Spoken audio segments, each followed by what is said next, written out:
The story begins with the girl announcing to the guys that they should all know what it means to be in this place. 19-year-old students who fail to reach level 6 will be expelled from school. Those whose names she will now read can go about their business. As she announced the list, Gu thought that he had been training for more than 6 years, but had only reached the 5th level.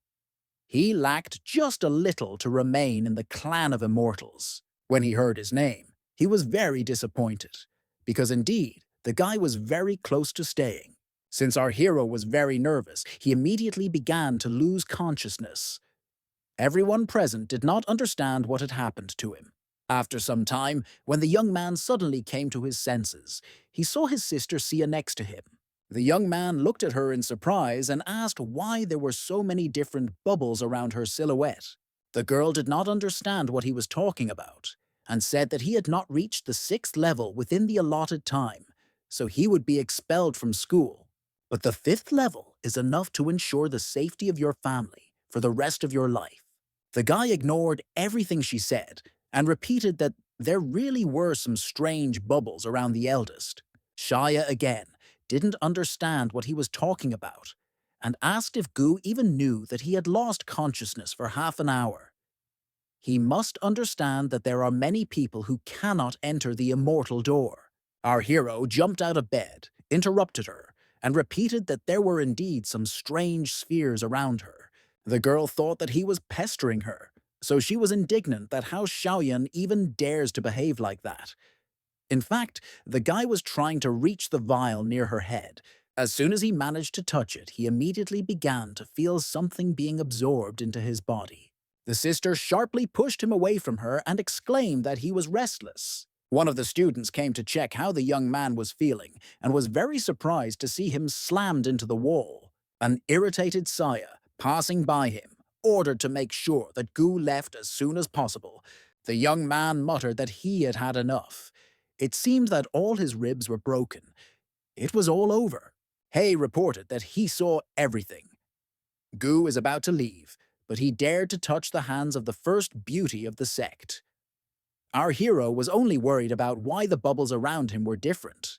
As the young man continued to say that doesn't he know that the girl is an inner disciple, ranked first in physical skills, Shaoyan reached for the sphere near his head. When there was an awkward pause, the young man exclaimed that this was not what he thought. Xian immediately started running away, shouting that he was a pervert. Gu tried to explain that the guy had completely misunderstood everything. Xiaoyan then looked around and saw that there were bubbles of different colors floating around the room. He didn't understand at all what was happening, after which the young man decided to start gently touching each of them. It dawned on him that when he punctured these bubbles, his body could absorb their energy.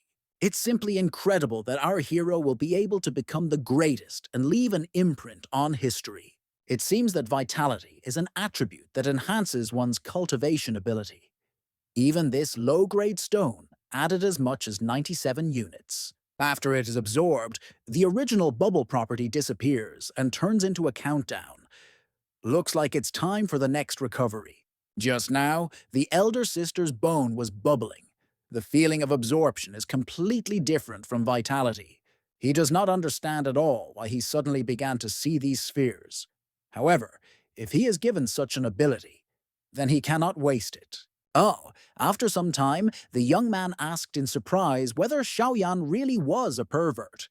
Qian He replied that it was very good that he had failed the test and would soon be expelled from the sect. Suddenly, our hero appeared behind him, put his hand on his shoulder and exclaimed that he had found him.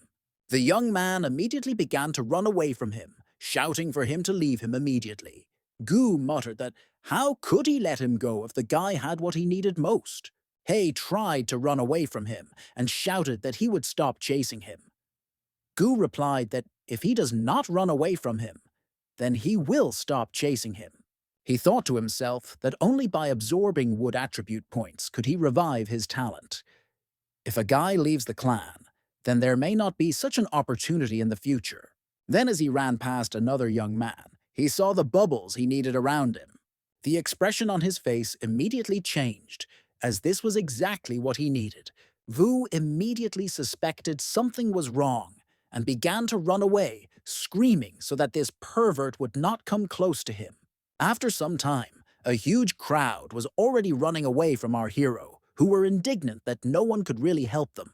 Gu shouted that they should stop immediately and let him absorb a little more. I thought to myself that if he didn't do this, he would be kicked out of the sect today. Suddenly, Hay stopped and said that there were already a lot of them. Why do they even run away from this crazy person? He only has the 5th level of studying Qi. The young man asked what, indeed, or why they were running away from him at all. He doesn't eat people. One of the guys said that he heard that people who are possessed by a female ghost absorb male energy. The guy woke up from fainting, and perhaps she possessed him. Xian replied that, in principle, only his fist could deal with this situation. Shoyan exclaimed that if they want to fight, then it is fine which one of them will be first. I thought to myself that I wouldn't have to worry about how to take the rest of the bubbles from him. The young man exclaimed that what was the point of fighting him one-on-one? They'll just fall on him together and beat the crap out of him. The young man replied that this was also possible. I noted to myself that now I don't need to worry about how to approach such a large number of people. While the guy was thinking that there was no need to fight head-on, but rather concentrate on absorbing these bubbles, a fist flew into his jaw. The young man thought to himself that, fortunately, he took advantage of the opportunity and absorbed his attribute. Otherwise, everything would have been in vain. Meanwhile, everyone else began to attack him, and he mentally threatened that he would return these blows in double size. While the young man was attacked from all sides, he collected the balls he needed. After a moment, he began to realize that with so many attribute points at once, his cultivation base seemed like it might not be able to withstand it. Suddenly, the older sister appeared and asked what was going on here. Our hero immediately grabbed the girl by the leg and began to beg her to save him from these abnormal people. But instead of the help he needed, Saya kicked him in the face with all her might. Gu noted to himself that this blow was too sneaky, and she was a real devil in the flesh. Looks like he made her really angry earlier. After all, she is still the first genius of the inner sect, which is responsible for monitoring the outer sect. This is bad, because it still lacks bubbles. Pointing the sword at him, Sia asked if he remembered her words that those who had not reached the 6th level of Qi should leave the outer sect. The young man muttered that he was actually at the 6th level of Qi imprisonment. The girl stated that she was the head disciple of the Green Cloud sect. Did he really think that she couldn't see his cultivation level? At the moment, the guy has barely reached the 5th level. But of course, it is a little different from what it was in the morning. But the 5th is the 5th. And now let him go. She won't blame him for what happened earlier, but if Gu continues to lie like this, then Suya will destroy his cultivation. Hei said that he understands that he wants to stay in the sect, but it is very important to reach the 6th level at the age of 18. This is a test of whether a guy can break through to the next level in the future. The young man again objected that he was in 6th place. If no one believes him, then let the elder sister see for herself. The girl noted that he was too stubborn. Let him remember that if the young man has not achieved it, he will be destroyed by it. If this turns out to be true, then the young man will get everything he wants. Xiao Qinchu is not going to go back on her words. Everyone present discussed that he must have gone crazy.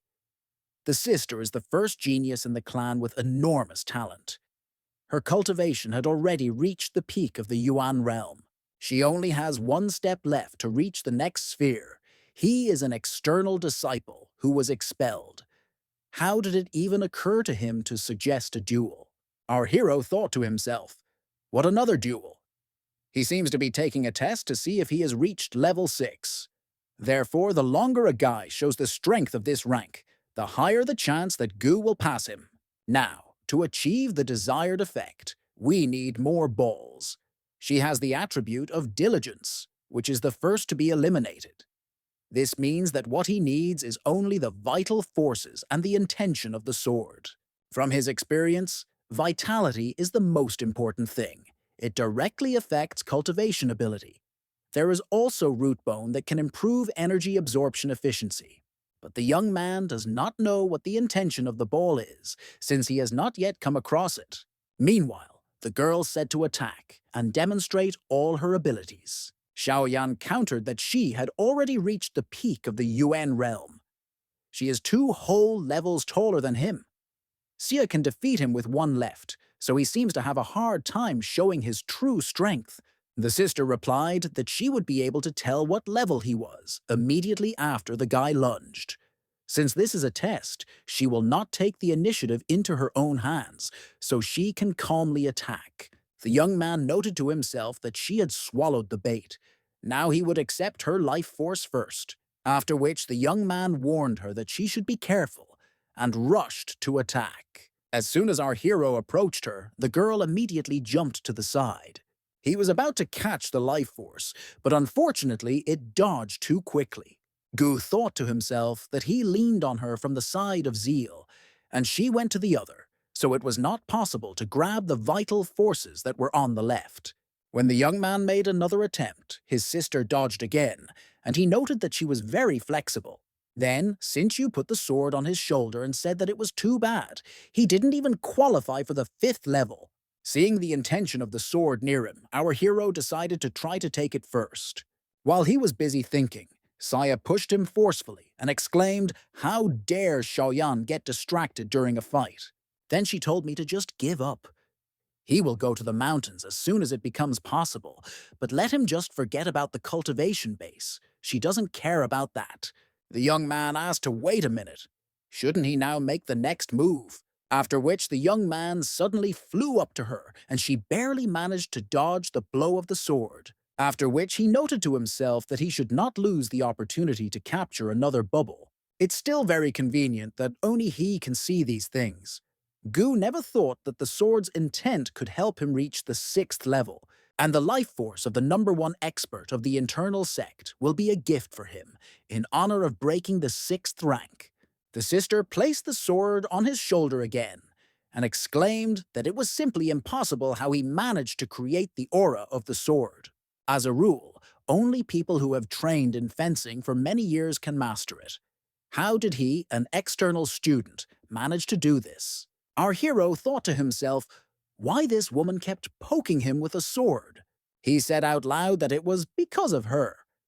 The girl's bet was so tempting that everyone would desperately want to win. After which the young man clarified whether it turned out that he had passed the test. Sher replied that she hoped that he would have at least a drop of conscience when taking the exam for the inner sect. Gu exclaimed that, actually, about her promise. Then he began to quickly jabber that he was just joking. Because speaking in fact, the guy was very afraid that he would be kicked out of the sect, which is why he had to fight with her. The eldest replied that when he finished chattering, he should come to the inner door and tell her what was going on. The young man muttered that he would really have to go look for her if he wanted to find a really good sword. Although it's better to forget about it for now and first go to the pavilion of Tibetan scriptures. It's a shame that external disciples can only enter level 1, but the assassin sword technique he has mastered seems to be considered the best. Gu heard that good practice can even control the earth's energy. Most of the outer sect disciples' attributes were absorbed by him, and the essence stone disappeared. The life force of these items is even more pathetic. The trial to advance to the inner courtyard, which lasts 6 months, is in any case not to be missed. Xiaoyan can only go there to test himself. After some time, he went to the forest near Mount Silian in order to look at the local animals. His guesses turned out to be correct. Monsters also have attributes, but he naturally didn't expect to immediately encounter the 2nd rank at the very beginning. Monster levels 1 and 2 are equal to Qi imprisonment, and levels 3 and 4, in turn, are equal to Zuyuan. 5 and 6 are the sphere of condensed truth. 7 and 8 are Suan pills. Well, in the end, 9 corresponds to the practice of the Shanghai sphere. This bear is much stronger than him, so you need to be careful. After some time, one of the inner disciples killed one of the angry animals. After which he said that the one who dared to pester Xia Qinchu really came to the Silian Mountains completely alone. The guy explained that, yes, Gu did not have enough cultivation level to stay in their school. Therefore, he could not bear the shock and lost consciousness. The sister who was in charge that day saved him. As a result, this garbage woke up and wanted to roll on Saya, who flew out of the bedroom with a wild scream. But he did not have time to finish speaking, as he immediately received a slap in the face. Hua Sharon's inner disciple wiped his hand with a handkerchief in disgust, and asked how the young man even dared to call her by name.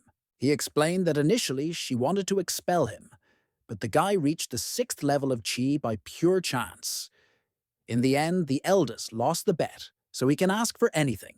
The young man really didn't like the information he heard, and he threateningly asked where that impudent man was at the moment.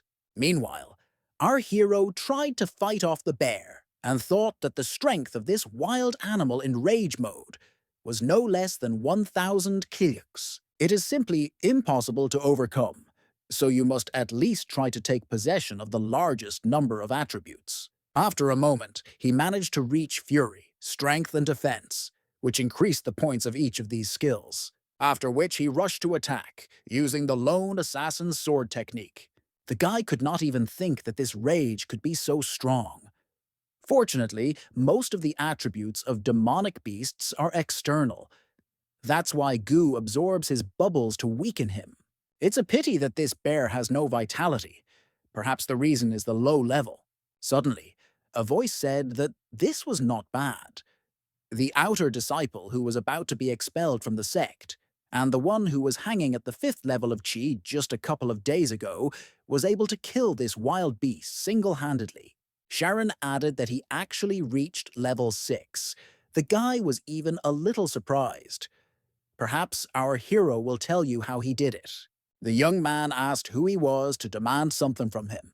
One of the henchmen exclaimed that this was Hua's elder brother. He is in the top 30 disciples of the inner sect. When a guy asks about something, it is better to answer obediently. Shoyan asked for forgiveness and replied that he did not even remember who was in second place. The student was angry that he really considered himself the smartest. After which, he gave the order to go and teach this ungrateful child a lesson. This did not frighten our hero at all, and he deftly dealt with everyone who approached him. Everyone present was surprised where he got such speed. Was he really a body cultivator? Then they decided that most likely it was some kind of cheating skill. Gu thought to himself that he spent a lot of energy on the beast, and these three are at least at the 8th level of Qi imprisonment. Although he dodged their blows, there is still a disciple with an unknown level of development behind them. Then he said that he had never met him before, never knew him before, and did not know what he needed from him. So let him clarify the situation. Sharon replied that although he had no contact with him, if the guy could help Kinsu avoid the shameful promise, then wouldn't that make him a hero? Plus, maybe she will be so grateful to him that she will develop feelings. Wouldn't that be a good story? The young man stated that the young man wanted him dead for some reason. He immediately began to deny everything and say that the mountain range is so big, and he dared to come here with his 6th level. It would be logical that his bones would accidentally be eaten by monsters. Our hero decided to distract him and exclaimed that the older sister had really come here too. Then he took advantage of the moment and started to run. The young man was indignant at how he even dared to fool him. Xiaoyan shouted from the tree that the girl would do everything to fulfill her promise to him. Then he added that he was kissing everyone on the cheek, since it was time for him to move on. Hana shouted to chase him immediately. He heads into the depths of the Silian Mountains. The guy thought on the way that the top 30 disciples of the inner sect should already be in the Jiwan realm. Moreover, those 3 scum had already reached the 8th level of Qi. He doesn't stand a chance in a fair fight. Even if he absorbed the snake's speed attribute, he would still be unable to resist them. If he had been given at least a month, he could have killed them without any problems. Anyway, for now, he can only hide in the mountains to test whether he can use the powers of the monster beasts to defeat them. Meanwhile, some girl in the forest loudly exclaimed why these small fish were delayed so much. The man in the tree announced that the target had been found and fired a flare because backup was needed. When he decided to suddenly jump on the girl, she immediately repulsed his attack with one blow. Our hero noted to himself that he seemed to have encountered some powerful monster. This woman is too strong, and the young man has never met anyone like her in all the years of his life. This attribute alone is at least higher than the Kyuan realm. It turns out that that girl is at the level of condensed truth. After some time, a huge crowd of mercenaries appeared around the girl. She asked if the guys wanted to keep the palace. Their leader replied that the princess was all alone in the mountains. This is a once-in-a-lifetime opportunity, and her pedigree looks very sweet. While Gu was absorbing the spheres, she said that she heard that the heavenly palace is full of masters. Even a small warrior must have a Juan sphere. I wonder who he is. One of the 12 gods or one of the 4 officials? The man replied that the wanderer of the god of the day shows his deepest respect for the princess. Let him go with him to meet Master Sinzun. The girl, with a challenge in her voice, asked what he would do if she didn't go anywhere. One of the 12 gods replied that then he would have to bring her by force. The princess said that let the one who needs her come himself. The god of the day replied that such an important matter had been reported to the heavenly officials, and the master was expected to know that she was there. Meanwhile, our hero was thinking that at the moment there was so much light energy around him, and he needed to absorb as much of it as possible. At the same time, on the other hand, the guys continued to look for our hero. One of them said that it was strange that Kid was only at the 6th level of Chi. How could he run so fast? The girl exclaimed that she was afraid that there would be more monsters there. They didn't know if they could defeat them. The guy said that she is a coward. Brother Hua is already in the middle of the Sayuan sphere. Why is she so afraid? Noticing that the birds were flying up, the inner disciple noted that there seemed to be some movement there. It looks like that impudent man met a monster. When the young man was discovered, the young man immediately attacked him, shouting for him to die. Shoyan noted to himself that they were all here, and that was great. There's just a little bit left to do. Our hero immediately began to run towards the princess and shout that there were killers there, and help was needed. These people killed the samurai for no reason and deserve to be punished. They need to be caught. When the god of the day asked who they were, the young man shouted that they should answer the question he asked. The guy thought to himself that they were masters, and it was better not to talk too much. Then he introduced himself and said that he belonged to the Xinyun sect. They have an order to capture Gu Xiaoyan, an external disciple who was expelled. The young man was indignant at what kind of nonsense he was talking about, because the young man didn't even know him. The head of the samurai noted that it had somehow become too noisy, so he gave the order to kill everyone. Our hero tried to object that under no circumstances should this be done, as it is too cruel. But it was too late. The mercenaries rushed to attack. The guys were angry that they were now being persecuted because of this garbage. They need to escape somehow. Shoyan, meanwhile, thought that all these warriors were at a high level, so it was impossible to fight without a plan. Looking at the princess, the guy noted that apparently she was not one of these 7 people. In other words, behind her back is the safest place to be, as she is incredibly strong and can defend herself. When he got a little closer to her, he noticed that she simply had a murderous aura. Surprisingly, this is such a new attribute. That time, the aura of Saya's sword helped him a lot. I wonder if he'll get lucky again. The guy quickly rushed forward in order to catch the sphere he needed.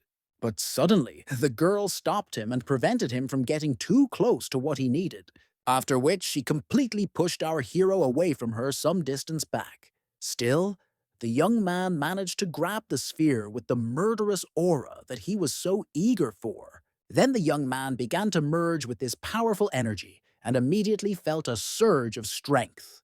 The princess did not understand what was happening and how he managed to get her ability. The samurai shouted that this boy had an aura like a girl. It may be associated with blood, so you can't let it go. After which the mercenaries rushed to attack. But the girl dealt with them, one might say, with one left hand. Attacking, the head said that he had heard that 3 years ago the princess had reached the sphere of condensed truth. So now he, the god of the day, would be able to feel the full power of blood. Her Highness immediately put up a defense and exclaimed that he would never be able to cope with her. Hua Sharon didn't understand what kind of blood he was talking about at first, but then it dawned on him that it was probably the reincarnation of blood. His companion asked what we were talking about. Let him explain in more detail if he knows. The guy replied that people who have been reborn have the talent that all immortal cultivators dream of. Their development abilities are different. The speed is many times higher than that of ordinary people. If they can survive, they will surpass the Shanhei realm in strength. They say blood is an ancient creature. It recognized only one person as its partner for life and remained faithful to him to the end. The person who can reincarnate her must be a genius. That was until the Holy Land discovered another effect, the elixir. Several great masters learned about it when they added blood to their pills. The resulting effect could help them surpass the Shanhei realm. Since then, blood reincarnations were no longer considered geniuses. Each reborn was sent to the Holy Land, where they were raised as an elixir. Since they are constantly reborn, they were considered a limitless source, but the materials for the remedy learned of their fate. Each reincarnation is reflected in the heavens as a killer star. Therefore, when the blood entered the mortal world, the Holy Land went hunting. Eventually, the entire dynasty was destroyed, after which he shouted to our hero that it turned out that he was connected with blood. If the clan finds out, he will definitely be kicked out. The guy thought to himself that it turns out that this woman is the reincarnation of blood. It turns out that after he absorbed her murderous aura, he was also mistaken for one of them. The princess, meanwhile, very successfully and without much difficulty, dealt with the god of the day. Suddenly, one of the 4 heavenly officials, named Sei Yuqian, appeared on the battlefield. Xiao Bu, along with his samurai, immediately began to bow and say that they greeted the Lord of Heaven. The man said that the blood did not appear for 3 years. They did a good job finding her. Upon returning to the heavenly palace, a reward awaits them. He will deal with this girl. As for the stupid fish, but he didn't have time to finish as he was interrupted. Hua exclaimed that he was a disciple of the Xinyan sect. The guys ended up in this place by mistake while they were trying to catch the intruder. If he doesn't mind, they could help him catch the blood. After which he pointed his finger at our hero and added that he had done bad things in the sect. The young man pursued him on orders and completely accidentally interfered with them. Gu noted to himself that there was one more strong monster. We urgently need to get out while we still have the opportunity. You shouldn't drag everyone along with you. The heavenly official gave orders to his henchmen to immediately catch him and bring him back. But the princess quickly flew up to the god of the day and declared that they were not finished with him yet. Xinluan's path was blocked by Sei Yuxian, who said that now he was her opponent. The she-devil protects the child who has reached the area of Qi imprisonment. This is quite interesting. She thinks whether he will really be able to escape from the heavenly palace. Sometime later, our hero reflected that he never thought that even after absorbing the monster's agility attribute, he would not be able to break away from this guy. When the man disappeared from sight, the young man thought that he had left altogether and it was safe. In fact, Bu simply moved to the tree, after which, with a cry, "Die!" the young man rushed to attack the guy, expecting to take him by surprise. But Xiaoyan sharply jumped to the side and did not allow himself to be struck to death. It turned out that the god of the day hit someone's nest and broke large eggs. The young man noted that it seemed that even the deities were not very good. Does he even fight or steal eggs? The man said he thought he had set a trap to catch him. Suddenly, a gigantic snake hit the young man with its huge tail. Then she grabbed the god of the day tightly with her long body and began to hiss menacingly. Gu explained that this monster is a python that has reached rank 4. Now his strength is at the level of Quyuan region. This creature always appears when someone wants to covet its nest. It's a shame that someone was so thoughtless as to damage this monster's balls. Therefore, let Kao prepare to feel the full fury of a rank 4 demonic beast. The man grabbed him by the mouth and declared that some pathetic monster of such a low level was not capable of killing him. Our hero came closer to him and asked if he was sure about himself, after which he wanted to strike him with a sword. But the god of the day covered himself with a python at the last moment. Then she said that Gu had made a fatal mistake. He decided to use the snake to get rid of him, but he left one thing out. In order to become one of the 12 wandering gods of the Yuan kingdom in the heavenly palace, it is necessary to reach the realm of condensed truth. The guy in the blink of an eye was behind him, inflicted a wound, and said that what nonsense. Bu just started to notice that he was slowing down, after which the young man decided to simply play for time in order to win it. The god of the day muttered that this was impossible. A pitiful boy, chi imprisonment area level, cannot defeat him. As Kao fell to the ground, our hero revealed that his sword was coated in King Cobra venom.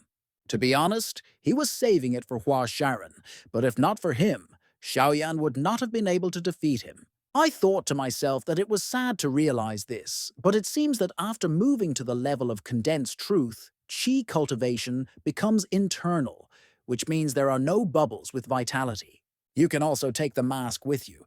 Perhaps it will be useful to him in the future. Suddenly Sharon appeared, looked around and asked in shock that the god of the day was really dead. Our hero replied that they had chosen a dangerous path. It's better not to mess with him. Hua exclaimed that this was simply impossible. Even he, at the Chuan domain level, could not cope with a heavenly palace cultivator. How could such a worthless, external disciple defeat him? In any case, the man fought with the python, and the young man only meanly attacked him from behind. Our hero replied that this, of course, was an interesting idea, but it was he who set the demonic beast on him. Sharon ordered his subordinates to immediately catch him and deliver him to the Lord of Heaven. But as soon as they approached the young man, he immediately threw them aside. The young man was indignant that it was not him. This is not the owner of the 6th level of Qi. How could a guy knock over 2 level 8 masters in one fell swoop? Our hero said that all this time he could not understand with what joy they were trying to kill him. Does he really want to please Sister Saya that much? It turns out that a young man can kill someone he sees for the first time without looking, even if he doesn't hold a grudge against him, doesn't it? Hua replied that if he so wants to know the reason, then let him take into account his weakness. Killing him is the easiest option. Gu thought to himself that after all, this trash is in the middle of the UN sphere. This means that head-on will definitely lose. He has much more energy, which means he will have to finish quickly. The guy should grab the chance to get him off his game and hit him with all his might. After which, he began to shout that if he wanted to kill him so much, then let him try. After which, the young man rushed past his opponent at the speed of light, so that it was impossible to even catch him with a glance. The inner disciple wondered how this was possible. This speed is, at a minimum, the level of technology on Earth. Once on the tree, Xiaoyan asked what happened. Is it really possible that a person who is in the top 30 cannot keep up with an external disciple who was expelled from the clan? I thought to myself that it was simply the absorbed attributes of that huge python that accelerated it even more. Meanwhile, the young man became angry and shouted that he would still beg for mercy on his knees. Our hero thought to himself that now they will check how much stronger he has become. Gu repelled his attack with such force that the guy simply flew back some distance. Shoyan then put a sword to his throat and asked how it felt to be beheaded by a disciple like him. Hua was indignant that this was simply impossible. The guy is only at the 6th level of studying Qi, and he is in the middle of gathering Qi. The young man simply cannot defeat him with one blow. Our hero thought to himself that this was not bad. The combination of these abilities can defeat even someone like this in more than one fell swoop. He stated out loud that he did not expect him to be so weak. Hana noted that although he was reckless, it seems that the opponent himself did not expect that he would be able to repel the blow. Then he said that he fell into his hands through negligence. You need to fight once at a time. If he doesn't chicken out. Our hero heard screams and stomping, after which he realized that the heavenly soldiers would now find them. The enemy took advantage of the moment and began to run towards them, shouting that that boy was there. Xiaoyan thought to herself that this guy is really merciless to himself. He even hurt himself on purpose to escape. There are a lot of samurai in the forest, and also an official of an unknown level. It's better to get out of here as soon as possible. With his new speed, this shouldn't be a problem. But he felt as if the princess had helped him escape at that moment. The young man began to be tormented by doubts, because he needed to forget about running away if life was precious. But still, our hero returned back and noted that everyone had gone somewhere. It's kind of strange. Who actually won? But in general, what's the difference? If there is no one there, then he can calmly return back to the clan, because everything around is still too dangerous. Suddenly, an official appeared behind him and asked if he was not the one she was trying to save. Did he really come back to help her? How touching it all is. The young man realized that the best way out of this situation would be to simply run away, but the man did not allow him to do this with the help of his magical abilities. After which he offered to place bets and see if the girl would come to his aid. The guy exclaimed that the gentleman was mistaken. He is just a minor, external disciple. He has never even heard his name, so the man can let him go. Unexpectedly, the heavenly official replied that he just needed to check one thing. Yanqing knows very well what her blood affiliation with the Holy Land means. Then why did she leave the palace and move to the Silian Mountains alone? The young man exclaimed in surprise that what other palace? Could it really be the princess? The heavenly official replied that he did not know how. The maiden is the daughter of Emperor Yan of the great Yuan kingdom. So let this kid let Yushin check his suspicions right now. Our hero thought to himself how Yan could even come to his aid and what he was counting on. It seems today is his last day. But suddenly, the girl materialized in front of him and repelled the attacker's attack. Then he said that the princess escaped danger. Then why did she come back? After which he noted that the old man guessed correctly and said that the young man was blessed.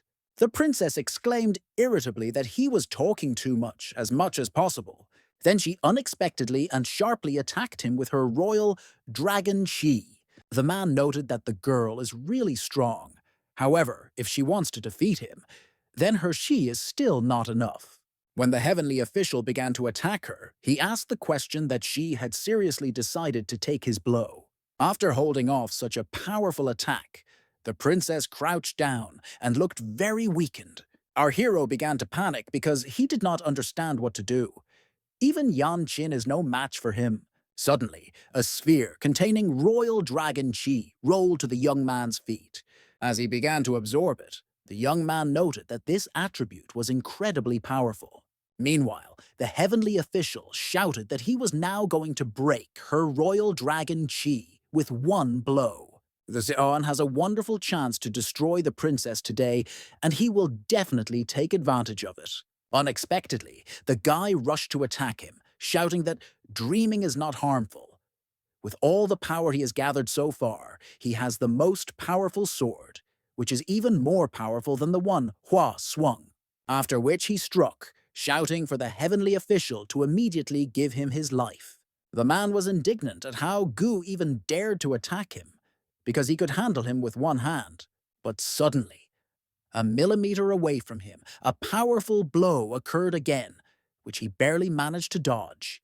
The princess thought that this was a great opportunity, since the old madman was careless. Then she flew up to him and dealt a powerful blow in order to disorient him. Then she grabbed the young man's hand and exclaimed that she needed to run away as quickly as possible. After some time, she reported that that official was wounded by her, so she would not follow them for the time being.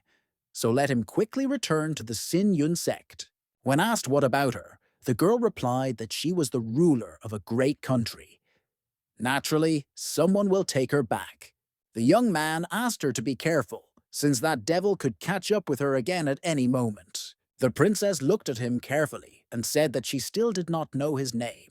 Our hero introduced himself and said that he was an external disciple of the Qin Yun sect, but now he had a chance to become an internal one. Her Highness thanked the young man for saving her. It was unexpected. The young man objected that it was Yin who returned to help him. In general, why did she do this? Because even the old devil suspected that she would come. The princess did not have time to answer anything, as her subordinates flew in to pick her up. They immediately began to apologize for being late and scared her. Men deserve to die. The elder would like to ask the girl to return to the palace. He sent people to search the place. The samurai will not allow the demon to escape. After some time, the guy reached his clan and noted that he had finally returned. Gu just wanted to go outside to get some vital energy to speed up his cultivation, and ended up doing something else altogether. From now on, it is better to go out less and stay in the sect in order to calmly gain strength. Hay started running towards him, saying that there were 3 days left before the intersect exam, and he had disappeared somewhere. They cannot miss this semi-annual test. Our hero replied that if his brother had not reminded him of this, the young man would have forgotten. Chayan whispered in his ear one question that worried him, whether Xiaoyan had offended anyone outside. Gu replied no and asked what happened. The friend replied that yesterday someone from the inner sect came to inquire about his whereabouts. The young man began to guess that it was Hua Sharon, who returned to the clan earlier. The guy added that people like him could easily kill them. It's better to try not to provoke them. Gu thanked him and said that he would avoid that person from now on. He thought to himself that his brother simply didn't know his current cultivation level, so he should accept his good intentions. Xian added that the good thing is that their outer sect is a place where finding someone is not so easy. He will tell everyone else not to divulge his whereabouts. But by the way, there is another person who was also interested in where our hero is. The young man asked in surprise who else. He doesn't remember offending so many people. The young man noted that Gu is very forgetful. Actually, last time he humiliated her, had a fight, and now he's in debt. Xiaoyan realized that he was talking about Saya's sister and asked what she wanted from him. Did something happen? The brother replied that he could not know this, so he had better go and ask her himself. 3 days later, the day of the intersect entrance exams arrived, and all the disciples gathered. Saya announced that this time, the top 10 runners-up during the semi-annual external examination will receive a medium-quality, pristine stone.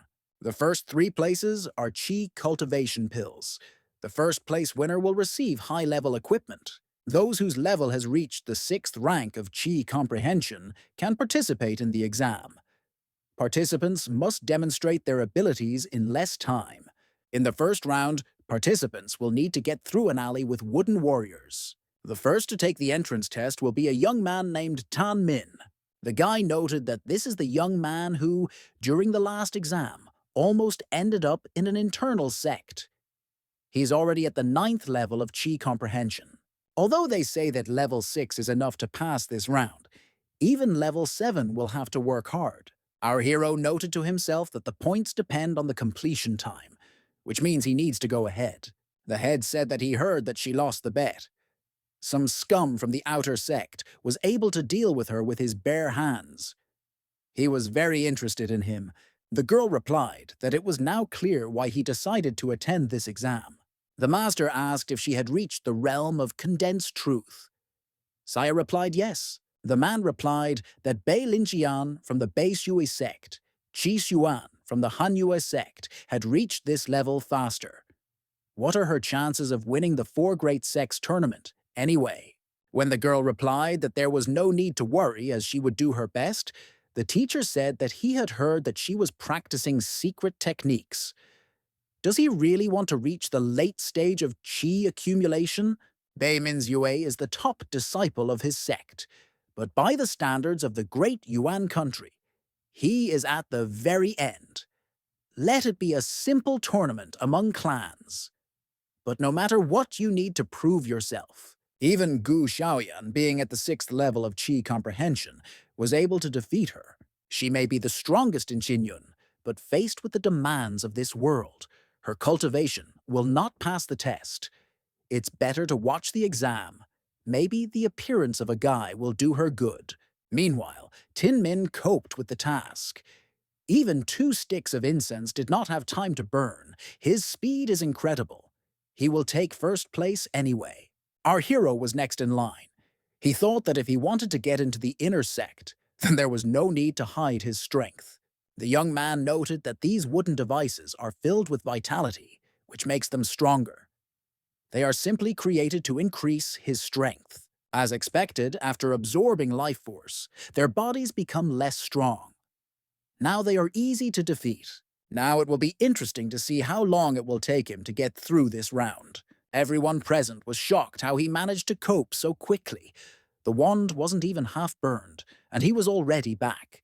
One of the guys shouted to his sister that all the wooden warriors had been destroyed. He smashed them all to pieces, making it impossible to continue the exam. The man was indignant that this was impossible. Each of the wooden warriors is at the 6th level of Qi comprehension. If you add up their strength, it will be enormous. They can only be passed through strategy. But when he came to the place to see what had happened, he saw that the sword technique had definitely worked there. Apparently, the guy simply attacked everyone who was in front of him, without dodging in any way. After which the elder asked who did it. The student replied that Gu Xiaoyan. Shia immediately asked him what kind of devilish technique he used that destroyed all the wooden guards. The young man replied that the problem seemed to be their quality. He only hit it lightly, and they immediately broke. The girl replied that it was simply impossible. The elder himself increased their strength. How could a guy at the 6th level of Chuo comprehension be able to deal with them so easily? The master muttered that he was not at the 6th, but already at the 9th level of comprehension of Qi. The sister was amazed by the information she heard, since she herself checked it only a month ago. Everyone present was also shocked. Xia, called a genius who appears once every 100 years, took 2 years to reach this level. The guy explained that he went to the Tibetan Scriptures Pavilion and learned the lone assassin's sword technique, then went to the Silian Mountains and by luck came across 2 level 9 spellcasters. The girl thought to herself that he had only been gone for 1 month, but the young man had changed so much. Master Lin stated that this was quite good. Even if it seemed like an accident to him, luck also depends on innate potential. It was as if their sect had received a blessing from heaven. Another genius had appeared. Let him continue like this in the next round. Our hero thanked him for his praise and said that he would definitely try. Tin thought to himself that this did not coincide with the information received, but with the secret pill that Mr. Hua gave him, he will definitely be able to defeat him. Once Xiaoyan dies, the guy will become an internal disciple of the sect and receive Sharon's support. It was announced that those who made it past the first round would compete in these 8 arenas for a few days to get into the top 10. When the time came for the first fight, our hero's opponent asked him to be gentler. Saya thought to herself that it seems that after the results of the first round, everyone looked at him with new eyes. I wonder if he will be able to take first place in single battles. A moment later, the young man, with the speed of light, found himself near the enemy and put the sword to his throat. Then, over and over again, he defeated new opponents who could do nothing against him. The master noted that this was not bad. In the outer sect, he has no equal. When he gets to the inner one, it is necessary to assign a good teacher to him. Finally, the time has come for the last battle, which will determine the winner. Gu Xiaoyan versus Tan Min. The opponent said that he did not expect our hero to last until the final battle, but it would be an interesting fight with him. After which the young man did not waste time and immediately rushed to attack the enemy. The young man put his sword in front of him, and with a challenge in his voice, told his brother to teach him a lesson. The teacher was shocked that our hero had already mastered sword intent. Its development is happening too quickly. The guy noted to himself that his speed had increased significantly. A little more, and he will overtake him. Min didn't understand how there could be such a huge difference in strength between them. Hua said that he was at the sixth level of comprehension of qi. While he was distracted by thoughts, our hero flew up to him and dealt another blow. Tan remembered a pill that at the decisive moment would increase his strength 100-fold. Then he will be able to finish off that garbage. Sharon warned him that if he decides to be cunning, the young man will arrange a fun life for him in the inner sect.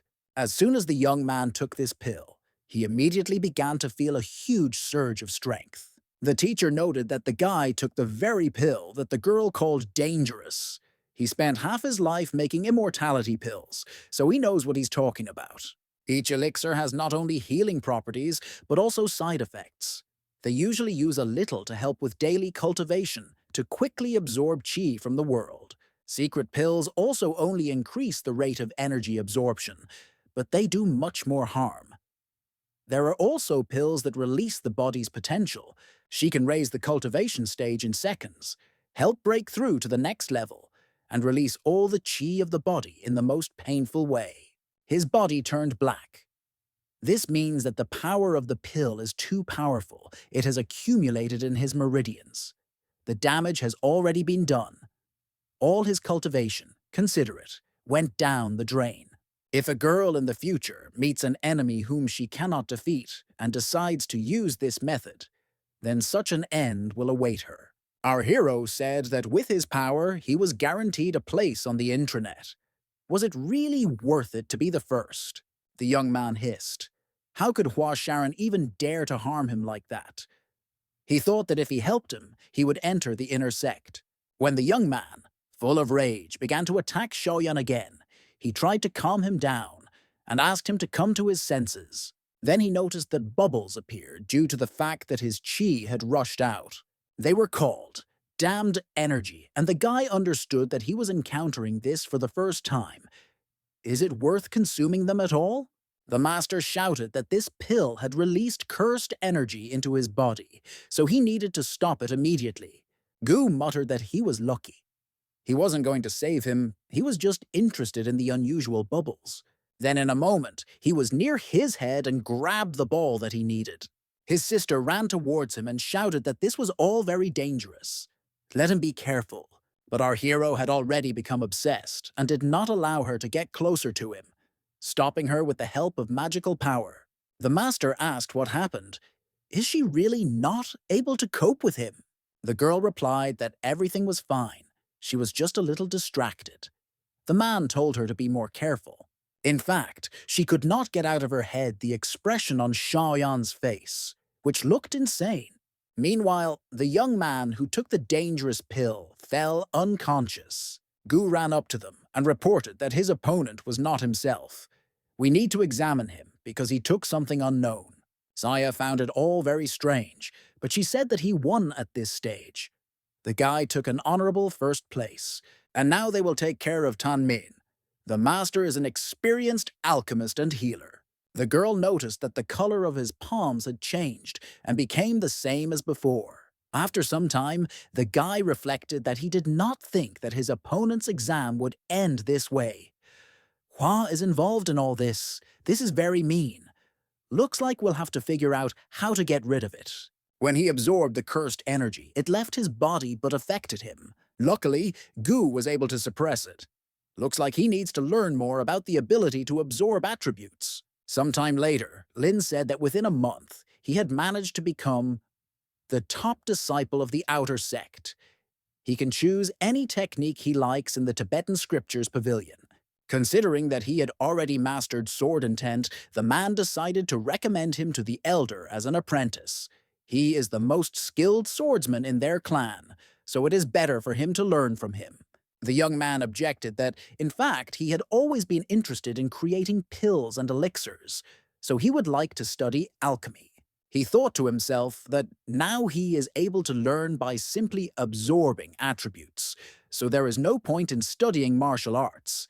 But alchemy will help him better understand the nature of the elements. The higher a person's cultivation level, the fewer attributes with qi energy they produce. This means pills and stones are his only source of elements in the future.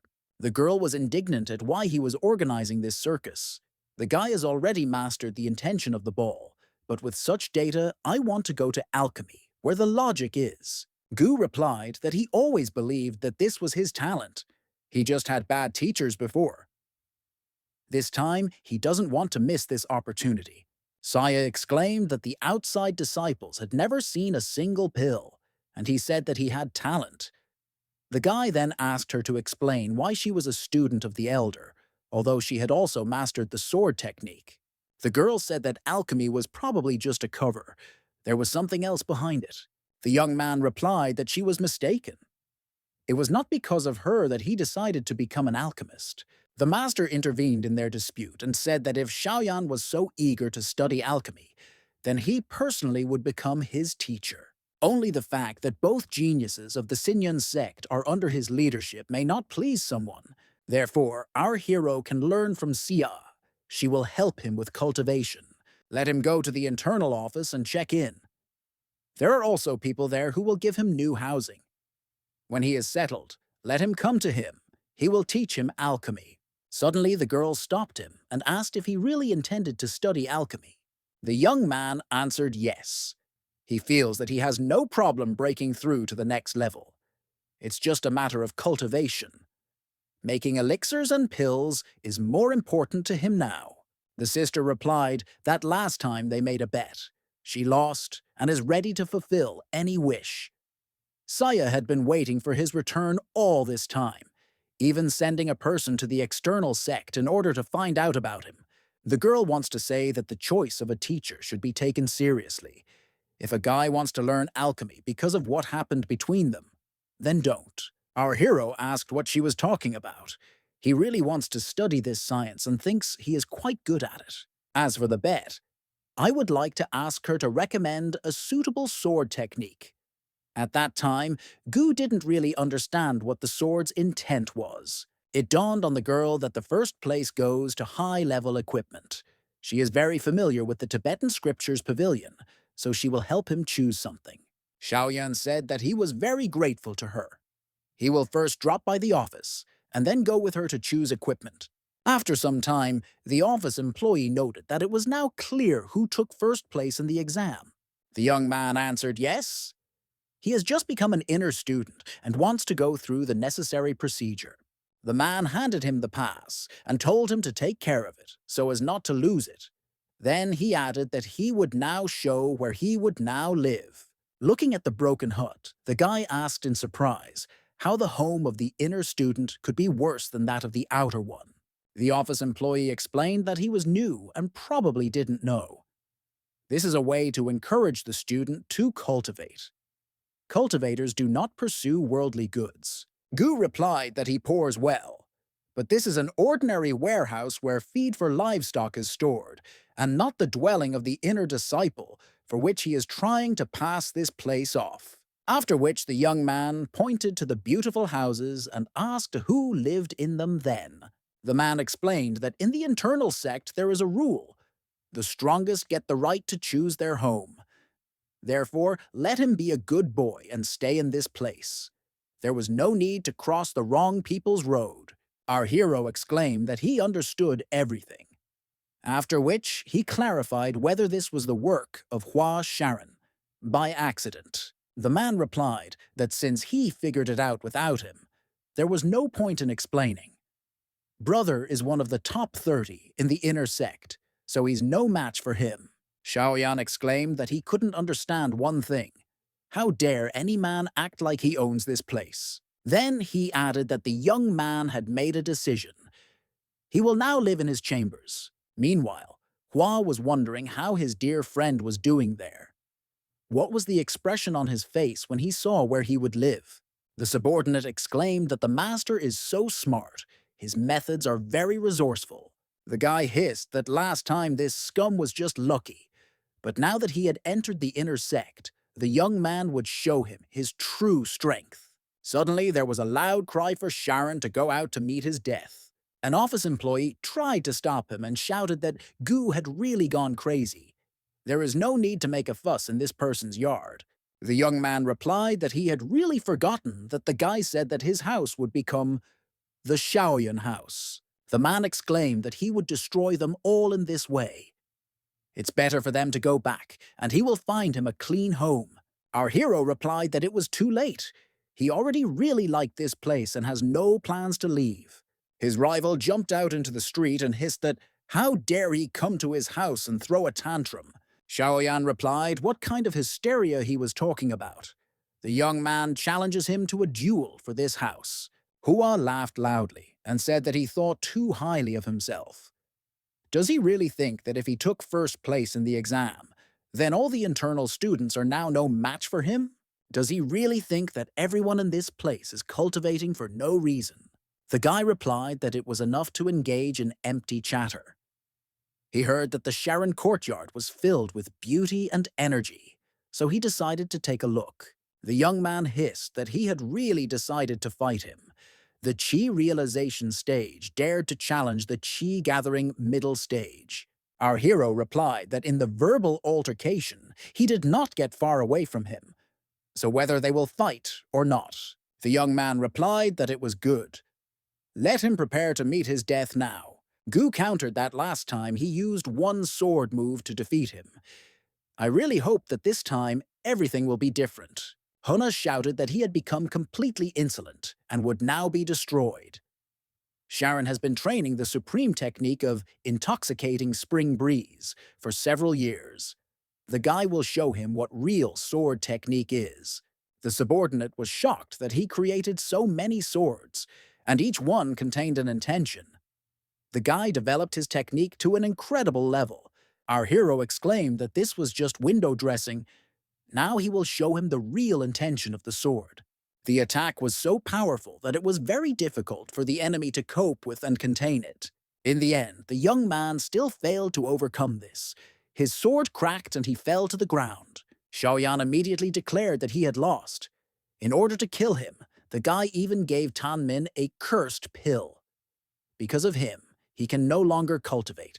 The office employee was shocked by what he saw. Now Gu is the new genius of the inner sect. The guy hissed that he was a pathetic external disciple who dared to attract Saya Chinchu's attention. For this, he will pay with his life. No one will notice the death of some incomprehensible student. Our hero objected that he underestimated him too much. Although the girl is the first beauty in the sect, he is not going to stay in this clan. And, in general, in principle, on the continent of Tianyuan. Then he added that he should get lost as soon as possible. This house now belongs to him. He will not kill him in the sect, but if a young man catches his eye outside of it, then let him blame himself. The man immediately exclaimed that if Brother Gu needed anything, he was at his service. The office workers are responsible not only for the affairs of the internal sect, but also for the well-being of each disciple. Our hero replied that in that case, let him help him refurbish the house and throw away all the things of the previous owner. That's why he's counting on him a lot. Now he needs to go to Elder Lin since he still has some business with him. The man stated that it seemed like the inner sect's ranking would soon change a lot. The guy immediately said that he had already resolved the issue with housing. I really wanted to start learning alchemy, so I immediately ran to him. Unexpectedly, the elder said that with his abilities there was no point in studying alchemy. Then he explained that these were fragments of his master's stone slab. He felt the remnants of the sword's power in them, so he decided to keep them. The young man noted to himself that he had previously absorbed the intent of Sister Sia's sword, but this was completely different from that energy. The elder tried to shout to him, but the young man did not react at all. Therefore, I guessed that Gu was meditating. The young man, meanwhile, noted that incredible, powerful energy was imprisoned in this stone. Now he had two sword intentions. The man thought to himself that he really was a genius. Lin studied this stone for 3 years, but was still unable to extract anything from it.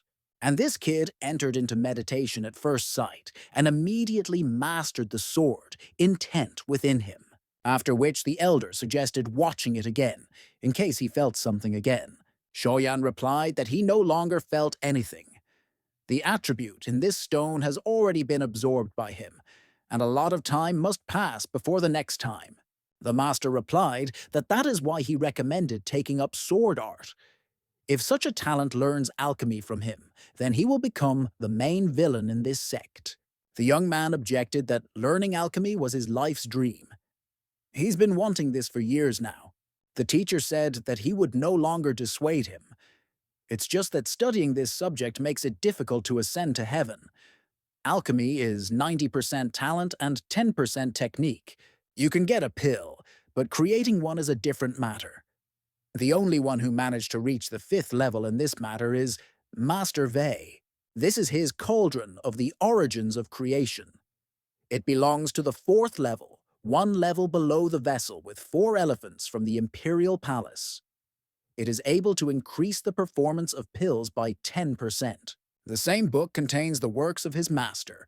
There are recipes from lower alchemy. Let him try to create a pill using this. This way, they will test his abilities. He had already talked to Elderlay. If he didn't have the talent to create pills, then he could just learn sword art from him. The guy replied that it was good. If he passes this test, then the man will no longer try to push his student to someone else. Lin said sure. Then he pointed to the ingredients for making the main tablet. Let him start creating it according to the recipe. If you have any questions, you can contact him. Alchemy values tranquility and silence. There is no need to rush into this. If you understand how much fire is needed for a particular pill, you will be significantly successful.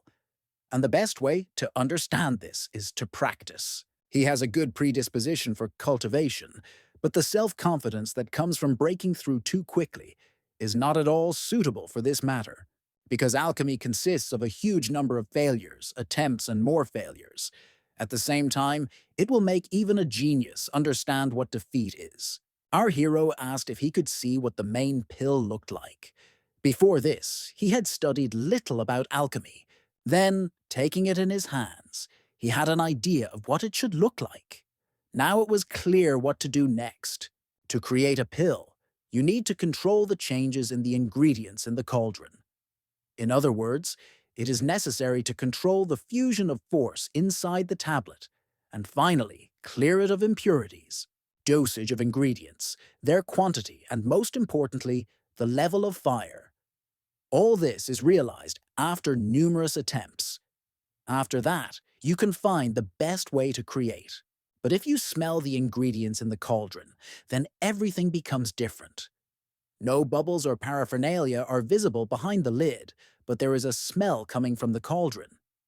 You need a little luck to feel how the chi energy changes. The elder noted that he was doing well. It was very interesting what the result would be. The young man thought to himself that since he sees the attributes of the ingredients, he is familiar with their smells. He can figure out what kind of attribute it is by the smell and by its strength, and understand how much to add.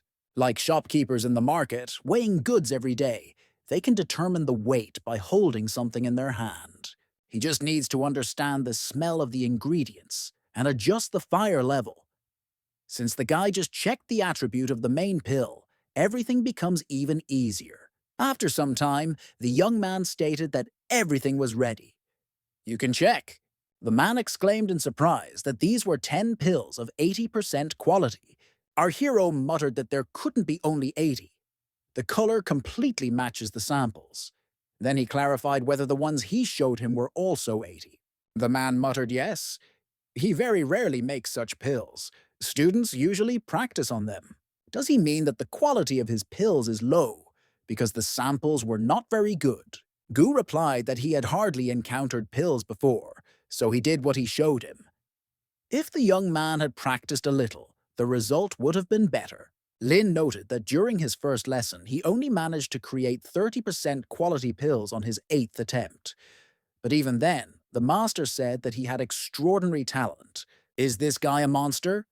How can a person who has never practiced alchemy create high-quality pills the first time? The young man thought to himself that it seemed that some of the poisons had not been fully processed and had reduced quality. If he could lift the lid and see the attributes, he would surely create the perfect pills. Next time, you need to be more attentive to the smells of the ingredients. If he wants to become a first-class alchemist, then he needs this. Otherwise, his pills will not be as effective. The elder did not understand why he was sighing so heavily, as if he had failed. He needs to give it another try. Then he said that Xiaoyan could try again. The guy replied that he was sure that this time everything would work out. Suddenly, a shout was heard from the street, and the man noted that once again this elderly had come for Gu. The young man noted to himself that now he needs many attributes to break through to the next level. Alchemy takes a lot of energy. If he continues to study the sword, he will have no time left. Going out into the street, the elder shouted why he was making noise again in broad daylight. Lei was indignant that first he begs to take Gu under his wing and teach him the art of the sword, and then takes him to himself. Lin replied to slow down. At first, she really wanted Xiaoyan to learn the art of the sword, but firstly, he himself chose alchemy, and secondly, his abilities in it are no worse than in the art of the sword. The elder shouted that everyone understood that after the exam among external students, he simply did not want to give it to anyone. The man replied that this young man created the master pill on his first try. In the future, he has a chance to become a level 9 alchemist. The swordmaster exclaimed that it was simply impossible, but then added that it didn't matter. The guy will still learn from him. The teacher objected that he should go and ask him what the young man really wanted to do. But when they entered the room, they did not find the young man there. He just disappeared somewhere. On the table, they found a letter that said that he had created the master pill. Let him tell Lei that he chose a different path to become immortal. He doesn't have time to learn the art of the sword. The men noted that he really created 100% quality pills. He's so talented, but why doesn't he want to study martial arts? Meanwhile, the guy noted that he still didn't have time to choose the technique he won in the exam. Saya herself chose it for him. Having mastered it, he will be able to isolate attributes and convert them into energy. But where the girl herself went is unknown. She left only the book. There are so many worries in the inner sect. You need to go to the mountains again and absorb more attributes in order to break through to the next level. After some time, he thought that the intention of the sword, made of stone, and what the guy received from his sister were completely different. It was incredible how this sword intent could reach such a level. It helped him break through to a new level, reach the chi-gathering stage, and enter the path of immortals. When he came to the Cillian Mountains, he was at the 6th level of chi comprehension. If one is going to achieve chi collection, then one needs to go deeper. Meanwhile, one of the girls exclaimed if Qiao was sure that she was not mistaken. There is no road ahead. The sister replied that this was very strange. Last time she found the remains in a cave nearby, but then the monster was chasing her, so she didn't remember the exact place. That's why they came here to find the right road. There was definitely something valuable there. Chai said that we could still look around. After all, this time they are representing the Moon-Cold Valley in this 4 Great Sex tournament. It will be bad if something happens to them. Suddenly, they came across a cave, and the girl exclaimed that last time she found something there, but she was afraid that there were monsters inside and did not dare to go in. One of the students replied that no sounds could be heard from there, and it was unlikely that there were any monsters there. Chai went there ahead of everyone and said that it wouldn't hurt to still be on guard, just in case. But there they saw a young man sitting near someone's remains and looking at them.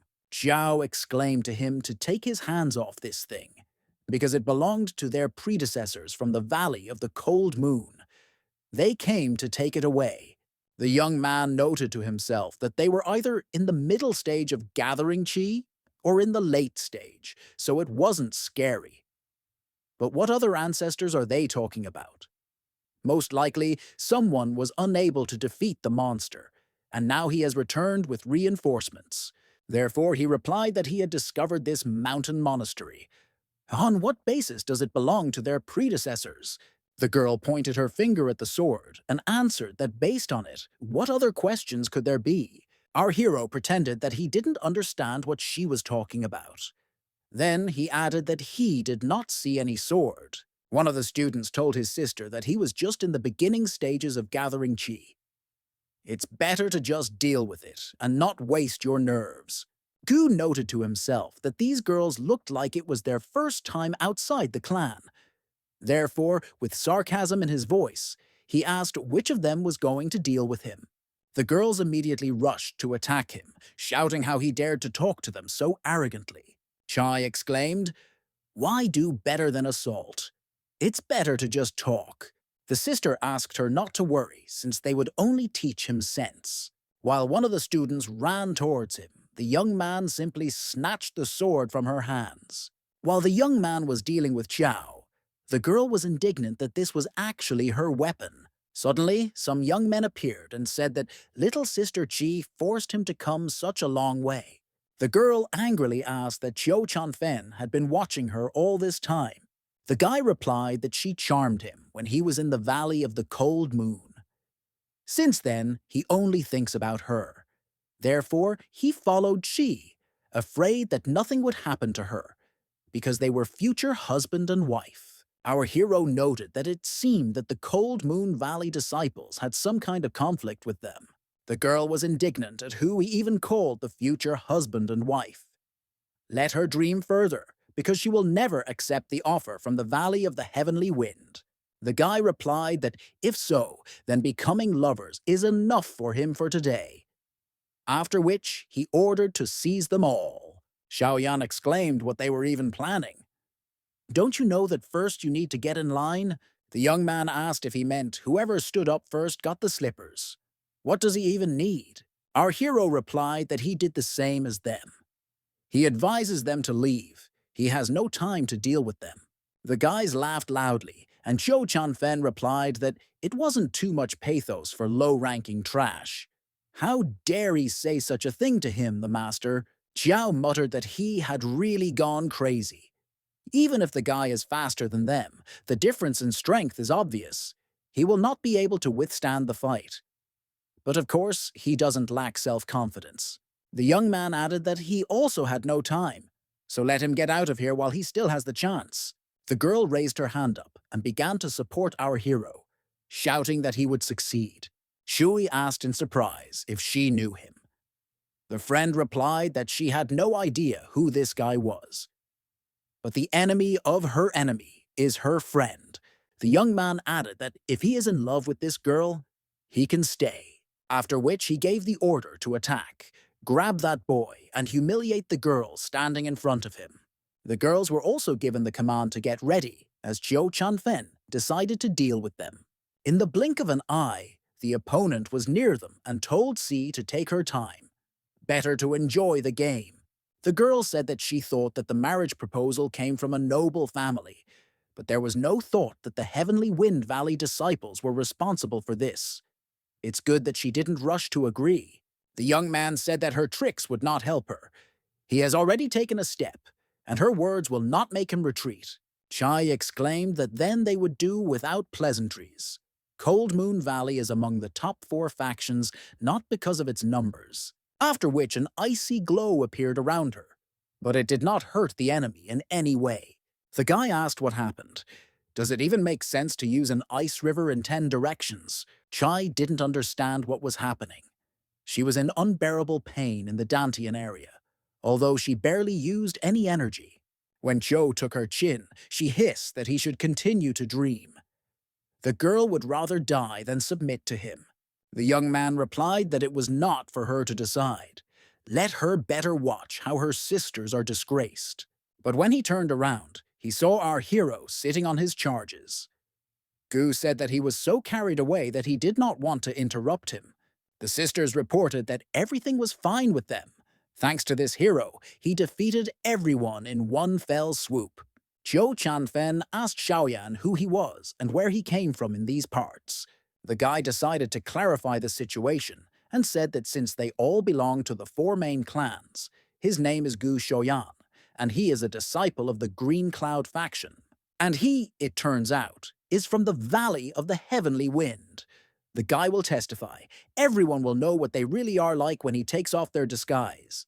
Then the young man noticed that there were some strange bubbles around him that looked ominous. The opponent hissed that he would immediately dance for daring to interfere with him. The young man wondered where he had disappeared to. Looks like the guy used a barrier. From different sides, only the voice of the enemy could be heard, asking what had happened. Had he really lost it? Gu replied that there would be no need to look for him. Judging by the energy consumption, he seemed to have to exert a lot of effort. The opponent replied that he was very unlucky. No one has yet managed to escape the blow of his ghostly knife. Our hero snorted that then he would be the first, and sharply jabbed his knife at the enemy, who was standing right behind him. But in fact, it turned out that it was an illusion. Chan Fen was on the other side, and stated that this mistake would cost him his life. Chai noted that he is a strong opponent. In Heavenly Wind Valley, they don't teach such techniques. It seems like he has a couple of secret techniques in his arsenal. The girl should have stumbled upon them long ago, but the fog is so thick that she can't even hear their feet. Apparently, the fog is a barrier. Suddenly, a young man began to fly towards her, trying to hold back a powerful attack. She immediately asked if everything was okay with him, and if he was safe. Our hero replied that everything was fine. The opponent exclaimed that this was very interesting. The guy is the first who managed to return from his sword. Our hero replied that he could not kill him. He doesn't consider his weapon to be a hindrance. The girl exclaimed that Cho needed her. Let him attack, and they will check what he has learned. The enemy began to disappear with the words that, if she is ready, then so be it. They will both die today. The guys stood back to back for a better view. The most important task was to prevent the threat. Chai didn't understand what was happening. The opponent seems to be everywhere. Our hero replied that there is only one Chan Fen. The rest are just copies. It is necessary to find him and kill him. While they were wondering how this could be done, the enemy suddenly appeared from the girl's side. When the young man hit him with his sword, the silhouette immediately dissipated. The girl said he was trying to catch them off guard. They can thwart him by remaining alert. In fact, she is already slightly exhausted and can only use 2 powers at a time. Our hero said that in this case she should defend herself, and he would put an end to these games. With the sword technique he recently learned, the guy will be able to fight back against his shadow clones. After which the young man used the lightsaber technique and the entire room was illuminated by a blinding light. Now the clones could not hide in the darkness and were clearly visible from all sides. All copies were attracted to the fireball, like butterflies to a fire, and they were immobilized. When the sword intent activated and began to hit everything around, there was only one true opponent left. After the enemy fell to the ground, our hero saw the sphere above him and decided to take it. Then he stated that he was finished. He failed to show favor as he did with Hua Sharon. Xiao thanked him and added that, thanks to him, the Valley of the Cold Moon escaped a terrible disaster. When the young man asked why they thought he did this for them, one of the girls grabbed her sword and asked what the guy was up to. Shoyan replied that they had forgotten that they were going to kill him and take the treasure for themselves. The girl immediately replied that they just wanted to scare him. You don't have to take it personally. And in general, they just wanted to ask the young man what he was going to do next. Our hero asked in surprise why he should report to them with any joy. Chai chimed in and said she wanted to clear things up. They head to the Imperial City to take part in the Zun Ghost Tournament. Once every 10 years, the royal family of the Great Yuan dynasty invites students from all sects to compete in martial arts. All participants take the competition very seriously. This is a great historical event, and an occasion for the royal family to demonstrate the power of our country to the whole world. And at the end, great rewards await students of schools and sects. After which the girl asked if the young man would also participate in these competitions. Xiaoyan replied that this was not actually his plan. He was busy training and accidentally ended up in this place. Xiao said that there was absolutely nothing wrong if the young hero didn't know about it. The guy asked if they would mind if he joined them. Then he added that the truth doesn't know them at all. The girl objected that, in battle, of course, they would get to know each other better. But even so, more than strangers, because he saved them. Joy added that if Gu had other things to do, they would not insist. But it is better to continue this conversation elsewhere, since the disciples of the Heavenly Wind Valley may come at any moment. After some time, the guys found themselves in the Imperial City. There were many more people there than in the Sinyun sect. The girl said that there was very little time left before the competition. She would like to see the best players of his sect. Will my brother meet them? Our hero replied that he didn't know yet. Sia's older sister won't miss this event, but he doesn't see her yet. Suddenly, a group of guys appeared, and those present noted that this was Qian Lan, who was the leader of the Heavenly Wind Valley. What's going on, and why is everyone so excited? When the man noted that the Cold Moon Valley disciples were already here, Qi said that they had just arrived. We just hit the road a few days earlier than usual. It's not a long way from the valley to the capital. The master replied that he understood everything. After which, he said that he still had things to do, so they would see each other at the competition. The guys heard people whispering that competitions of the best sects, which take place once every 10 years, would soon begin. But the disciples of Heavenly Wind Valley will not be able to participate. It seems they all died tragically, so Heavenly Wind Valley is now looking for a new team. The guy asked why the girls looked at him like that. He's with them, and besides, all those guys are dead, so there's nothing to be afraid of. Chajo replied that this was true, but that sect was one of the 4 major clans that undoubtedly guarded their secret treasures. If they find out the circumstances of the tragedy, they will have problems. The young man immediately said that it was time for him to go, because if they started digging, they would come to him. Chai tried to stop him and shouted that her sister didn't put it that way. She's just worried about them, that's all. The guy thought that he could not even think that in the Imperial City they would learn about Cho's death so quickly. Actually, his body remained in a cave on the mountainside. It's strange that it was discovered at all. He found so many untouched artifacts there. Chao seems to be right. Heavenly Wind Valley is clearly using secret techniques since they remain aware of all events. The young man killed him with the intention of the sword, which he pulled out of the stone. They have no evidence that points to him. But if they know that that guy was chasing Xi, then Gu followed her and her team too. The guy will become a suspect, because the Cold Moon Valley's fighting technique is different from his. Fortunately, he made the decision to move on his own in time, and said goodbye to the girls. The guy hopes that they understood everything correctly. The path has been fruitful. This savings ring is a rare gem. And the one whose remains he came across in the cave was clearly someone famous during his lifetime. Because of all the commotion, the young man never looked at what was inside. And now, finally, he finds out what is there. When stones and a couple of books fell out of it, Gu noted that it was the first time he'd seen so many. If he extracted the attributes of each of them and combined them with those he took from the monsters, he would become much stronger. It was a triple in Shen technique, but unfortunately it was incompatible with his swan technique. This suits him better than the assassin's lone sword technique. She will help him gain sword energy attributes. Now the young man also has a savings ring, which is just great. Suddenly, a sphere appeared from the ring. Apparently, it is also capable of extracting attributes. Yuan energy is not so much, only 12 points, and space energy is as much as 23. While our hero was trying to understand how it all works, he abruptly moved to the other end of the room. Then he decided to try again, and was convinced that it was teleportation. But you can't get through walls with it.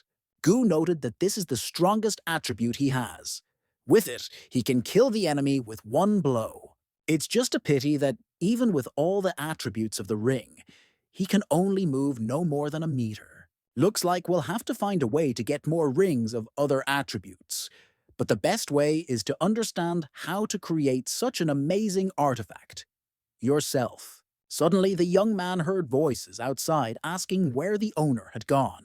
It was the head of the clan who said that he would like to move in. The man replied that it was good and he would prepare the rooms. Our hero was very surprised what the captain of the Heavenly Wind Valley was doing here at all. Qianlan asked where the Cold Moon Valley disciples were staying. The subordinate replied that it was not far from here, at the Tianbao Hotel. Their people watched them all day long. Master Chiu persecuted Qi and other members of her sect. That guy was with them. It is also necessary to assign an observer to him and find out who he is as soon as possible. It is necessary to find the criminal as soon as possible before the senior gentleman arrives. The young man realized that they seemed to recognize him and were already suspecting him. I wonder if his sect has already arrived in the mountains. Will Sister Saya be at the competition? Then he decided that he couldn't count on them. Continuing to extract attributes over time, he will have to leave the sect. If the situation with Heavenly Wind Valley worsened, it might have a bad effect on them. He killed their student with one left hand. With this ring, he certainly has nothing to fear anymore. The guy extracted the attribute of space. He doesn't care about the Valley of the Heavenly Wind. Meanwhile, Xiao asked for forgiveness and said that she always speaks without thinking. How does she think that people in the Imperial City already know about Chiu's death? She simply shared her suspicions. Xiaoyan saved them, just as it occurred to her that he might fail them. Chai replied that it didn't matter anymore. The young man has left, and she is worried about something else. Chanfen was going to propose to her, which means he is from high society. But then she had a bad feeling, and she refused him without finding out anything about him. But it was this young man who threatened them, and he deserved to die. Gu ended up there by accident. He did this to save them. Therefore, it is their duty to protect him from consequences. She and Xiao Yui will tell the captain that she was the one who killed Zhou after he attacked them first. Then the girl added that our hero should not be allowed to confess to the murder, so she will find him first. Standing near the corpse of a comrade, the man asked where the senior master Chiu was now. The subordinate replied that he would arrive in the Imperial City tomorrow. Qianlan then asked where the guy he ordered to be followed was. Let them bring him in, immediately. After some time, a fight broke out between the guys and the young man. Our hero asked if they were tired of watching him all day long as possible. The captain of Heavenly Wind Valley asked if he had accidentally killed Zhou Chanfen, but suddenly, Qi intervened in the conversation, saying that it was she who killed that man. The man asked in what sense. Did she have a reason to kill the Heavenly Wind Valley disciple? The girl replied that their clan is one of the 4 strongest. It's a pity, really, that there are such vile and unscrupulous students there. She refused to marry him, and the guy pursued her all the way to the Silian Mountains. He also wanted to discredit her honor. That's why her hand didn't even tremble when killing him. The man asked why she was saying all this. Chiu is dead. All her speech is just empty words. He is the only dear son of Master Chiu. This is a tragedy for the entire valley. The guy did not just miss his bride. He said goodbye to life. The elder will not leave it like that. There must be a more reasonable explanation for what happened, but if she wants blood feud, then the captain will punish them. The girl asked what all this empty talk was for. She heard her brother's sword skills and would like to see it with her own eyes. The young man stated that this was somehow ridiculous and immediately rushed to attack his rival. Chai immediately activated the technique of 100,000 glaciers, which filled everything around. The guy noted that the valley had incredibly strong technology. It instantly took over the territory. Jianlan and Zhejian are similar, only they used camouflage techniques and her position was completely open. The enemy, meanwhile, used invisible technology and moved very quickly from place to place. The girl decided not to wait for him to get closer to her and began to attack him with the help of a flying flower and a heavenly dance. At first, she thought that his energy had disappeared, but then she realized that he was simply out of her line of sight. When the girl felt that the man was approaching her from above, she immediately put up an icy defense over herself. But the enemy avoided a collision and flew towards our hero with a sword in his hands. It dawned on the girl that he didn't need her, but when the sword was almost near the young man's head, he immediately teleported. The captain was shocked and did not even understand at first what had happened. He thought that it seemed to him that Gu had simply disappeared. Finding himself behind him, our hero asked what was actually happening. It turns out that all this time, his goal was only him. Qianlan couldn't figure out how he did it. The girl is able to track his movements using the glacier field, and thereby limit his abilities. Well, how did this guy, even after all his attempts to confuse Qi, understand that he was the target? However, the trick he pulled now is much more frightening. It wasn't like a quick dodge, more like a teleportation, after which he stated that the young man was able to avoid the blow, which he had carefully thought out. It seems he underestimated him. Gu replied that it would be better to let him think about something else. Since he is familiar with Qi, he should know its techniques. Even he can see that her technique matches his. If he wanted to deal with her, he would act openly. But the man avoided the fight, so our hero realized that he didn't really want to attack him. The girl said that in front of him was a disciple of the Qinyun sect. Let him think about the consequences before he strikes. The captain immediately replied that he did not know that he was from that particular clan. So he was wrong. But he knows the temperament of Senior Chio. So as the chief disciple of the Heavenly Wind Valley, he must settle this matter. None of them wants the conflict to grow to the scale of a sect. The girl was indignant that this was unfair. Janfen is primarily to blame. The man replied that it didn't matter to him whether he was dead or alive. The main thing now was to pacify the anger of the senior master. So there is no other choice. Xiaoyan laughed and exclaimed, "This is how Heavenly Wind Valley, one of the top 4 sects, resolves conflicts. It's clear as daylight that it's their fault, but they want to shift it onto someone else's shoulders." Qian replied that there is no need to be a weakling. He will take the life of a newcomer who has recently learned the realm of Qi, and they will end there.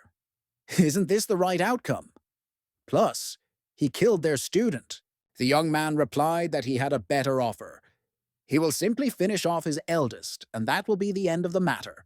The man exclaimed that everyone can talk. He better have a one-on-one conversation with the master once he catches him. As the captain rushed past him, the young man noted that he was surprisingly faster than Gu with the speed attribute. Literally a moment later, he found himself with a sword near his back and exclaimed that he should try to dodge this time. But the young man managed to teleport again to avoid being caught. While repelling the attack, the guy thought that it was strange. It seemed that the distance to which he could teleport was decreasing. We need to end this immediately. Then our hero wanted to deal him a decisive blow. But the man managed to dodge. At first, the young man did not understand how he managed to avoid the blow. But then it dawned on him that with each teleportation, the space attribute becomes weaker. He only has 23 points left.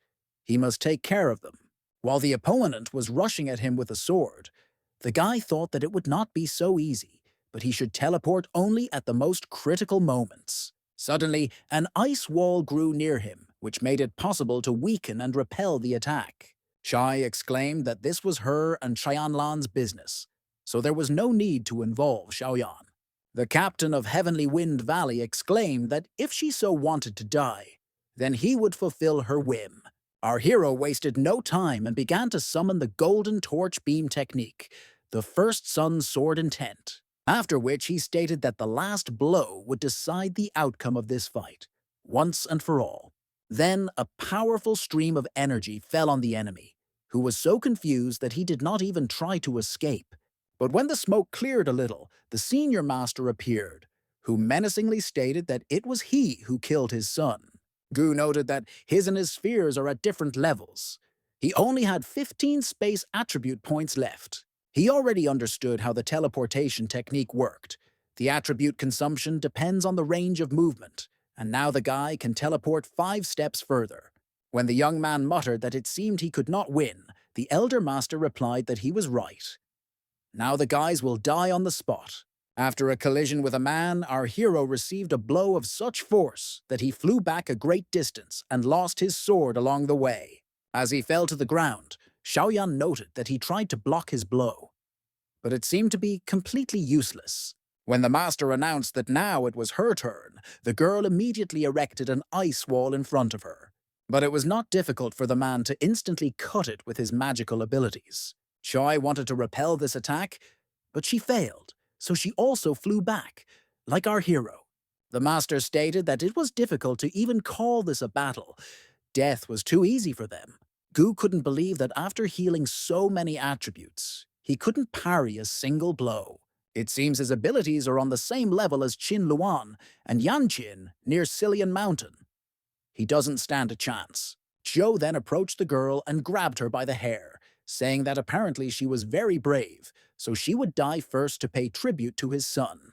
Our hero shouted, "Wait!" I thought to myself that from the moment I learned to extract attributes, I thought that I would become invincible.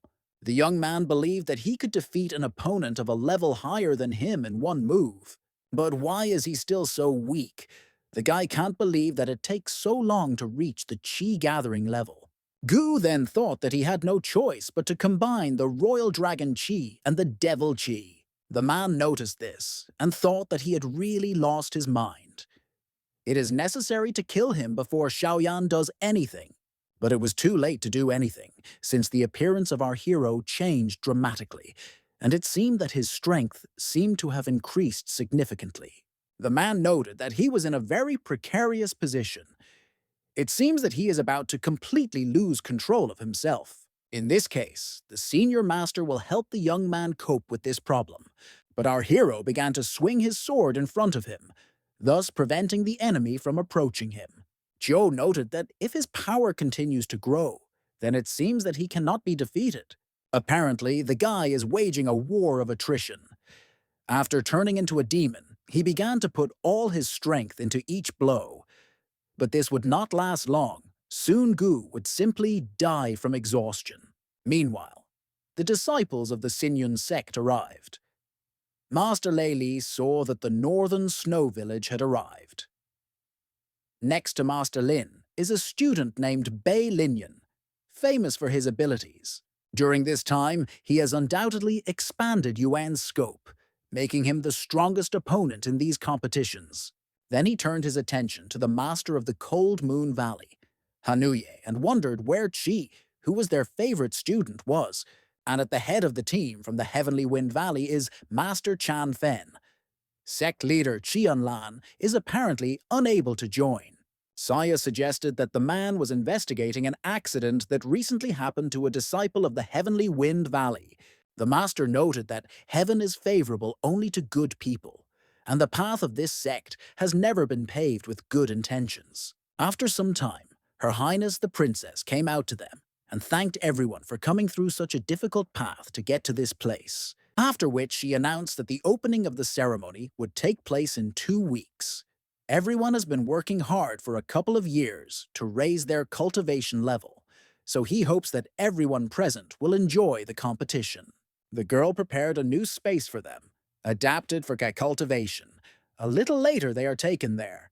When Sect Master Xinyun thanked her, Yanqin asked if all of his clan's disciples were participating in the competition this year. The man replied that of course. Then he clarified why she was even asking this. Suddenly, Qijiao came running, fell at the feet of her master, and began to beg her to save Qi, since the people from the Heavenly Wind Valley were chasing her. Meanwhile, the man noted that such a long period had already passed, and he was still holding up well. It's as if he's being guided by a stream of endless energy. The young man noticed him and began to run towards him in order to attack. The master managed to dodge the blow, but his cover was destroyed. The enemy decided not to miss this chance and take advantage of the fact that our hero was so close to him, so he attacked with the help of his magical abilities.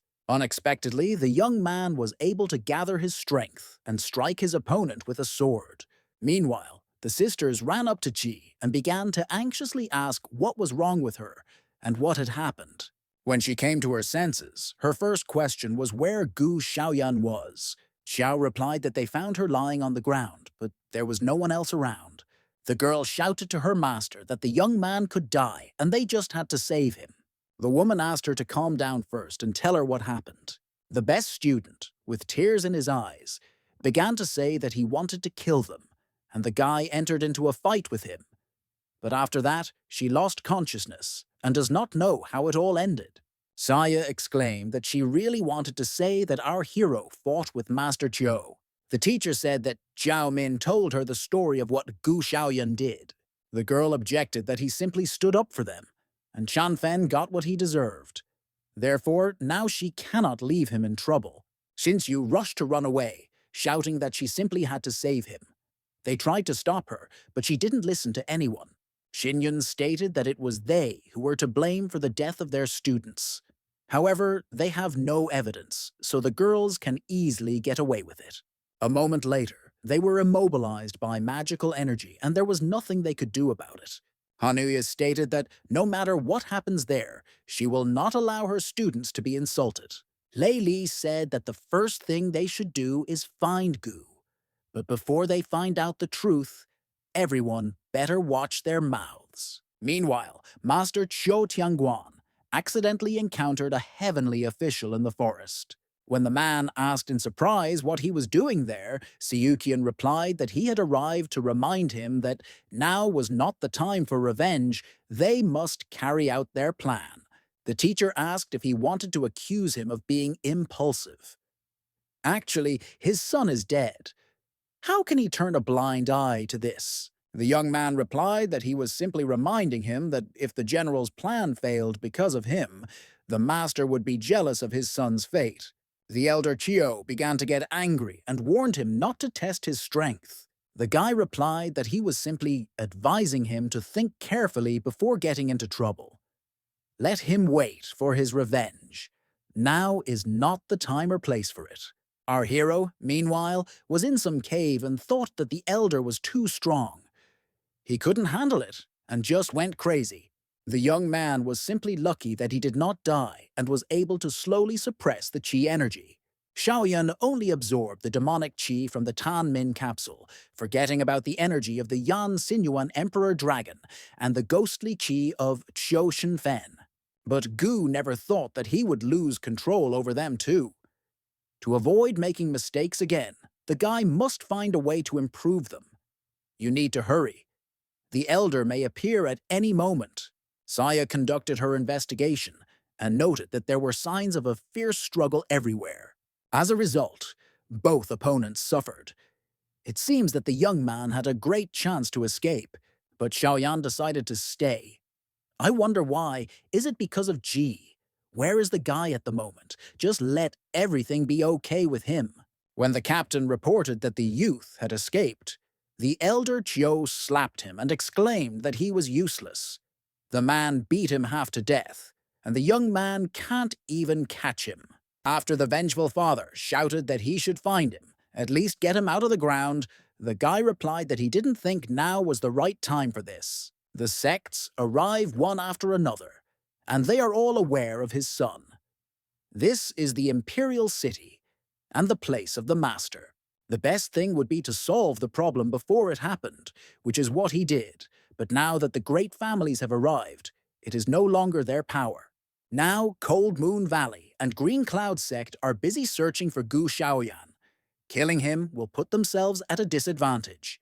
He understands that the man is saddened by the death of his son, but everything now looks like the machinations of the Valley of the Divine Wind. The master hissed that our hero must die, like all those involved in the death of his son. Suddenly, Saya's voice rang out and angrily asked where Gu was. She warns Qianlian that if he touches him, she will kill him with her own hands. The captain replied that they were absolutely not interested in this guy. If the girl was looking for him, she had come to the wrong place. Xinxiu was confused at first, but then clarified whether he was Zhou Chanfen's father. The man replied that if they killed his son, then he would finish off her master, not to mention the junior minions of the Green Cloud Sect. The girl grabbed her sword and exclaimed that if they killed Xiaoyan, then they wouldn't get away with it so easily. The elder laughed and said that this was simply great. He has been in the mountains for several days, but he constantly fights only with some youngsters. Shouting that how dare he insult her, the sister rushed to attack him. Qian Lian stopped her sword with 2 fingers and said that there was no need to bother so much. She is, of course, talented and known as one of the outstanding geniuses of the great country of Yuan, but she is as close to him as to the moon. Then he added that the huge gap between the kingdoms cannot be filled with a simple word: genius. The captain thought that even Saya could not compete with the elder. Gu was obviously in the early stages of accumulating fathers, but how could he not only escape, but injure him? Is it really all explained by madness? The man said that next time, before asking a question, the girl should think about whether she even has the right to do so. The young man stopped him and asked why he didn't let her go for the first time. The elder pushed him aside and informed him that as soon as they returned back, he would deprive him of absolutely all powers. The young man replied that he simply wanted to remind him of his current situation. The man said that Gu must die even if the Lord of Heaven himself stood up for him. If they dare to provoke him again, the elder will no longer hold back. The girl thanked the captain and said that he saved her. Then she asked if Shoyan was alive. Meanwhile, our hero stated that finally all the attributes had been improved. This time it didn't break. Although it was a little more dangerous than before, he still received a good reward. Surprisingly, the guy was able to fully assimilate these attributes and reached the late stage of qi accumulation. Now that he faces Master Chiu, he won't have such big problems. Suddenly, a heavenly official appeared near the entrance to the cave and asked what about him then. The young man asked if he was one of the guards of the heavenly palace. The man replied that he did not expect that a child who had only recently begun to accumulate qi energy would be able to fight on equal terms with the elder of the Dan rotating realm. This is really very strange. Just recently, the guy was shouting that he had reached the late stage of qi accumulation, but in fact, he had made it much further. Our hero asked what he wanted. He is also given in the rotating kingdom. If necessary, Gu will fight him to the death. Siyuchen laughed and said that Shoyan is still too young. Only people like him have so much impudence. Let him not worry, since the man did not come to fight. The heavenly official wants the young man to join the divine palace. If he does this, then the guy will be able to help him reach the level of God in the blink of an eye. The divine palace is full of masters. Each country has 11 gods and 4 representatives, and above them stand the Star Kings. They are in a place Gu can't even imagine.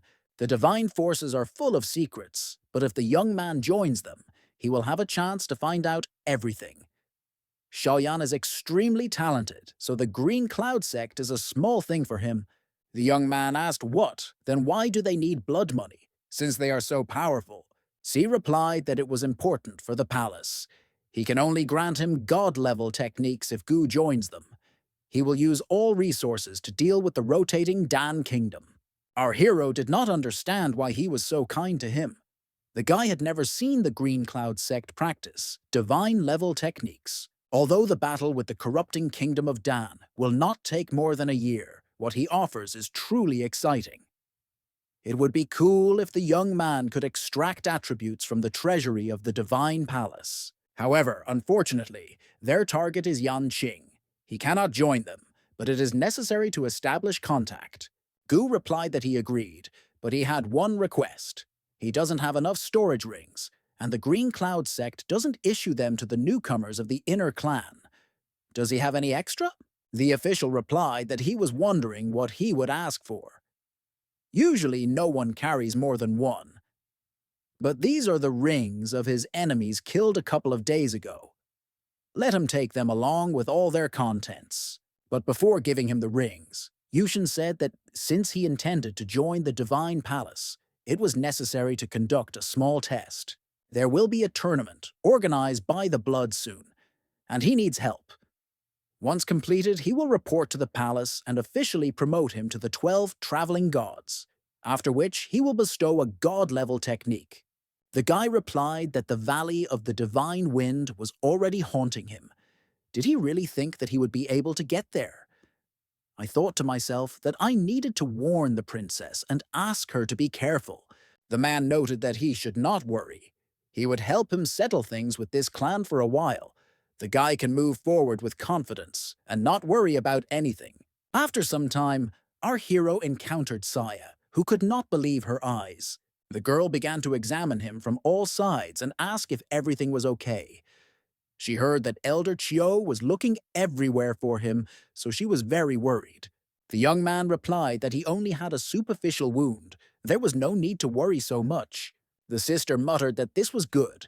She had been looking for him for a couple of days and came to the conclusion that the people who want to kill him are very dangerous. Since you just detected a strong aura, but it immediately disappeared. Our hero noted to himself that it was better not to involve his sister in this if he was seen with the divine guard. Questions could not be avoided. Therefore, he replied that regarding the bloodthirsty aura, there are a lot of demonic beasts around, so he feels it too. Saya invited him to return with her. This time, the team is led by Lei Li. The people of the Divine Wind will not dare to do anything with him. After some time, Gu greeted the elder. He replied that it's good that everything is fine with him. Let him stay next to him, and no one will dare to do anything. Xiaoyan replied that the last time he left the sect, he was lucky to reach the qi accumulation realm. This time, the young man was on the verge of death a couple of times, so he reached the late stage of qi accumulation. The elder began to examine him from all sides and say that he was definitely a genius. He just needs to learn the art of the sword. The man will pass on all his knowledge to him. Since you said that she did not expect him to overcome the barrier that geniuses take 6 months to overcome so quickly, she believes that he should be allowed to compete for the sake of their clan's glory. The master replied that it was a pity, but the list of candidates had already been submitted. He visited Elder Lin to recommend that Xiaoyan be nominated as a candidate for the competition. Unfortunately, nothing came of it. Our hero replied that everything was fine. He will watch and learn. Although the guy has reached the late stage of qi, his strength is still not great. He still has a lot to learn. The elder replied that in that case, in order to strengthen his kingdom, he would teach him his flaming sword technique. Gu said that Chui from Cold Moon Valley was seriously injured because of him, but unfortunately, he fell into madness and doesn't know how she is feeling. Is everything okay with her? The girl replied that she was saved, but due to her injury, she would be forced to miss the upcoming tournament. When the girl began to cough, one of the nurses said that she needed to take medicine. But after that, Gu suddenly appeared at the door, saying that the lady herself was in serious condition, but she still needed to worry about him. Chai replied that when he went mad like a demon and Elder Cho hit him hard, she was very worried and afraid for his life. But at the same time, she could not do anything. The young man patted her on the head and said that everything was fine. He is safe and sound. At that moment, he really merged with the fire. But the elder's attack was imperfect. In the end, he managed to escape into a cave. Fortunately, he overcame the demon within himself and was able to recover. Going outside, the guy came across Saya, who was looking for him. And now, Gu is here. Then he took out qi and blood restoration pills and said that he had made them specifically for her internal injuries as soon as he returned to the city. Let him accept them. His master Lin Hesun, from the Green Cloud sect, is a first-class alchemist in the great Yuan country, so he knows how to prepare them. The girl was shocked that it was a level 10 pill and couldn't believe that he actually made it himself. Our hero replied that he couldn't buy them, so yes, he made them himself. Let him not worry and take the pills. He has enough of them. Then the young man gave her a pill, and then brought her a bowl of water for her to drink. Zhao entered the room, brought medicine, and said that it was time to take them. Having seen this picture, she immediately said that she had not seen anything. Let them continue. The guy immediately asked for forgiveness and said that he just wanted to give her medicine, nothing more. After which he began to run away from the room, shouting that he should not forget to take these pills, and Gu would return to visit her a little later. The next day was competition day. Students from different sects slowly began to gather. The master of the Green Cloud clan asked how our hero's sword technique was going. The young man replied that he had trained a little and gained experience, but it was not enough for battles. The man replied that it was a pity that he would not be able to take part this time.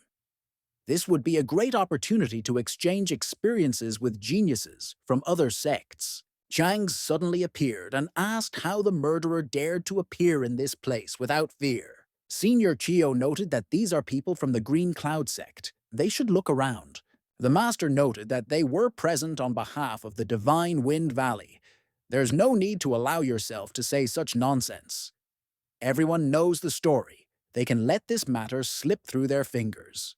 But if they insist so, then the man will join other sects, and they will decide this issue in the royal court. After which the elder hissed that when the time comes, there is no need to blame him if they will be at a disadvantage. Chang asked the elder not to be angry, since today was the start day of the competition. But in such tests, injuries are not a rare occurrence, so Lei must also control himself if something happens. One of the main green clouds asked that they were really counting on personal revenge. The man exclaimed that he must be joking. The competition will be between all talented novices, and they all have different kingdoms, so something can certainly happen at the first stage. Lei replied that although your chief acolyte Xian Lan has some talent, it is a bit arrogant to claim that they will defeat them. Don't he think so? Smirking, the enemy asked who said that they only had him. Divine Wind, Valley Disciple. Siyukin immediately greeted the elder. Our hero was surprised, because the guy is a heavenly official. Will he really represent the Valley of the Divine Wind? After some time, the start of the first round, the formation of the Phantom Divine Heart was announced. This is an ancient formation left on the territory of their country. To this day, no one has unraveled its secrets. They sealed off the most dangerous areas. If they see the seals, then there is no need to try to break them. The danger in those places is extremely great, even for the level of a sea god. With the rest, they will cope quite well. There are 30 jade talismans in the formation. They are their target. Having obtained them, they need to head to the center of the formation in order to pass the test. Seats will be allocated based on the number of mascots. Completing the stage will take 3 days. If someone fails to reach the center by the end of the 3rd day, then this person will be disqualified. However, there are no restrictions within the formation. Those who committed murder and injury will not be punished. Gu now understands why Cho was sure that they would take revenge, but he is not participating in the competition. Then it dawned on him that their target was Sia's sister. They asked Seiyushin to deal with her specifically. Now they can't do anything with him, so they decided to take it out on the Green Cloud sect. The young man immediately began asking the girl to withdraw from this competition, as he was very worried. Saya exclaimed what he was even talking about. It's understandable why he's worried since she's fallen out of favor, but Sintyu intends to take first place in this competition. The young man is a genius among geniuses. His cultivation is perfect, but he lacks experience. It's okay to retreat when you feel like you're outnumbered by half your enemy, but some things need to be done. She had broken through to the realm of true chi condensation, so she could take care of herself. Our hero objected that that guy was hired by Tian Fengu. He is not their novice, and his strength surpasses the realm of true condensation. The girl replied that it was too late for them to retreat. She was obliged to participate not only for his sake, but also for the sake of the sect. The master said that Sintyu was right. They have no choice. If they retreat now, then that clan will continue its aggression. It's good that the venue is a formation of illusions. It's almost impossible to track anyone there. Let Saya remember, everything is unclean with that guy. If he meets him, he does not enter into battle. If he feels danger, he immediately runs to the pharmacy center. No one would dare harm her there. The young man asked why it was suddenly safe in the center. What's so special about it? Lei responded because one of the organizers of the competition is a talented princess of a great dynasty. She will personally meet the participants in the center. No one will dare to do anything in front of her. After some time, a subordinate reported to Lord Tianguan that the competition had already begun. When the man asked what about the secret passages, the servant replied that they were open, so he could enter the formation at any time. The guy replied that it was great. This time, the four divine magistrates will join forces to seize the blood. Another noted that the Phantom Divine Heart Formation is a great place. The Great Yuan dynasty truly considers it theirs. One of them added that, much to their regret, the Divine Palace had already deciphered this formation a long time ago. Tianguan stated that they would kill two birds with one stone. The Star King of the Divine Sea will personally greet the participants, so you need to grab your blood before he appears. The guy objected that since she dared to leave the palace without the guards of Emperor Yan, they would be able to capture her. Meanwhile, the host announced that he was declaring the Phantom Divine Heart Formation competition open. The elder asked the girl to be careful, since this was not an ordinary competition. Gu noted to himself that it looks like Yan Qin will be at the center of pharmacy. It is not surprising that Si is speaking on behalf of the Divine Wind Valley in this competition. Now his logic is clear. He made a deal with the valley and can now get to the center of the formation. But he also wants to see him as part of the Divine Palace, so that the guy cannot kill Xiaoyan. Suddenly, it dawned on our hero that the Divine Wind Valley was using the Divine Palace to deal with the Green Cloud sect. Meanwhile, the young man quietly threw him a small note. It was a map that showed the secret entrance to the formation. It was also written that Gu would go there, and the young man would take care of everything. Xiaoyan noted to himself that it was good that he pretended that he intended to join the ranks of the Divine Palace. The problem with entering the formation has been resolved, after which he informed the elder that he would go for a walk and examine the surrounding area. Looking around, our hero noted that it was now clear what the ghostly zone of the Heavenly Heart looks like. But before he could take even a couple of steps, the place was completely transformed. This means that in order to move to the next location, he must break through these shifts in space. As soon as the young man thought that he needed to be careful and remain vigilant, a huge monster appeared behind him. After which, the animals suddenly began to hide back under the water, and the guy didn't even have time to really understand anything. The young man decided not to wait for him to attack again and attack him underwater, using the lone sword technique. When the creature appeared again, Gu thought to himself that the appearance of the sea dragon was unexpected. It's just unclear why he is so weak, perhaps a 5th or 6th level demonic beast. After a powerful stream of energy erupted from his mouth, Xiaoyan realized that he could attack from a long distance. While the monster's mouth was open, our hero managed to see that it contained a jade talisman. He never thought that he would be able to find it so quickly. But to get it, the young man must defeat this giant dragon. The problem is that he cannot even injure such a powerful demon. In addition, the guy does not see his attribute, which means he cannot extract it. The examiner said that the most dangerous areas will be marked with a seal. Only there was no seal at the entrance. But if the masters in charge of these competitions were able to install this jade talisman, then removing it should be easy. This creature is simply an obstacle created for competition, and not a real dragon. When suddenly the monster began to dissipate, it dawned on Gu that it was just an ordinary illusion. No wonder he couldn't extract its attribute. Our hero never thought that the power of illusion could reach the 5th or 6th level of a demonic beast. But since it was an ordinary test, he passed it with ease. The attributes were still inside the talisman. Yuan's energy is quite small, but this is the first time he extracts something from a jade artifact, so he will still absorb it. Opening his eyes, the young man understood how it all worked. Now the location was completely revealed to his gaze. It turns out that by retrieving an attribute, it can monitor shifts in space. But the talisman contains only a small part of them, so when it gets to the next location, part of the territory will again be available to it. In this case, in order to reach the center of the ghost zone, he must collect jade talismans. Otherwise, there is no other way. Suddenly, the voice of a heavenly official was heard, who said that he had simply been waiting for him. Gu exclaimed that the secret passage he showed him actually worked, although at first the guy doubted it very much. In his opinion, this place is not suitable for holding competitions. C replied that the Sky Castle had been exploring the ghost zone of the Sky Heart for several years. The young man knows as many secrets as the royal family never dreamed of.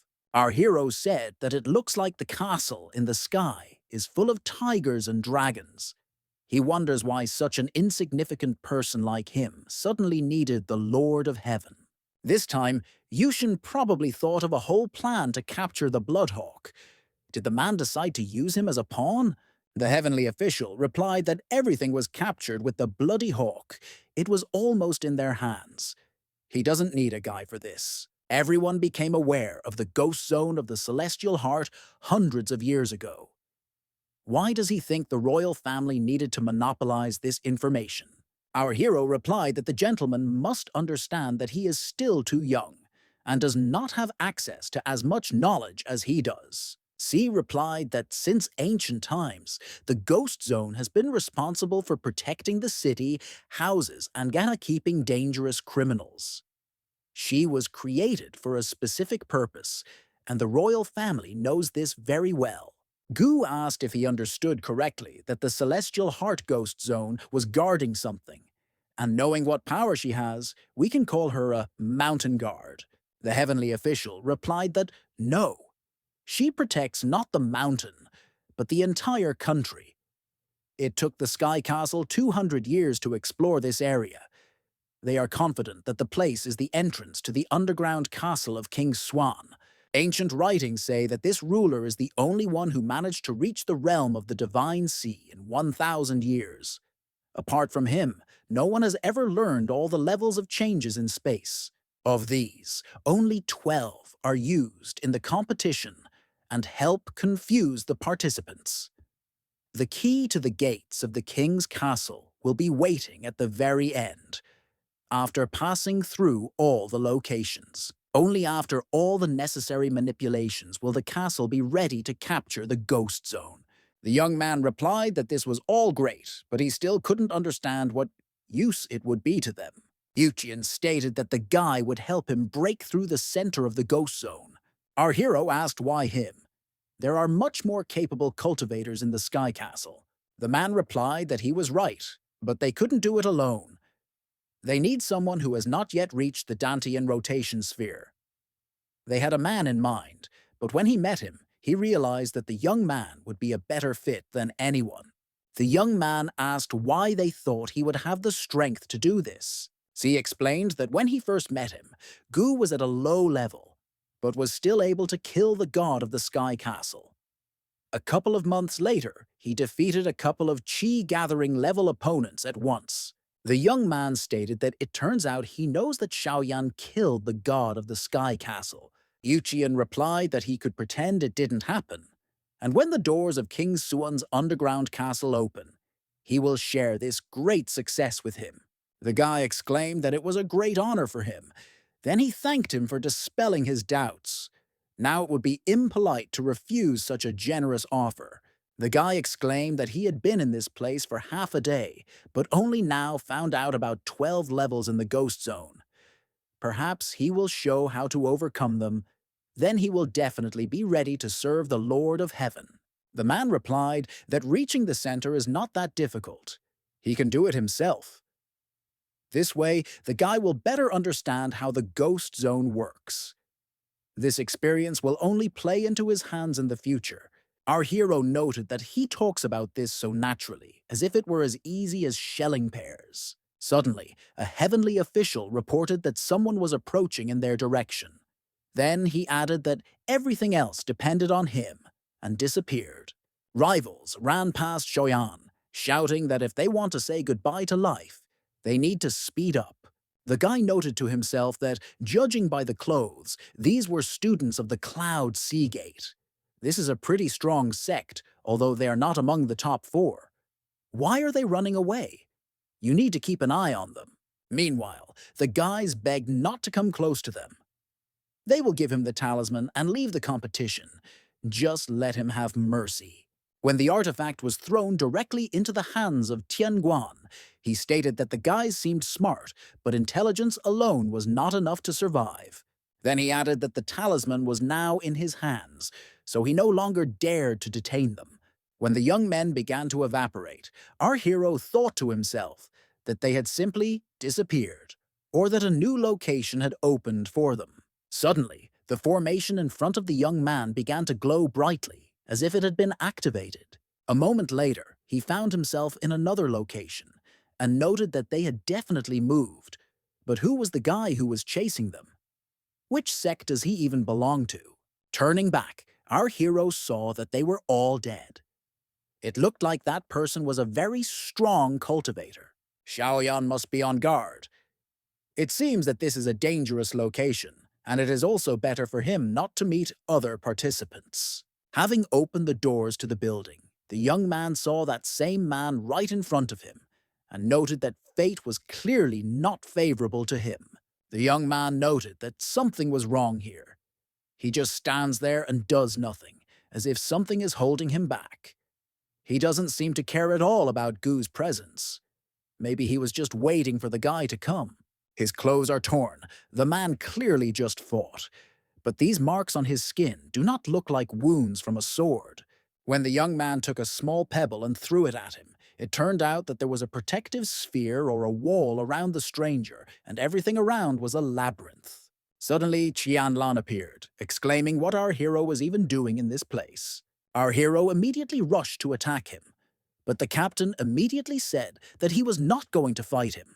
Shoyan noted that last time they fought tooth and nail, and now he is afraid to fight one-on-one. So what? Lan replied that at that time he, as the leader, was given the order to detain him. But now the elder retreated. Plus, the guy doesn't support Chio's approach to solving problems, so everyone thinks he's a villain. The captain promises that he will not interfere with him in the ghost zone. Everything he said was absolutely true. The young man hid his sword and said that he would just take his word for it this time. Qian asked what was going on and who was this guy. He saw the bloody bodies of Cloud Sea sect members at the entrance to the location. Is this really his doing? Our hero replied that he did not know. The guy followed them, hoping to stop him, but did not have time. The captain once again emphasized that he did not wish him harm, and hoped that the problems between them were over. But suddenly the man disappeared somewhere. Xiaoyan realized that as soon as he stepped onto another cell, he immediately disappeared, followed by that guy. It turns out that each cell is a portal to another dimension. But then, how did the guy move from one cell to another? What if this requires understanding the changes in space located within each of them? One way or another, there must be a way out of this labyrinth. Suddenly, Lan reappeared and exclaimed that he was lucky to not go back on his words. How dare Gu even deceive him? The young man replied that it had absolutely nothing to do with it. Then he asked where he had been transported. The man exclaimed that he was in a hellish place with a sea of fire. He almost burned to death. Xiaoyan noted that that guy also stepped onto another square and disappeared after him. Apparently, this is all one labyrinth, where each cell is a separate location, from which there is only one way to get out. The captain of the Heavenly Wind Valley asked where they should go next in this case. Our hero replied that he did not know. This place consists of identical black and white cells. They do not have any specific pattern. The young man was indignant that then what was the point of wasting time on empty talk? If you don't know the loophole, then the only way out is to use force. He can stand and think further, but Qian went. Shoyan thought to himself that the labyrinth consisted of identical cells without any pattern, but if he found a jade talisman, perhaps it would show the way. Our hero decided to follow Lan's example and took a step to the next random square. After the guy disappeared, Qian immediately appeared, who stated that he had moved one more cell forward. Apparently, Gu decided not to stand still. He will cope if he chooses the same route. Then he chose another cell and found himself in a location with some huge stone statues. The guy looked around and thought that he didn't see any dangers.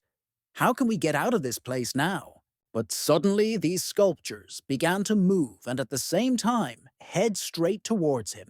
Having barely managed to jump aside from one of the blows, the man thought to himself that he was afraid that he would not last long. There must be some way to stop them. Then it dawned on him that he needed to find a jade talisman. With him, he will definitely be able to defeat them.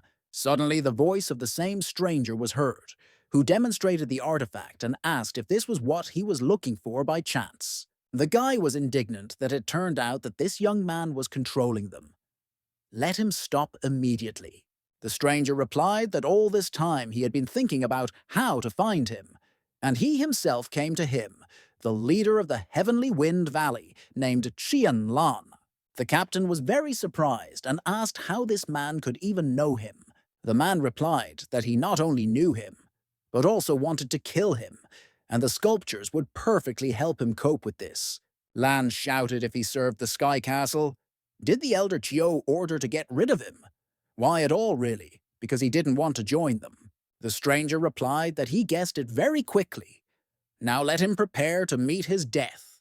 The young man was not going to give up so easily and exclaimed that they would still see which of them would die. After which he began to try to get closer to this impudent stranger in order to deal with him.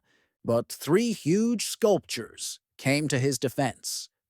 The guy noted to himself that if he continues to run away, he will quickly come to an end. Therefore, we need to quickly deal with their puppet master. Suddenly, an enemy appeared behind him, who, with a mocking voice in his voice, asked if he had lost it. Meanwhile, our hero found himself in this location, did not understand what was happening and why these statues were lying on the ground. Then he caught sight of the captain of the Heavenly Wind Valley, who was bleeding from his mouth. After which the young man turned to the stranger and asked if he had done this to him. The man feigned a friendly greeting to him, and noted that this was the same rat that was following on their heels. Did he really want to say goodbye to his life? Lan told him to be careful, as that man was controlling the stone statues with a jade talisman. They cannot be defeated. Xiaoyan muttered to find out that he was not doing this for his sake, but he just needed a talisman. The stranger was very amused by this. He showed him the artifact and said that if the guy wanted it so much, then let him try to come up and take it away. Our hero replied that he asked for it himself and began to make his way through the statues with the help of the intention of the sword. Finding himself near the enemy, Xiaoyan dealt him a powerful blow, which he no longer had time to dodge. The captain of the Heavenly Wind Valley was very surprised and did not understand how he managed to do this. The opponent took the talisman in his hands and ordered all the sculptures to simultaneously deal with it. But the stone statues had not even managed to get close to him, when the young man immediately took advantage of the intentions of the sword of the first son. After which there was a powerful explosion, and the blast wave demolished everything that was around. When the smoke cleared, only debris from huge stone monsters could be seen on the floor.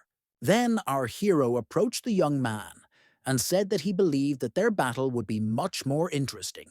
Having taken the talisman from him, Gu immediately warned Lan that he would not get the artifact. The man replied that he had no intention of taking him away. I just didn't expect him to become so strong. After which, he thanked him for his salvation. The young man asked if he knew who the stranger in the mask was. Qian replied yes. He didn't expect the elder to make a deal with the Sky Castle to kill him. But there is no need to worry. As soon as they get out of here, the man will report everything to the elder. The guy noted that at least he was now ready for the next attack. They won't stop, so be careful, and it's time for him to go, because he has some things to do. The captain of Heavenly Wind Valley asked if the young man knew how to get out of this place. Our hero replied that there is one way, but if he wants to leave the labyrinth with him, he must promise him something. Once they are outside, let them take just one look at his jade talisman. After the guy was indignant with what joy, Gu noted that he did not trust him, but it didn't matter. Let him stay in the labyrinth then. But as soon as the young man took a step, they both moved to another location. Lan took out his talismans and said that he could look at them. But is he really just looking? Maybe some valuable thing is hidden in them or something else. Our hero took the artifacts in his hands and said that he does not reveal his secrets to everyone. As he absorbed his attributes, the young man thought to himself that taking his promise was the right choice. After returning the talismans back, the man looked at them and thought that, strangely, nothing seemed to have changed. Gu said goodbye and said that they would see each other at the end of the test. Meanwhile, Saya stood near the lake with a huge toad and noted that Bei Linyan was on the other side. The guy said he didn't think they'd run into each other in the ghost zone. Apparently, this is fate. Therefore, how will they decide which of them will get the jade talisman? The girl asked in surprise what he was talking about. There is no jade talisman. Bei told her not to act like she didn't know what he looked like. She somehow got to this place. Most of them are hidden in the most dangerous locations of the ghost zone. Now they are in a swampy area, in the middle of which this giant beast sits. Most likely, it is he who guards the jade talisman. Since you muttered that, who would have thought that they would have to fight in the final round? The young man replied that sooner or later this was bound to happen anyway.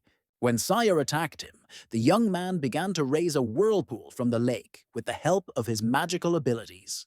The girl noted that he had clearly improved his heart technique. After all, in just a split second he created this huge ice field. The opponent was not going to stop there, so he decided to use the blizzard technique, which envelops the skies. Suddenly the guys heard a dull bang and turned around to see a talisman fly out of the toad's mouth. The young man who caught him said thank you, because thanks to them, he received the jade talisman without any effort. When asked who he was, the guy replied that it didn't matter, since they would soon end. Bei Linyan rushed to attack him, shouting that let him know the mighty power of his sword. But the stranger stopped his sword with 2 fingers and prevented him from harming himself. Sinyu decided to intervene and exclaimed that she was the senior disciple of the Sinyun sect and was challenging him to a fight. But the enemy simply stopped her with one hand, without making much effort, after which he stated that both of them were no match for him at all, so there was no way they could win. But the sister was not going to give up, so she began to call upon the sword technique of the lone killer. The attack lightly grazed the relaxed opponent's cheek. He did not expect such a turn of events. The guy replied that it was not bad. She managed to wound him, but unfortunately, Sire is still far from reaching his sphere. These techniques are insignificant against his absolute power. Now it will come to an end. But suddenly, our hero appeared, shouting that it was his turn to show what he was capable of. After which he introduced himself as a disciple of the Kinyun sect. Whoever decided to harm his sister would have to deal with him. Then I asked the girl if she was okay. Sia asked in surprise how Gu even ended up there. Xiaoyan replied that it didn't matter. The main thing was that he had time. Otherwise, they might not have seen each other again. The man remembered Si telling him that the center of the ghost zone would be in charge of the ideal person for the job. After which it dawned on him that it was him. Then he decided to take a moment and check what kind of cultivator Yushin had chosen, since our hero did not know him by sight. Therefore, he said that another one had appeared who wanted to say goodbye to life. The young man, with a challenge in his voice, asked what if he was the one who died. The girl shouted that there was no need to provoke him. That guy is much stronger than her. He will not be able to defeat him, and will die. Gu pointed the sword in his direction and said that now they will see which of them will become the winner and which will be the loser. After which the young man jumped up sharply and decided to use the sword intent technique. The enemy began to run towards him and asked that he really wanted to use such a slow technique against him. Could it possibly work? But when the man approached him, our hero simply suddenly disappeared somewhere. In just a second, Xiaoyan was above his opponent's head and activated the lone assassin's sword technique. The girl was very surprised because it was a powerful blow. How strong has my brother become? The man noted that even he admits that the young man is good. Gu is talented and quick to react. Si made the right choice. Having become a cultivator of the heavenly palace, our hero will soon be able to reach the level of the 4 heavenly officials. It seems like their plan might actually work this time. Xiaoyan asked the question, what about his sister? Will he leave her alone? Because she is not to blame for anything. The stranger replied that he understood that he wanted to be the hero who saved the beauty. There are no problems. The man will simply pretend that he lost to him and leave the battlefield. Suddenly, the young man made an expression on his face as if he had seen something terrible and shouted to his sister to be careful. When the enemy turned to see what was happening there, Gu pierced him right through with his sword. The man hissed that he had really decided to fool him. Does he even know what consequences he will now have to face? The guy retorted that would anyone care when he died, after which he rushed to attack him, shouting that such garbage should not walk on the ground. But the opponent put up a defense that pushed our hero away. When the guy was thrown back some distance, the sister decided to go to his aid and attack the enemy. But the man was much stronger than her, so he began to form an energy ball in his hand in order to kill her. Xiaoyan realized that something urgently needed to be done, so he summoned the sword, intent of the first son, and struck the heavenly official to death. Bei couldn't believe his eyes that this guy was able to destroy such a strong cultivator. When did their sect grow so much? Taking out his jade talismans, the young man thought that he did not expect that this guy would have as many as 5 of them. Now, thanks to them, Shoyan finally sees a way out of this spatial field. Saya said that he was a very powerful cultivator, probably already reaching the middle of the Dantian rotation sphere. She is very surprised that the young man was able to defeat him, because they have different levels of training. Gu replied that it was just luck that he was able to pull off a surprise attack. Our hero doesn't think he could handle him in a real fight. Then he asked if he could look at her talismans. The sister became wary and asked why. Perhaps there is something hidden inside them. The guy replied that each talisman has an unusual pattern. Perhaps, if you put them together, you can reveal the secret of the ghost zone. He thought to himself that this was all he could tell her. The girl handed him the attributes and said that he only had 2 pieces. The young man said that they were absolutely part of a scheme that, if assembled, would allow them to break through the ghost zone.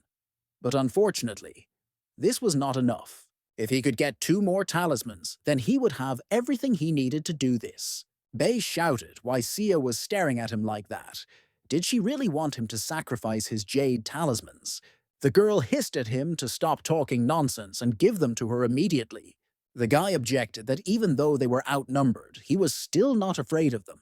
The sister still managed to take them away, and she told our hero that it turns out he had collected 1 more talisman than she did. The young man was indignant that why not just admit that they were incredibly lucky with him and be more polite. Shinshu asked what the result was. Did you manage to solve the mystery of the ghost zone? Xiaoyan replied that almost. Let him follow him. I thought to myself that I had already collected 16 jade talismans, and this should be enough to get to the center. Bei stated that Gu is becoming more persistent and suspicious, so he's keeping an eye on him. The young man immediately threw all the talismans back to him and said that he no longer needed them, after which he added that it is now clear what a well-known, incomparable genius Lin Yun really is. The guy thought that he was immortal. Then the young man gave his sister all the jade talismans that he had collected, and she asked in surprise where so many came from. Gu explained that he obtained 4 himself, and the rest were in the hands of the official. I thought to myself that I received 1 from the lake monster, and 3 from Tiangun's subordinates. The sister exclaimed that he worked so hard, so she couldn't accept it all. Our hero replied that she had really forgotten that he had no right to participate. Everything is fine. Besides, he has more important things to do in the magic array. When Suya asked what else was going on, the young man replied that it was a long story. In short, he needs to get to the formation as quickly as possible. Chinchu asked if he knew the heavenly official who was mentioned earlier. Is his brother somehow related to him? Gu replied yes, it's too dangerous for her to go it alone, and this competition no longer makes sense. Something may happen soon that could endanger the entire Yuan kingdom. Meanwhile, the princess was waiting for the players to arrive and asked a subordinate how long they had been waiting. Hearing the answer that it was 1 hour, the girl asked how long it took the fastest player of previous years to get to the center of the ghost zone. The man replied that it was 2 days, but the largest number of talismans was collected by the one who completed the test on the third day. The difficulty is to collect as many artifacts as possible, so some participants set up an ambush near the center of the ghost zone. The closer to it, the bloodier the battle. When she was told that the real battle had only begun today, the second day of the competition, and that Her Highness had better return to the palace and rest, Yanchin agreed, but suddenly the dissatisfied voice of Bei was heard, asking where they had wandered because there were only thorns all around. Sio exclaimed for him to shut his mouth. They didn't drag him along. The guy grabbed onto himself. The first to appear was Linyan, who declared that they had finally left this forest. Seeing the Imperial Guards, he was surprised that they had really reached the center of the ghost zone. The examiner asked who he was, so he should immediately introduce himself and tell him which sect he belonged to. The young man replied that his name was Bei, and he was a student in the village of Northern Snow. The man smiled and congratulated him, saying that he was the first of all to reach the center. But the winner replied that he did not come alone. At this time, our hero came out of the forest along with Asaya. The princess turned around and asked in surprise what Gu Xiaoyan was doing here. Meanwhile, Xiu informed his subordinates that they were already at the center and clarified whether they were ready to start everything. The guys replied that yes, everyone had taken their positions and were waiting for instructions. When Yushin asked where Lao San is now and why he is still not there, the samurai replied that most likely he was having fun somewhere, as usual. The man was indignant that it was the same thing every time. If because of him the gods have to postpone such an important event, then he will be in trouble. Bei stated that he did not know that Gu personally knew the princess of the Great Kingdom. As Sia thinks, they just haven't seen each other for a long time and decided to chat or something else. The girl was indignant at what kind of nonsense he was talking about. In the village of Northern Snow, everyone is such a gossip, or is it just him? The guy replied that he thought she was also interested since she had been looking in their direction for half a day. The sister did not have time to respond, as the guards reported that someone was approaching them. The heavenly official who appeared stated that it seemed that he was not the first to reach the finish line. The examiner noted that he knew him. He was a newcomer from the Heavenly Wind Valley.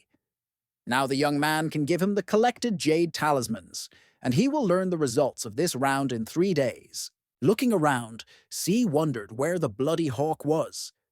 There were no changes to the plan. They must have suspected something was wrong. Noticing that the participant was confused, the man asked if he had any questions. Then he added that if he wanted, he could spend these 3 days in this place. But suddenly, the young man grabbed him by the throat and hissed that no one dared talk to him like that. When the examiner lost consciousness, the young man simply threw his body aside. After this action, his accomplices realized that it was time to start. Therefore, we decided to act according to plan. Bei was angry and shouted who he was to mindlessly kill people. Does he really think that the royal family will just let him get away with it? The heavenly official did not even respond to this, but simply attacked him with the help of his magical power. When the man wanted to switch to the girl, our hero appeared and ordered him to stop, but the attacker quickly teleported to her and grabbed her hand tightly, after which he stated that Gu was still here. Xiaoyan shouted that he would not allow his sister to be touched. Let her go immediately. Meanwhile, the samurai reached the point. One of them asked where the blood hawk had gone. Yuchian replied that he must be somewhere nearby. Let them inspect the entire nearby territory. The young man stated that it looked like someone had screwed up. The King of the Stars will not leave this so easily. The guy replied that the heavenly officials began completing the task at the same time. So not only he would be punished, now the success rate is 70%. They may still have time to grab him. The young man replied that he would do his job. But if C did not open the underground palace before the King of the Stars arrived, the gods would not be able to help him. Our hero said that he had just reached the center and was ready to keep his promise, but he would not leave without his sister. When Yushin asked why he should believe him, Xiaoyan replied that he had the right to choose what to do, and whether to believe him or not. The Heavenly Heart illusory zone is completely under their control, so there is nowhere for him to escape. He just doesn't want his sister to get hurt. The man replied that okay, their agreement remains in force. Let them open the center as they decided earlier. But if he decides to pull off one more trick, he will suffer the full wrath of the King of the Stars. The young man replied that there was no need to worry. Gu also wanted to see what the legendary Swanvan Palace looked like. Suddenly, everything around darkened, and a passage began to appear between two huge statues. Saya noted that it looked like some kind of portal. The guy replied that he knew that one of them was located in the kingdom, but did not think that there was a second one, hidden in the ghost zone of the Heavenly Heart. C explained that in addition to the key to the gates of the underground palace, the soul of King Swan is also located there. Its strength depends on the number of people entering it, so they cannot use group tactics. In general, he advises the young man to go alone. Our hero replied that he would do so, but he could not leave his older sister with them. When they went inside, the girl stated that this was the right place. It looks pretty creepy. The young man agreed with her and said that it seemed that this was the gate to the underground palace. Jinsu noted that she doesn't see any lever or anything like that. So how will they open them? Suddenly, a formation near the guys lit up brightly and a person began to emerge from it. It was none other than the soul of King Swan, who raised his sword hand up. At the same instant, the stones in the heads of the statues glowed brightly, and they slowly began to come to life. The girl said there were too many of them. Her strength is not enough to defeat everyone. The young man did not waste any time and decided to use the intention of the Sword of the First Sun. Just like last time, the powerful energy immediately affected the stone sculptures, which simply began to crumble before our eyes. My sister was shocked and didn't understand when he even managed to train like that. Our hero shouted that now was not the time to talk. Let them pay attention to the fact that something more powerful is approaching them.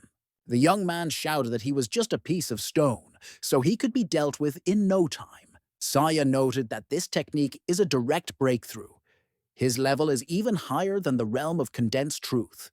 Meanwhile, the spirit of the king rushed to attack the guy. Xiaoyan noted that he had finally decided to prove himself on the battlefield. Gu realized that this ghost's sword energy was several times more powerful than his. The power is simply incredible. The girl rushed to his aid, shouting that she couldn't just stand by, but a powerful opponent noticed her and immediately struck a blow, which she did not have time to dodge. Our hero took advantage of this wonderful chance and quickly reached for the king's attribute. When the young man absorbed the energy of the attribute, the girl looked at him in horror and did not understand what was happening. The sister immediately noticed that the king's soul was becoming weaker, but she did not understand what exactly was happening. Now Gu Xiaoyan exactly repeated the movements of the ghost of the powerful swan, after which the young man attacked his opponent with his own techniques and force. Disappearing, the soul screamed that this was impossible. How did this guy manage to defeat him? Xinxiu was surprised how her brother managed to mirror the king's technique and defeat him in one move. Noticing that the young man was completely exhausted, she grabbed him by the arm and asked how he managed it. Our hero replied that he was able to repeat the intention of his sword. At first he thought that he would not succeed, but luck smiled at him. Then he added that this jade talisman must be what the heavenly official needed. Now that the king's soul has disappeared, this place is filled with vital energy. They must absorb it as soon as possible. Once Gu recovers, they will deal with C. After some time, the guys returned back, and our hero threw the talisman to the man. Yuxian could not believe his eyes that this was indeed the same jade artifact. How did he manage to defeat Swan so quickly? After which he exclaimed that the guy is a real hero. Now they have the key with which they will finally open the gates of the underground palace. There is no need to waste time. All his subordinates have begun the gate-opening ceremony. C stated that they were almost there. When they get to the treasure, Xiaoyan will also get his share. Bei exclaimed what to do now. It looks like they will actually be able to get into the palace. But suddenly, the princess's voice was heard. declaring that this would not happen. Let them give up. How did the minions of the Sky Castle even dare to attack the great country of Dayuan? The man exclaimed that soon the god of the stars would arrive at the gates of the underground palace and personally teach them a lesson. But suddenly, Gu materialized behind him and dealt him a killing blow. At the same time, he stated that he did not have a single chance. Not everything is under his control. He mentally thanked him for the space attribute that he had extracted from the storage ring he had received from Yushin.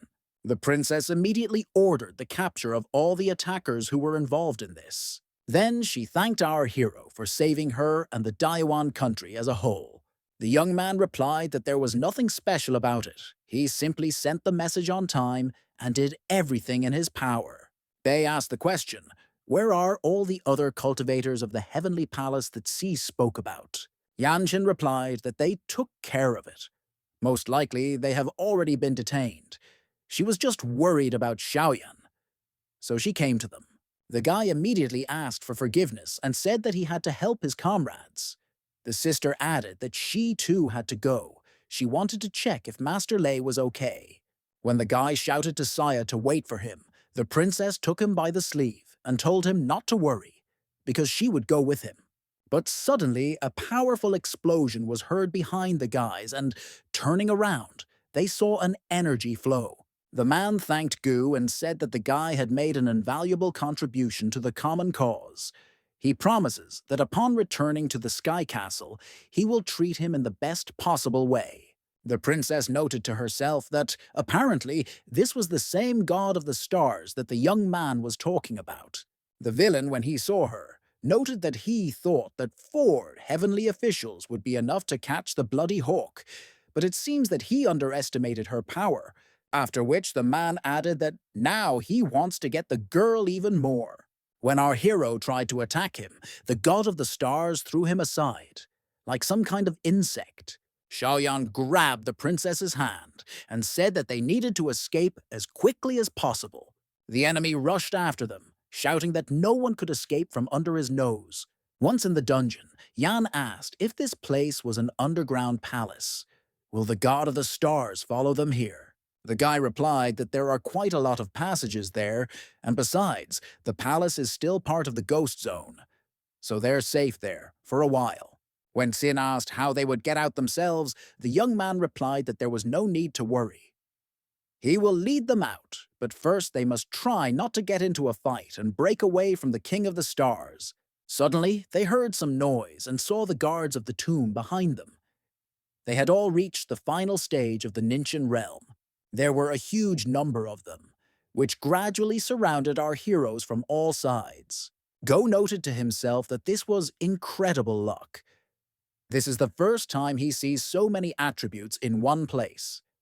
If he manages to extract them, he will reach the Dantian rotation area. The princess looked at them and gradually came to the conclusion that she would not be able to kill them all. The young man exclaimed that there was no need to worry. He will do it all on his own. After which our hero approached one of them and began to take away his attributes. When the guardian disappeared, the guy noted to himself that he knew that they would evaporate as soon as he removed their attributes, because the energies supporting their souls would dissipate. The girl came to the conclusion that it seemed that the guy would easily defeat them. As soon as he gets closer, they immediately weaken. How many secrets does this young man keep within himself? Even then, in their first meeting on Mount Silion, she realized that he was special. In just 6 months, from a child with an 8th level of Qi study, Gu turned into a powerful cultivator. Maybe he is exactly what she needs. Our hero thought that he had now collected enough energy attributes to move to the next level. The king's tomb served as the foundation of enlightenment for him. The princess congratulated him on reaching the final level of condensed truth.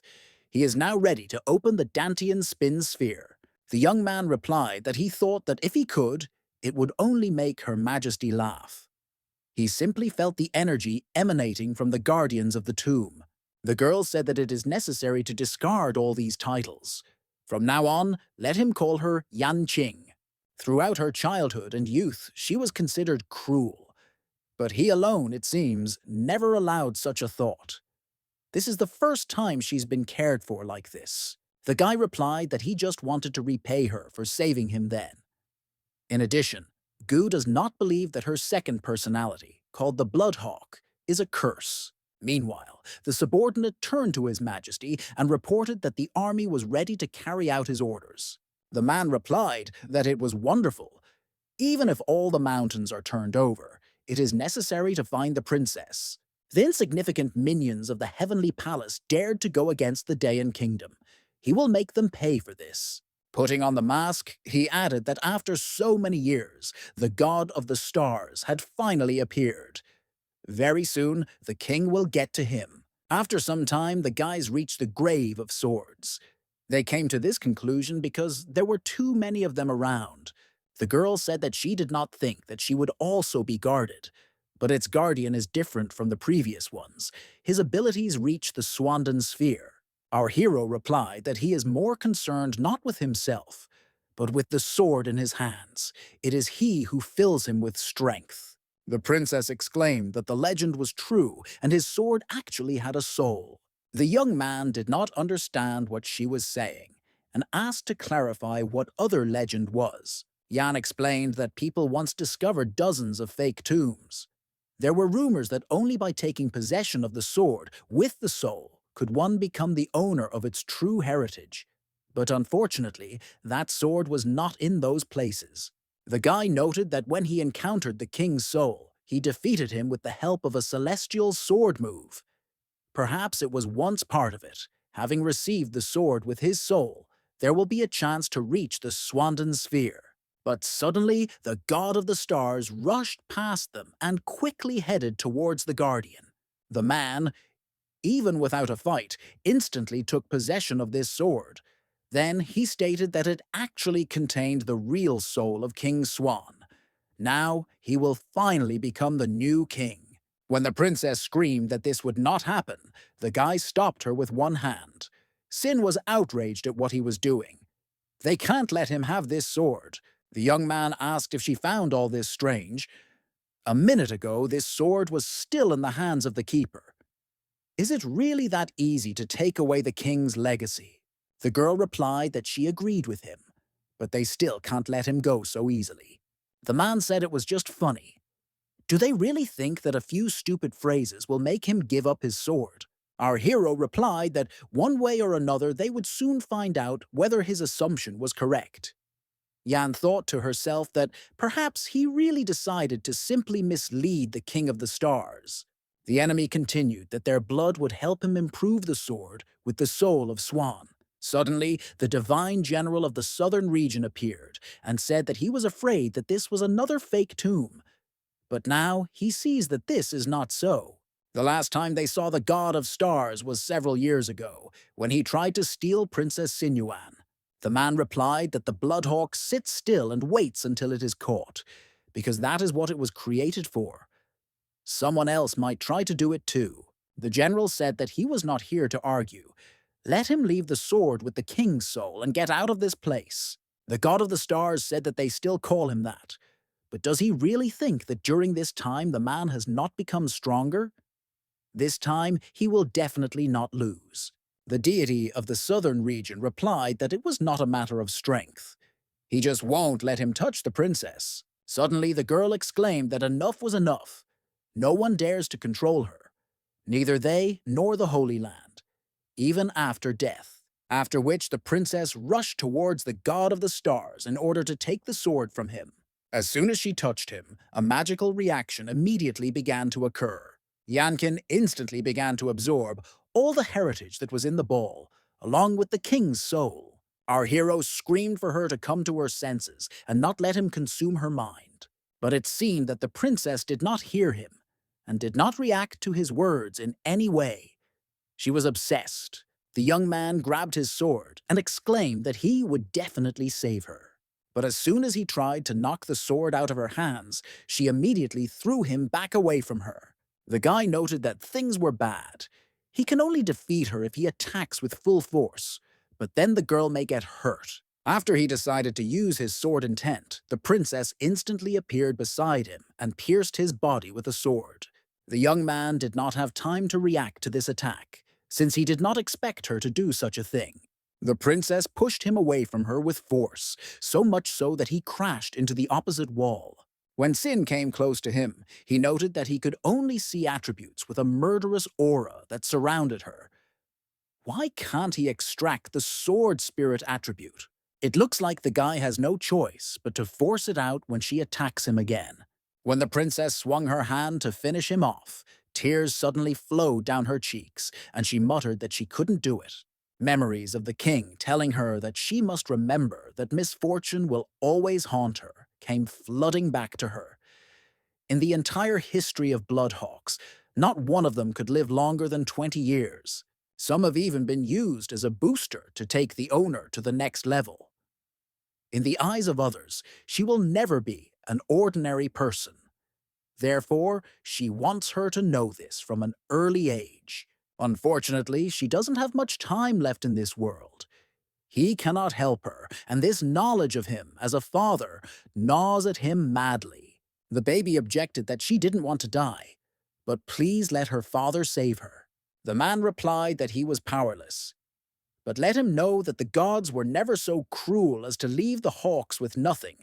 They endowed them with talents. That's why her enemies want her so badly.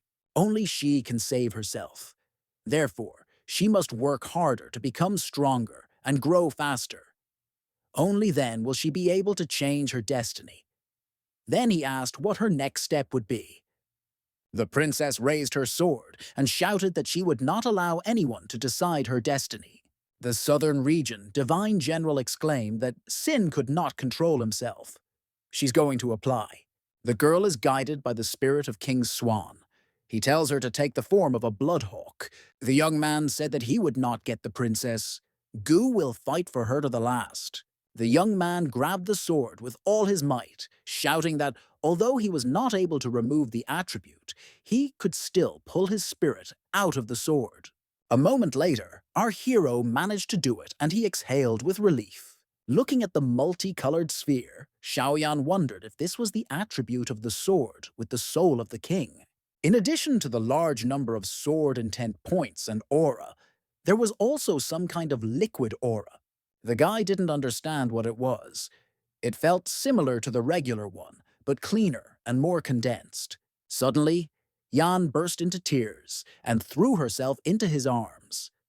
She asked for forgiveness and said that she was very sorry. The girl didn't want to do this, tried to stop herself, but couldn't. The young man patted her on the head and said that everything was fine. She's not to blame for anything. Shin asked how he was feeling, if he was in pain. She will heal his wounds now. The guy replied that everything was fine. These are just scratches. He can handle them on his own. The Southern Sea Divine General, inspecting the sword, noted that it seemed that the spirit of this sword had disappeared. How did the young man manage to do this? The girl said that this was her father, and his name was Yan Van. Now they will know each other. Gu replied that he was very pleased. The man said that the abilities of the younger generation are truly impressive. He didn't expect that he would be able to stop Yan from turning into a bloodhawk. Shoyan explained that he had the idea to extract the spirit from the king's sword. I wondered if he could subdue him while Qin was in his power. He tried to do everything carefully so as not to harm her. His Highness muttered in surprise that he really wanted to say that he had succeeded in extracting the spirit. The guy replied that he didn't know. At first he felt some kind of energy penetrate his body, but then this spirit simply disappeared. I thought to myself that I couldn't tell them that I had extracted the attribute. The Divine General handed him the sword and told him to try putting his aura into it.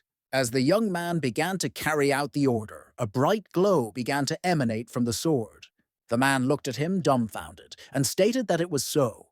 He received the spirit of King Swan and purified it. Then he turned to the princess and clarified whether this man was her chosen one. He seems to be very good.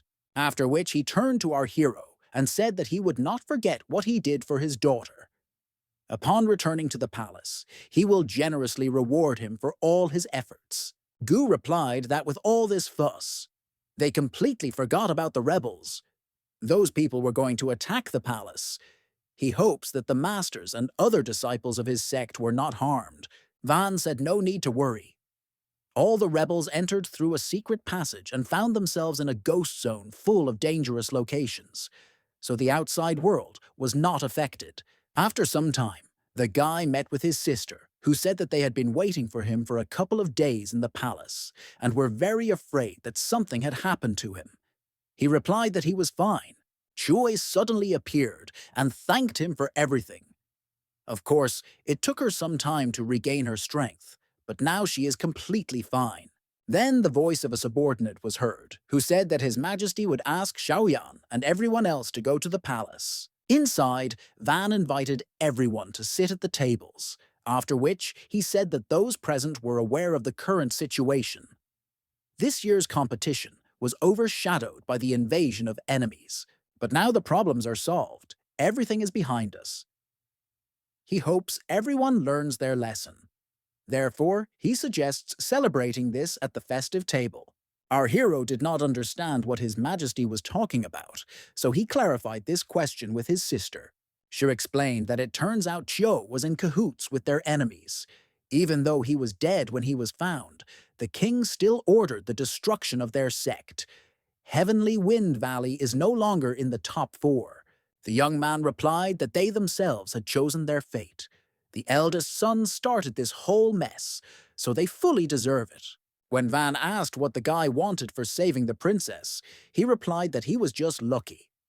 As a reward, Gu had already received what he needed from the Yuan Underground Palace. Bei was surprised that he really managed to get there. It looks like he went to the Underground Palace with the princess. If the guy had not left then, he would also have had a chance to be there. His Highness replied that, in this case, he would decide how to thank him, after which he stated that he was ready to entrust his daughter to him.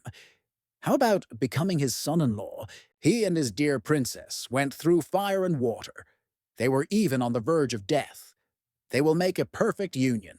The master of the Green Cloud sect could not believe his ears. Was it possible that the emperor was inviting their disciple to marry Sin? Xiao was upset because she wanted Jur to be with him. But apparently, Van also noticed how special Xiaoyan was. When the friend added that it seemed like Gu and the princess were made for each other, the girl shed tears and muttered that she didn't particularly like him. Having heard no reaction from the young man, His Majesty asked that he was not grateful for such an offer. The young man replied that he was very grateful. It's just a huge step for the two of them. First, you need to tell the master from the sect about this, because the decision depends not only on him. The man exclaimed, "Why such difficulties? Isn't this the best opportunity of his life?" He is sure that Teacher Lin will definitely not mind. Soon, everyone in his sect would know this great news. The emperor will immediately send them invitations to the wedding. After some time, the princess asked him why he did not agree to the marriage at today's banquet. Does he really not like her? The guy immediately replied that she was beautiful and talented. She's the only girl like her in the whole world, so of course she likes her. But since she is too good, many people want to marry her. He is just a disciple of the Sinyun clan, so how can he be on the same level as her? If marriage is not what she wants, and the young man rashly agrees, then won't he ruin her life? Besides, if Yan agrees to marry him just because he can save her from bleeding, then it's somehow wrong.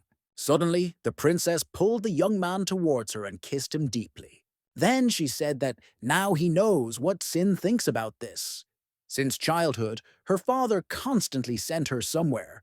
If it were not for her will, how could he marry his daughter to someone else? In theory, she was supposed to marry only a prince from a neighboring state, but the young man made a mistake. She decided to marry him not because he could save her or because of his status. They met only twice, and both times our hero saved her. He had no reason to give her a helping hand, but he did it anyway.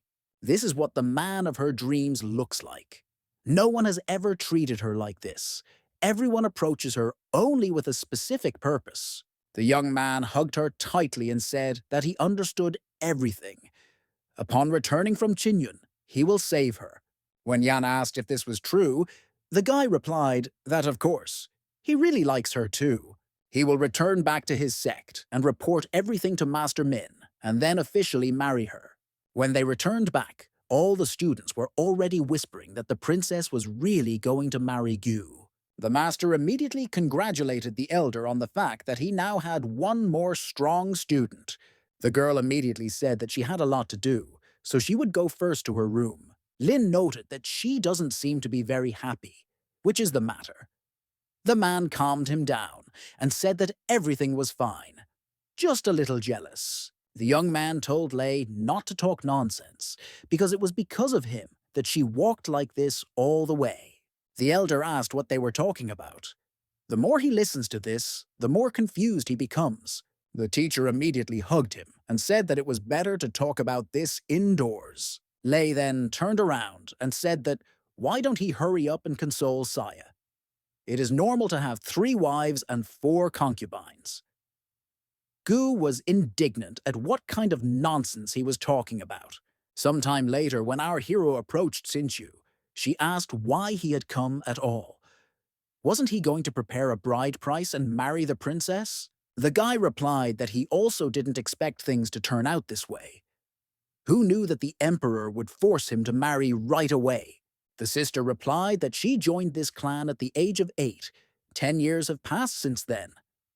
Initially, she thought that they would fight all their lives, but unexpectedly, Gu decided to get married. Shoyan replied that he did not expect this either. Initially, he thought that they would follow the same path. But when I heard the king's proposal, at that moment I was very surprised. Then the guy realized that he liked Sin. The young man asked her if she was marrying him of her own free will, and having convinced himself of this, he was very happy, since she also liked her. The girl asked what his plans were for the future. Xiaoyan replied that he would go outside and find out everything. The Southern Territory consists of only 9 kingdoms, and he wants to visit not only Yuan, but also others. The guy wants to go to all the remote places. Our hero will travel across all the mountains and rivers, and then become the strongest in this world. Since Yu countered that, however, he was only at the true stage of immortality cultivation, although already in the Yuan kingdom, but still could not reach the next rank. The young man replied that who said that this was his limit. When he returns after the wedding, he will break through to the kingdom of Nswandan. Our hero already feels that he is about to reach a new level.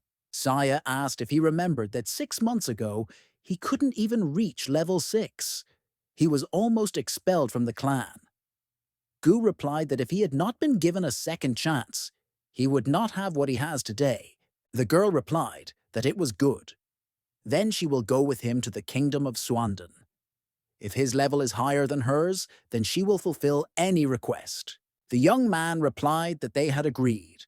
Then, if his level is higher than hers, then she fulfills any desire. But if on the contrary, then he fulfills hers. After some time, the guards discussed that they were both going to the kingdom of Swandan. If someone had a higher level, then the loser would fulfill the request of the other.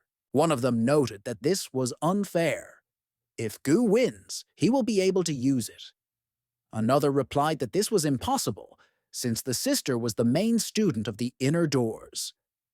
Over the past 6 months, Xiaoyan has advanced by leaps and bounds, and the kingdom has been pursuing Saya. He will regret this. Since the Swandan kingdom is no better than others, martial arts are an important part of the practice. The ranks are a scale. Only a combat master can reach the very top. If you stay at the 9th level of the Swandan, then development becomes for life, and there will be no more opportunities to become stronger. This kingdom can be divided into 9 varieties. The vast majority of warriors mastered only the first 3. If you master 6, then this is enough for a person to be called a genius. In all 9 countries of the southern region, over the past 1,000 years, only a few people were able to reach the highest level, which is why Sister Saya was never in a hurry. Meanwhile, our hero has the opportunity to deal with the liquid aura. The absorbed life force turns into liquid, which is the best guarantee for him to reach the highest level. Others need talent or luck, which occurs once every 1,000 years, but he only needs to constantly absorb life force. With each drop of it, the level increases by one more unit.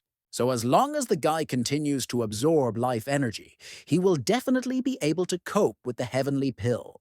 When the young man was at the outer gate, his income was only 5,000 stones a month. This resulted in him being able to extract attributes, but rarely had the opportunity to extract the highest grade. But the highest grade stone only absorbed a dozen pieces before it condensed a drop of liquid. Then he decided that he needed to slow down. After all, this is a reliable method. What is now indispensable is the Yuan stone. The emperor is right. If he insists on a dowry, then these stones must be converted into energy. A couple of weeks later, the elder asked if the girl meant that Shoyan himself had suggested going to Swandon. Shaya replied that it was precisely because of this that she also decided to go there. However, she was absent for more than half a month, and Gu, during this time, did not sit still. So she can't wait to ask the master to find a way to help her. The man replied that she had not cultivated for so long. Therefore, she must understand that if she wants to get there after all the conditions are met, she will need to understand the whole essence. Although Gu has excellent talent, it is precisely because of this that his strength grows too quickly and his understanding of everything that exists is slow. If he acts rashly this time, he can say goodbye to his life. It's all her fault. At that time, she was carried away by the competition, so she forgot and reacted only now. Sia asks the master to think about how he can be saved. Lin replied that he couldn't do anything right now. His influence on Swandon was worse than on ordinary people. He hopes that he can take advantage of this and become a little more aware in order to overcome the barrier. Suddenly, the skies above the sect turned black. Thunder began to be heard, and lightning was visible. All the students realized that our hero had broken through to a new kingdom and was going to take a pill. The elder noted that in general it is impossible for people to have such power and cause chaos. When a powerful energy stream appeared straight from the sky, the girl could not understand what was happening. Then she shouted to the master that something urgently needed to be done to avoid this. But it was too late to do anything, since now the young man had lightning at his disposal. When it suddenly became light, everyone present could not understand what was happening. The sky changed just in an instant. The clan members immediately opened the doors to our hero's chambers and asked if everything was okay. The girl asked how he was feeling and what kind of thunderstorm it was just now. The guy immediately formed a sword that hovered around him and said that this was his weapon of immortality. The master asked in surprise where the young man got the real sword of immortality. The young man replied that it was all thanks to the soul of King Suan's sword, which he received, and also took advantage of the thunderstorm to refine it. Lei said that he had heard that only at the second level of Tiandan or above, a person has a chance to pass the heavenly test. If this is the case, then Gu has reached the second rank. There haven't been such talented students for a long time. The guy thought to himself that this is a sword pill refined from the soul of the king's sword, refined with thunder and lightning, and it has the properties of attacking with thunder. Now he is the only one of his kind. During this thunderstorm, he had already realized 40% of the Thunder Sword's power, but with the help of the pill, it became more powerful. This means that now his future lies with this sword, but still you cannot tell details about it in order to avoid unnecessary troubles. Therefore, he said that it was just a coincidence that he was able to reach the second rank, and a sudden thunderstorm almost tore his soul apart. Saya congratulated him and said that there were only a few people in the Southern Territory for 500 years who could achieve this. His future achievements will be higher than the king's. Our hero replied that looking at her, he understands that she has reached the level of Swandon, so he doesn't even know who is better. The girl replied that she had only mastered 4 varieties, and getting into Tiandan was even more difficult. This is a good result. The young man thought to himself that this was very awkward and began to look for some excuse to leave. But his sister stopped him and said that they had agreed that if he was higher in rank, she would fulfill any of his wishes. So let him speak. When our hero replied that he had not thought about it yet, the girl said that she would wait. Meanwhile, messengers came to the emperor and said that the 18-year contract had expired, so they came to get the Bloodhawk. His Highness asked, what if he refused and did not fulfill the condition that had been given earlier? The man replied that they were just ambassadors. If Yan was dissatisfied with something, then they could go to Chijuntian territory to discuss the matter. 18 years ago, the master was unable to correct the disaster that affected the residents of the southern region, so he signed an agreement with them. Now that the deadline has expired, let him think about his subjects. The princess came out to them and said that she would stop talking about nothing. She would just go with these people. As the emperor saw off his daughter, he thought that he really hoped that Gu would be able to make up for lost time after such news. Qin thought that it was a pity that she could not see him for the last time. Initially, she thought that she would have time to marry him before all this happened. But suddenly, there was a cry from our hero about how she even dared to hide this from him. The young man immediately rushed to attack with the sword, intent of the light of the sun and moon. The ambassadors noted that this was quite interesting, since the sword was unusual. But in the end, this is just the Swandan kingdom. After no reaction occurred, the emperor came to the young man and simply took him aside.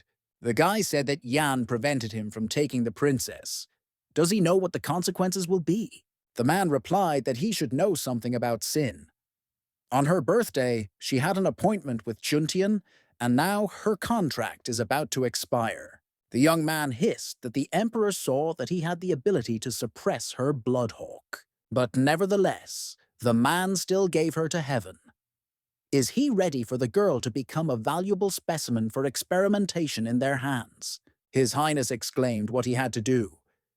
Is it really possible to exchange 3 million lives of the people of his country for her life? Yuan is just one of the 9 kingdoms in the southern region. For Qiantian, it is like a mosquito. When the man saw Gu, he thought that he was the only one who could pull them out of the sea of suffering. That's why I wanted to marry my daughter to him. She herself cannot wait for this, but there was no other choice. The young man replied that he did not want to listen to all this nonsense. The princess is his bride, and no one can take her away from him. When the emperor asked what he was going to do, the guy replied that they were completely different. Yan doesn't want to try to save her, but the young man will go. After some time, our hero caught up with Saya, who asked what happened and why he was there. The sister doesn't understand why he didn't say a word, but simply handed over this note and left. The young man replied that she should know. After all, he already said that sooner or later he would leave this country. Since you countered that it was 2 months ago. She understood that this would happen, but she thought that he would consider it at least within the realm of Shenhei or Swandan. The guy replied that he also thought that he would stay, at least for a couple more years, and would not leave until he reached a high level. But unfortunately, everything happened differently. The girl asked if he was in a hurry so that Sin would not become his wife in the near future. Shuayan explained that the princess was taken away. Even the emperor could not fight back, saying that it was for the good of the people. The sister asked what he was going to do now. The young man replied that he was going to study in the depths of the mountains for some time, and then go to Chuntian. When Saya asked if he was going back, Gu replied that he must first fulfill his promise before returning to his hometown. But what the guy promised her, he cannot fulfill, at least for now. The girl screamed that she would still wait for him to return to the city. If Shuayan goes to Chuntian alone, then she will follow him there. He will never be able to escape from her. The young man mentally asked for forgiveness and thought that he did not know what he would have to go through when he went there. If Sire is near him, she doesn't know what danger she will be exposed to. A year later, the Hanhei clan announced that the day of selecting disciples from different regions and sects had arrived. Everyone must line up to register. They will invite them to join the selection a little later. The guy told Gu that his father had already given him the position of elder. It wouldn't be better to stay for Sinchu's sake. Why should he be in this place? Spend a lot of strength and energy to be a student in this kingdom. Our hero replied that he did not understand anything. The number one master comes from the southern region, and in the Chujuntian territory there is a chance to explore everything.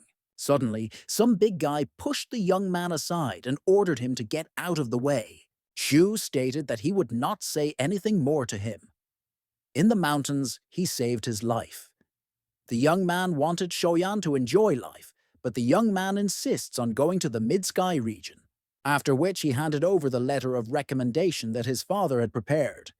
He doesn't want to suffer there. If Gu is willing to do this for him, then he will be happy, but whether this plan will succeed is another matter. The young man replied that he had the right to try whether he would succeed or fail. If Xiaoyan remains in these possessions and a friend wants to come to him, then he will repay him in full.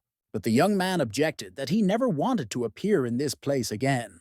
When a member of the commission saw that our hero was from the southern region, he said that there was no more room for these people. Let him come another time. Chu was indignant that this is not the case. Every 5 years, disciples from the 4 major sects can be recommended. This is a letter of recommendation from his father. The administrator replied that the Hanhei clan belongs to the 3rd rank. They always respected strength. There have been no smart people from their region for many years.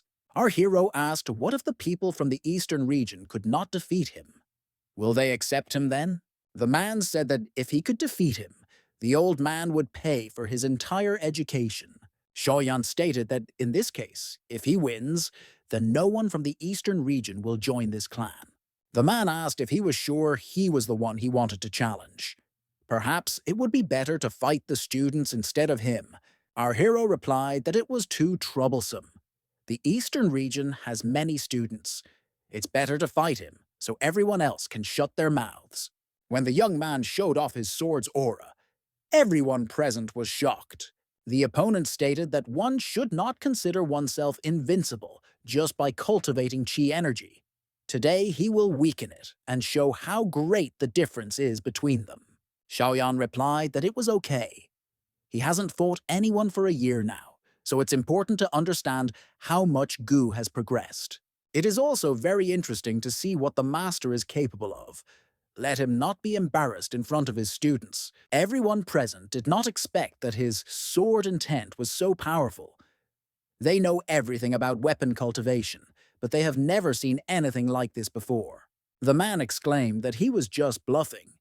He won't be able to hold on that long. After the attack, the master exclaimed that this was all. Even if you let him hit all day, Gu still wouldn't be able to destroy his defense. The young man replied that that was not all. After which he began to attack twice as hard and faster. A committee member asked what was the point of spending so much energy to demonstrate one's skills. Such a long-range attack that uses life force simply burns from the inside. The man exclaimed that if this is all he is capable of, then let him prepare for an answer. Our hero asked why he thought this was his only attack. Then he made a powerful blow. Then he decided to switch to close combat and rushed with a sword in order to break through the defense. When he managed to get close, he immediately knocked the sword out of his opponent's hands, so much so that it flew far back, after which the young man stated that his opponent still lost, and there was a lot of talk, but the man exclaimed that he had simply broken through his defense and could not defeat him. At the same instant, a sword stuck into the ground right in front of him and flew at great speed, after which the young man called him back and asked if they would continue. He might not be able to kill him, but he wouldn't allow him to strike back. Then he stated that he was only interested in one question, whether he was now entitled to a letter of recommendation from the southern region. The man thought to himself that this sword had just nearly killed him. Where did such a person even come from in those parts? Shu exclaimed that little brother fought very beautifully. It turns out that he uses the sword to control thunder and lightning. The head of the eastern region stated that the guy won, and he would keep his promise. Gu can expect to advance into the Hanhei clan. After some time, our hero was told that it was necessary to proceed to the teleportation system and prepare to go to the main sect. Shoyan thought to himself that this stone is a spatial magic element, so it must have an attribute. He heard that this thing was produced for storage, but he does not know where exactly it was created. The assistant told our hero to freeze in place. He may feel a little uncomfortable, but it will soon pass. When the teleportation process began, the guy would have been delighted and paid attention to the spatial attributes along the way. There were a lot of them around. It's good that he got a considerable number of storage rings, since previously no more than 1,000 could fit there. With these spheres, he will be able to use teleportation techniques in real combat, no longer needing to use the old ones. Once there, the young man thought that this really was the legendary Chiuntian place. Even the aura feels stronger than that of the southern region. It is not surprising that not everyone can enter here. Suddenly, the young man began to hear a very loud ringing, which literally turned his entire soul out. Then he noticed that this sound shook out the vital attributes of everyone present. Now all this energy will belong to our hero, who planned to collect them. Then there was a loud clap of thunder, and lightning struck from somewhere in the sky. Some believed that it belonged to Yan's brother. Gu thought to herself that a year ago she had broken through to the Swandan realm, extracted power from the thunderstorm, but had not encountered anything like this until now. I wonder if he can extract the thunder attribute, whether his sword will become stronger. After which the young man went forward and said that he would sort it out on his own. Meanwhile, Yan, who is a student of the Hanhei clan, was thinking about whether he would really die today, because he didn't want to. Then he began to feel the power of the thunder diminishing. Perhaps the elders found out and rushed to his aid. But raising his head up, he saw our hero, who stood at the epicenter of this storm. Gu thought this was great. This attribute is much stronger than the one he received in the Swandan realm. The young man was horrified who this crazy man was, because he had encountered thunder directly. There was just a good opportunity to take advantage of the opportunity and deal with this. Meanwhile, 3 elders, led by the clan master, arrived to check how things were going. Having noticed their new student on the rock, one of them shouted that it was necessary to urgently remove him from there. The head objected that it was better to wait. Maybe it was for the best, because he appeared there just in time. The guy was glad that this was the most powerful attribute he had ever absorbed. Now he won't have any problems. If he meets an elder from the eastern region, he will defeat him in one fell swoop. Then he turned to Yan and said that, thanks to him, he was able to survive this thunderstorm. Otherwise, he would have died from the second blow. When Shoyan came out to the elders, one of them asked who he was and how he ended up here. The young man introduced himself and said that he came from the southern region, Green Cloud Sect. Another man objected that this was not an elder, but the head of a clan.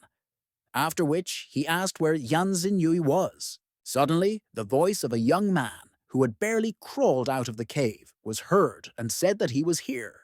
The other guys started congratulating him and telling him that he would do a great job. The elder also told him that this is not bad. Now he can calmly cross any limit without relying on anything. His future is limitless. After which they told our hero that for many years they had not been recommended anyone from the southern region. How did he end up there when Xinyui dealt with the thunder? Yan said that none of the students from the eastern region came, but he came from the southern region. Somehow this is strange. The man replied that he had received a message that he had no support, so he might get lost. Gu replied that he inherited the soul of King Swan and created a sword from the pill. The soul had its own thunder attribute, so it can handle such an element well. The elder replied that they have creation and cultivation sects, but this is a different direction. He had heard a little about the king's heritage, but this was the first time he had learned about the thunder attribute.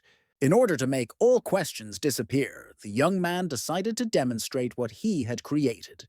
The students were shocked and wondered if after this he didn't have a better chance of crossing the border. There hasn't been a representative from the southern region for many years. But here comes such a strong one. Suddenly Jan shouted that this guy was lying and did not help him. By that time, he had already completed 2 stages and was just about to move on to the third. He suddenly appeared, but after the third time, the thunder suddenly changed. Fortunately, the young man was prepared, supported him. Because of him, he was on the verge of death. The elder muttered that if this was the case, it would not be easy for him to cross the border. This could lead to great tragedy. If you act rashly, there will be big problems. The clan leader replied that after some power was transferred from the previous leader of the southern region, the teleportation system went down. After that, it could hardly be used. Gu noticed that one of the elders was not taking his eyes off him. Our hero wondered who he even was and why he was looking at him like that. Perhaps from the eastern region. The disciples exclaimed that thunder was punishment from heaven. There is no pill that can cure this. With this state of affairs, it will be more difficult for him to cross the border. Shoyan objected that the fact that he survived the third stage is simply ridiculous. The young man lies and does not blush. If it weren't for him, Jan would already be dead. Gu immediately came to his aid.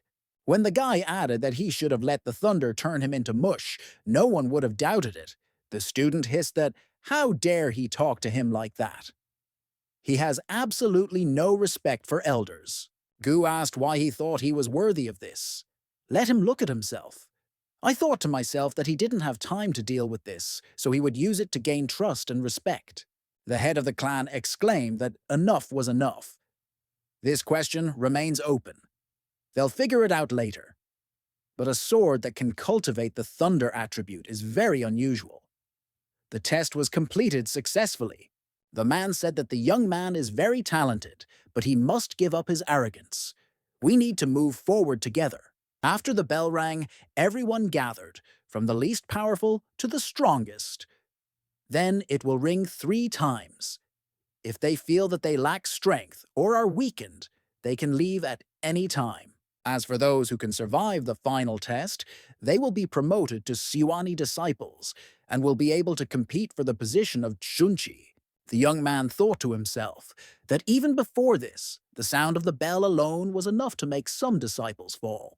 Among those present, Yan is the only one who has reached the rank of Siwani. Isn't he on par with Chunchi? The man whispered that he only wanted to offer to kick him out of the sect.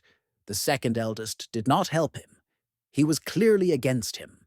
Sinyui replied that, anyway, he had already been promoted, so he was better than others. Even if Gu can reach the Siwani rank, he is no longer his opponent. Meanwhile, the bell began to ring a second time and everyone was told to get ready. The guy thought to himself that this bell is really strange. If you are not strong in spirit, you will become weaker and weaker. Those who are strong, it strengthens the Tao. He should take advantage of this. An elder approached Yan and said that a great idea suddenly came to his mind. Every time the bell rings, the 4 elders are busy doing so. He made friends with the 6 who called him. The bell can help him become stronger. He needs to cope with this task, and then no one will be able to compete with him for the position of Chunchi. After a while, some students began to give up because they couldn't take it anymore. If they continue like this, they will simply go crazy. Our hero, during meditation, became very focused and found himself in his subconscious. As a white air current rushed past him, he noted that it was soul power, an attribute he had extracted before. She should be in his body, so why is she floating around? The bell also rang loudly. This is the same sound that was at the meeting. This made him very worried. Apparently, this is the soul attribute that he previously extracted. They all move in the same direction. Then it dawned on him that it was the ancient bell that was absorbing his power.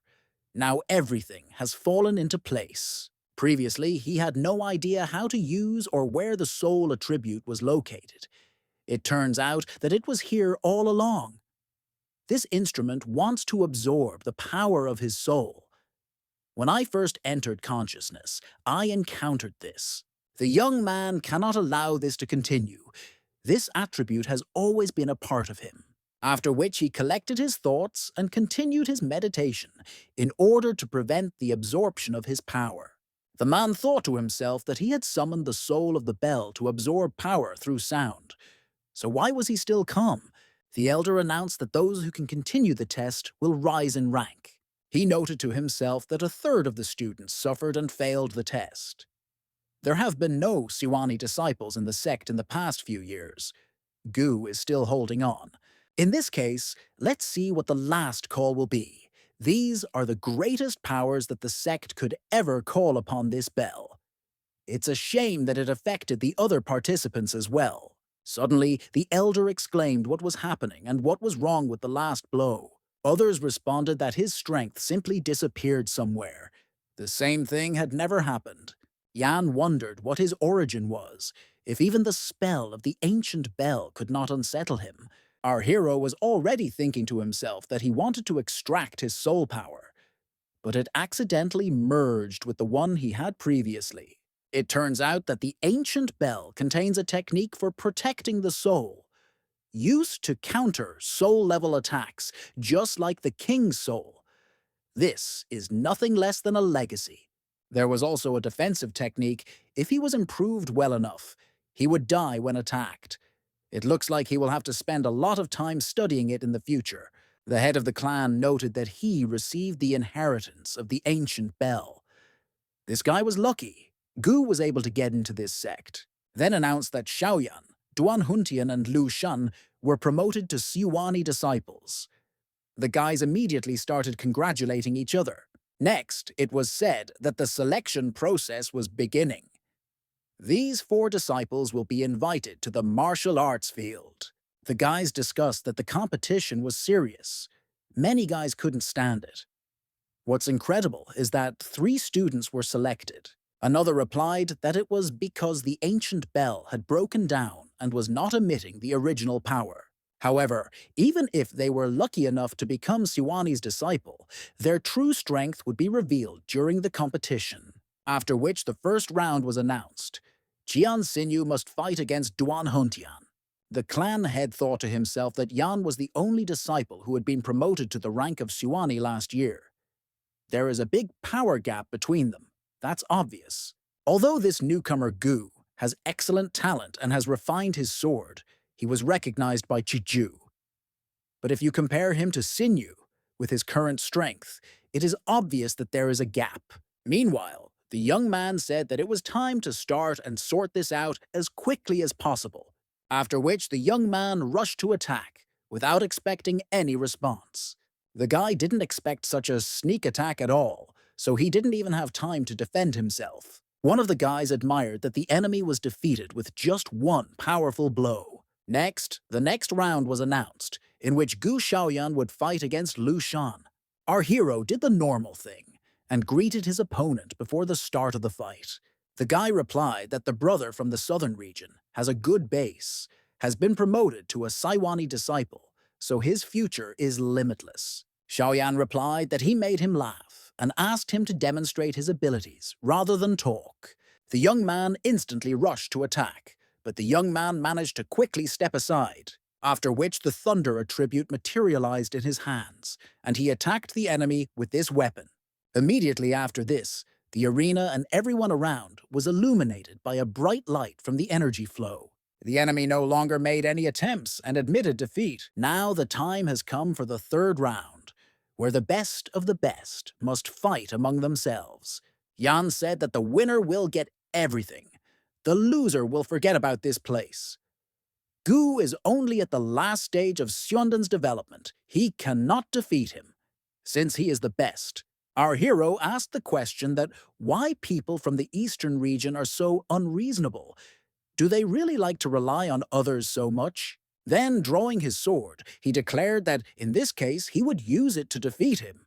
The young man shouted that he really decided to rely on him. They'll see if they can break it. The young man replied that he would try and easily stopped his attack. A powerful energy stream rushed past the opponent and crashed into the wall behind the spectators. The enemy was shocked that his strength could be so enormous. His level is not that high. The head of the clan was no less surprised. This is a sword that can be used in the late stage of Xuanden. Is the attribute of thunder and lightning really that powerful?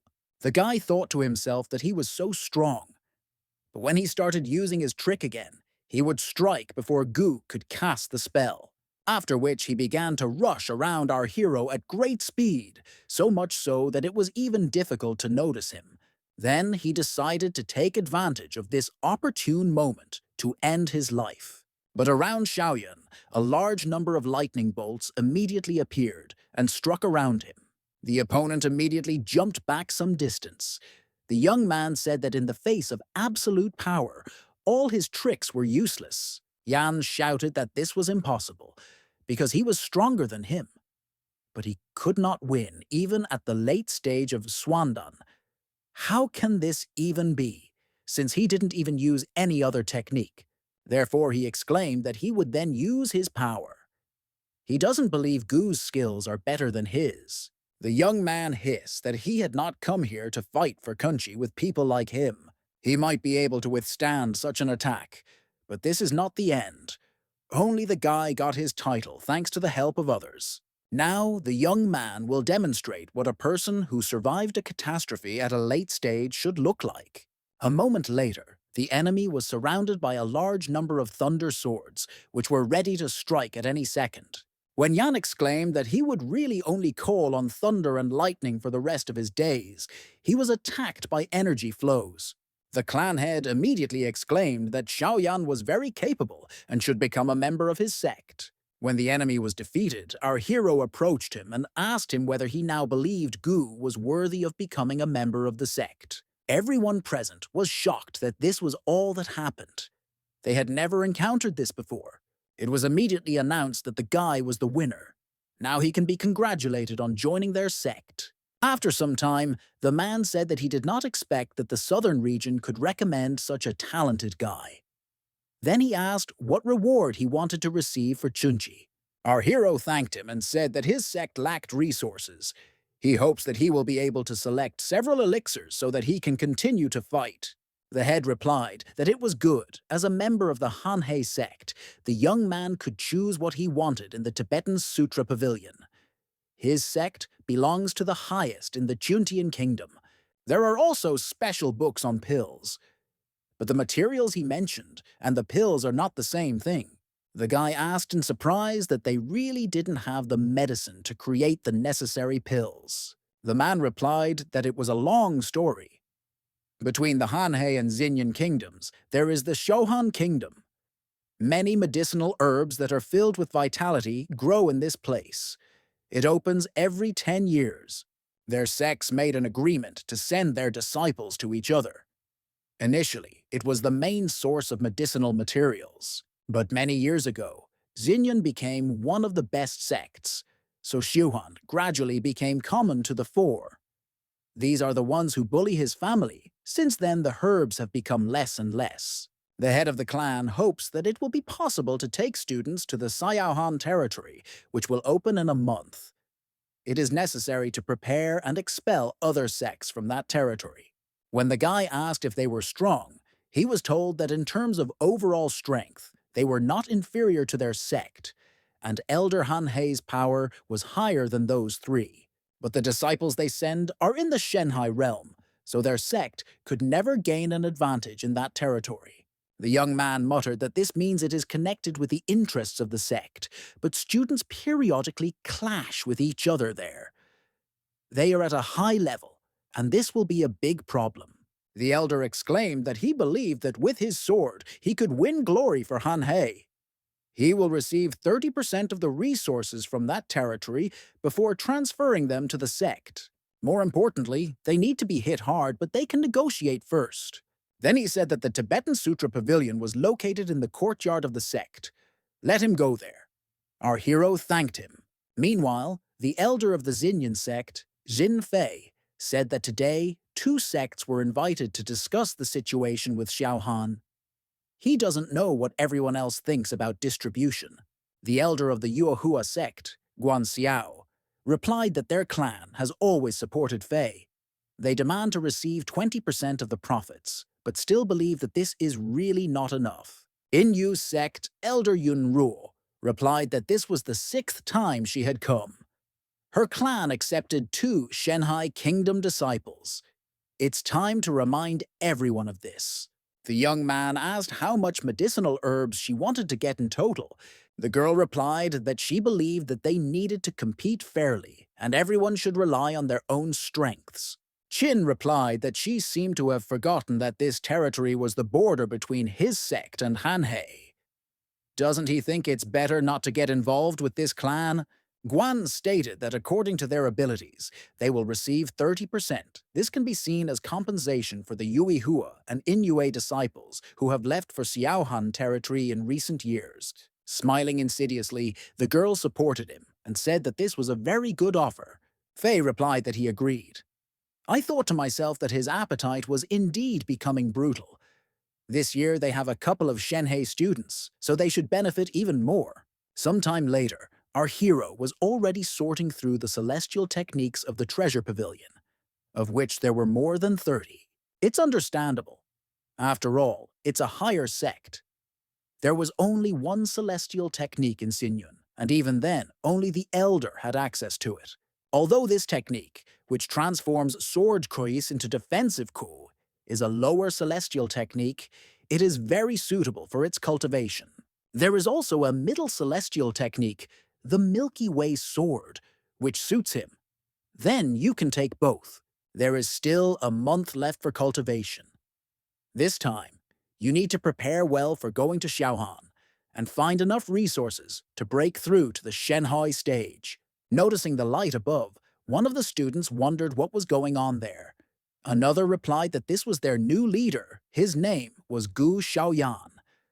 Only he has the right to get to the top floor. He started learning various techniques right here. Maybe the guy can get enough resources and they will have a lot of supplies. Meanwhile, Yan was thinking that he was now just some kind of leader.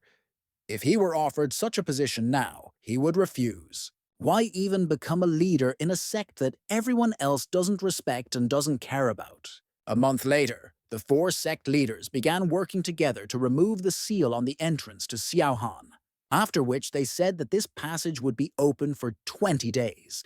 Then it would automatically close and open again only after 10 years. On the way, the guy said that he had just noticed that the strength of the other 3 sects was higher than theirs. Therefore, if they want to get resources, they need to split into 3 groups. But stay close. Xianhei will lead the first, Yan will lead the second, and the young man will lead the third. Everyone will go west. Let them remember that they cannot disperse. They shouldn't be too far away to get help. In addition, the passage will only be open for 20 days. Regardless of how many resources they collect, the guys must come to the exit on the 15th day and leave this place 5 days before the portal closes. Yan was indignant. Why so early? Because Xiaohan opens once every 10 years. The sect expects to receive a lot of resources. But he says to leave earlier, and also to move together. What if there are no resources in the West? Gu replied that he is in charge now, so he is in command, which means he will take the initiative. If there is nothing on the way, he will return as soon as possible to change the strategy. That is, he will assemble it himself. The guy started asking if he thought he could get everyone out of there. Does he think this place is the same as the southern region? Didn't he turn on the commander too much? One of the disciples exclaimed that this was true. They were ordered to come here to get resources. If they split up in different directions, they are unlikely to find anything. Shaoyan countered that they were well aware that there would be a battle and casualties. Their sect is not as strong as the others, and they are clearly in cahoots. Weren't there enough lessons for them? How many more people must die? The young man stated that, simply put, he wants to avoid war at the cost of resources. Does he really think that he can continue to be a leader if he doesn't get anything? After which he commanded that at first the resources are considered to be nobodies, and everyone can appropriate them for themselves, so everyone searches on their own. And then they will come together and protect what they have collected. One of the students asked for forgiveness and said that he understands that the leader is trying for the sake of all of them. But Yan is right. There is little time. You need to look for resources. After a while, the young man found a herb from which nutritional pills are made. Then I thought that my brother was right. He was the first to discover it, which means it all belongs to him. A moment later, the young man's body was pierced through by a sharp sword, which took him by surprise. A member of another sect asked why it was necessary to cut it. It only ruined the grass. But the guy didn't see anything wrong with it, so he said that the one who killed him would get this herb. The young man asked if he was sure it was worth betraying the Hanhei sect. He warns that the entire Xinyan sect has no place for people like them. Yan replied that he had reached the middle stage of Shenhai in the 24th year. So don't think that he is a weakling. At worst, he will join a simpler clan and become an internal student. When it comes to uselessness, a person surnamed Gu is worth mentioning here. Xiaoyan ordered everyone to be in groups to avoid battle, and he sowed discord to divide everyone. When asked what he would do now, the guy replied that he really thought that he, who had reached the late stage of Shenhei, needed to do something to cope with the kid who had not yet reached this level. Yan asked what if the young man hid in order to avoid the battle. The interlocutor replied that it was even better. He will guard the exit on the 15th day to ensure that none of Hanhei's disciples leave. On the way, our hero thought that something was unclean with Sinyun. Doesn't he understand how dangerous it is around here? Why did he force everyone to split up? Did he really decide to betray the sect because he did not become a leader? Then Xiaoyan noticed that the field had changed, so he shouted that, "Let this person go out, and better without tricks." A female voice immediately rang out, saying that he was worthy of being a leader, as he immediately saw through her technique. It was the daughter of the Inyu sect, Yun Mian, who added that even Xin Min, from the Xinyan sect, took 12 years before he realized that something was wrong. The young man thanked her for her praise and noted that her technique was also good. The girl called him a fool and asked if he thought that she could only change landscapes. The guy has already landed in her field of flower winds and snow moon.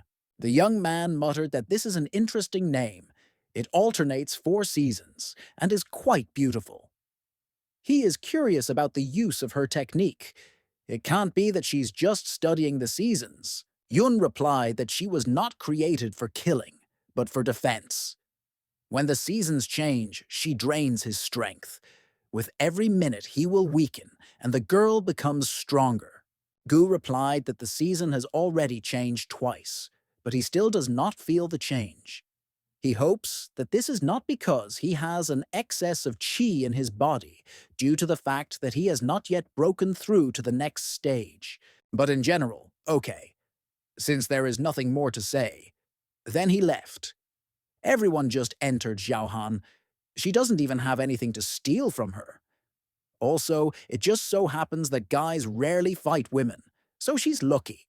Yun exclaimed that she just needed to apprehend the leader. Anyway, since he's not going to fight, he'll only make things easier for her. The young man became wary and asked what the girl meant. Let him explain in more detail. Mian replied that she simply chose the right moment. At this time, other disciples of her sect had already encountered people from Xinyan and Inui. I wonder why Hanhei was made a scapegoat. Our hero hissed for her to explain everything in a normal way, and then, perhaps, he would spare her. The girl replied that perhaps he has some talents, since he was made a leader. But how can you be so arrogant? In any case, she is the daughter of the Inyu sect, who is no weaker than anyone else. Then she added that, okay, there's no point in hiding it. All because Gu took the leadership position from another person. He didn't want to stay in their clan anymore, so he decided to transfer. Yun wants to say in advance that she despises him, but she told him everything, not because she is afraid.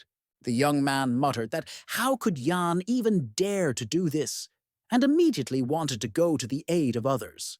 But the young man did not succeed, and he landed back on the ground. His strength seemed to have partially left him. The girl immediately stated that it seemed he had forgotten what her task was. Moreover, Shoyan had already spent 8 whole years in the field. The guy got angry and replied that he didn't dare do it when he saw that she was a woman. But if she tried to stop him from saving the sect disciples, then she wouldn't live. Mian exclaimed that was great. She also wonders why he suddenly became a leader. After which, huge, powerful stems began to grow around the young man.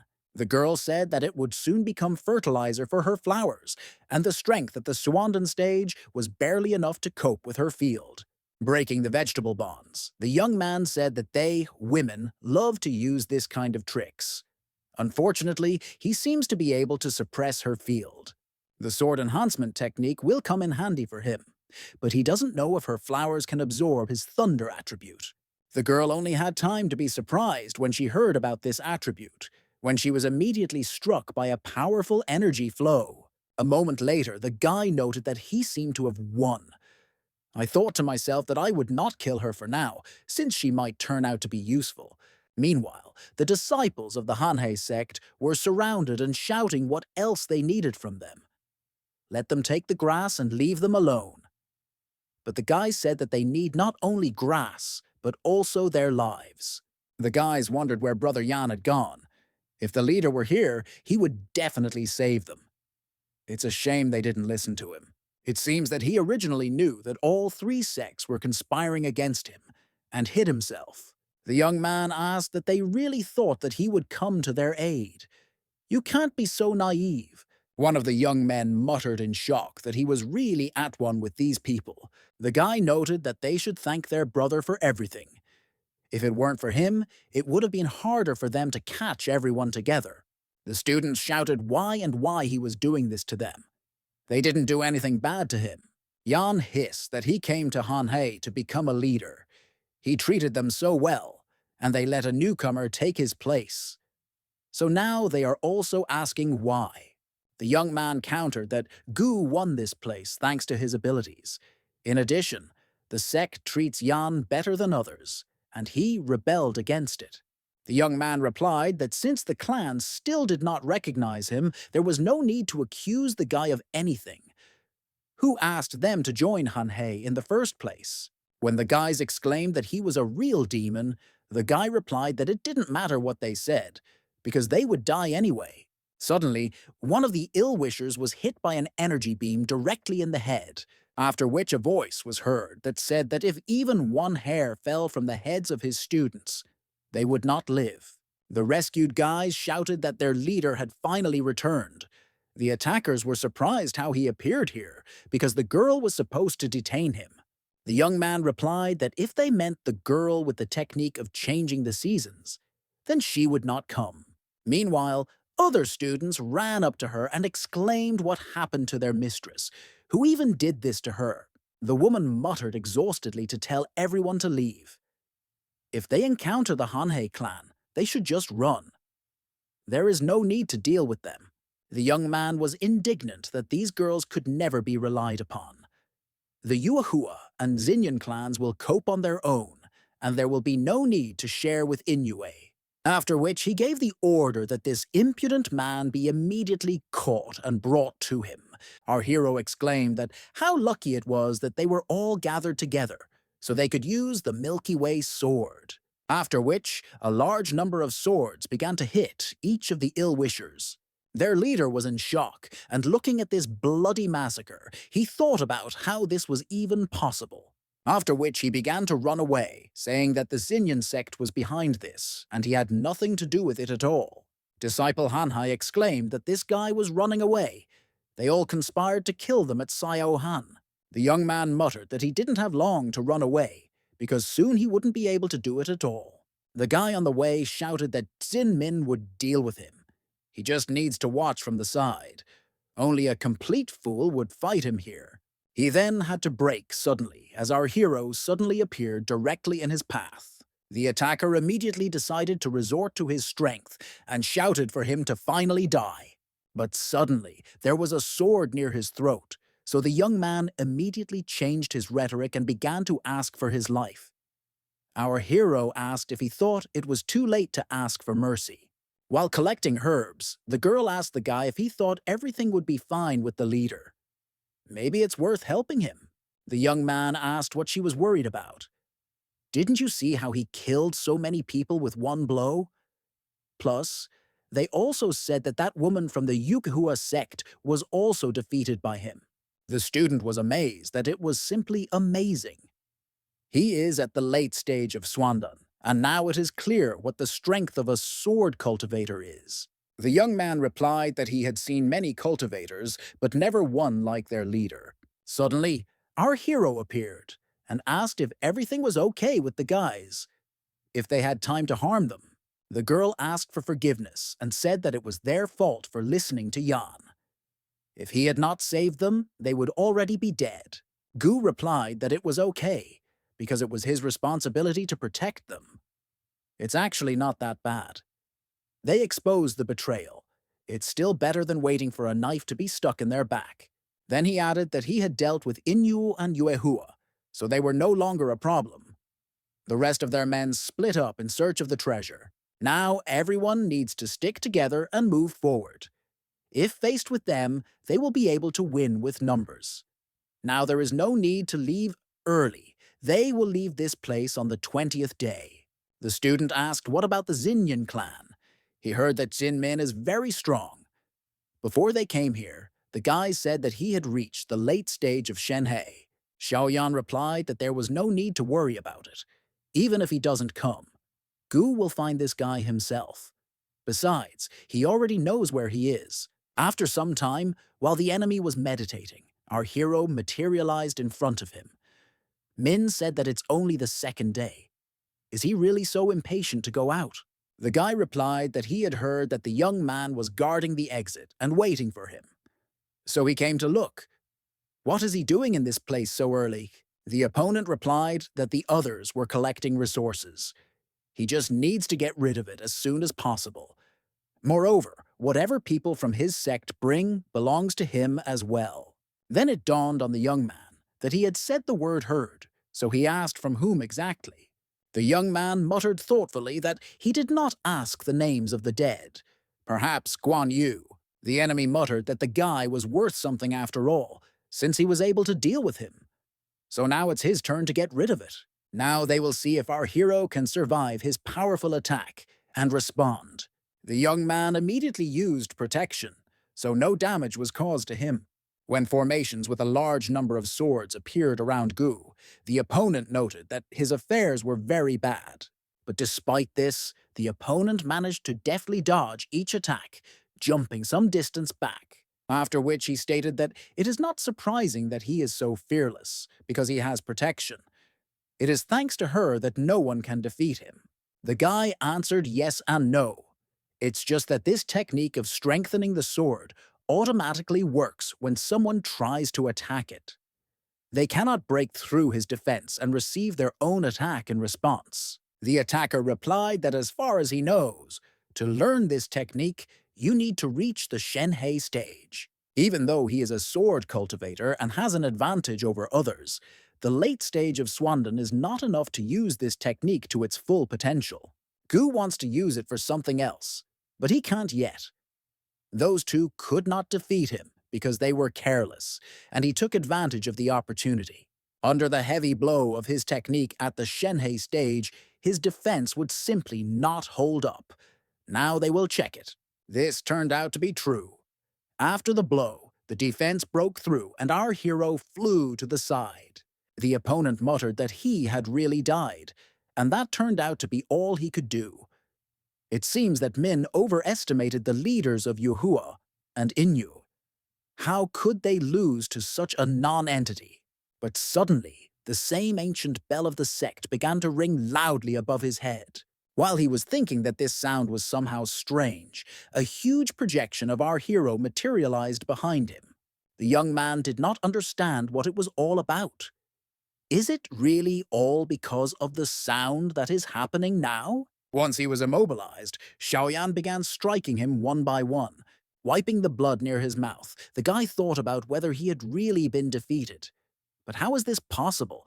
After all, there is an illusion in front of him. But from what moment? Gu replied that from the moment he thought he had killed him. The guy immediately asked what Xiaoyan did to him. Our hero swung his hand and declared that he would be the first to die from his soul-killer sword, so he congratulated him. The attacker shouted that there was no need to kill him. The Holy Sun is already here. If he kills him, then he will not leave it so easily. The young man immediately stopped and asked where he was at the moment. Min replied that he had already arrived in Leichi. All Xiaohan resources are dedicated to him. Why does he think their sect has been wanting to acquire this territory for so many years? All for the sake of the Holy Land. The guy had already reached core formation at the Shenhe stage. The Holy Lord promised him that this time he would help him overcome his limit. He's just one step away from crossing that line.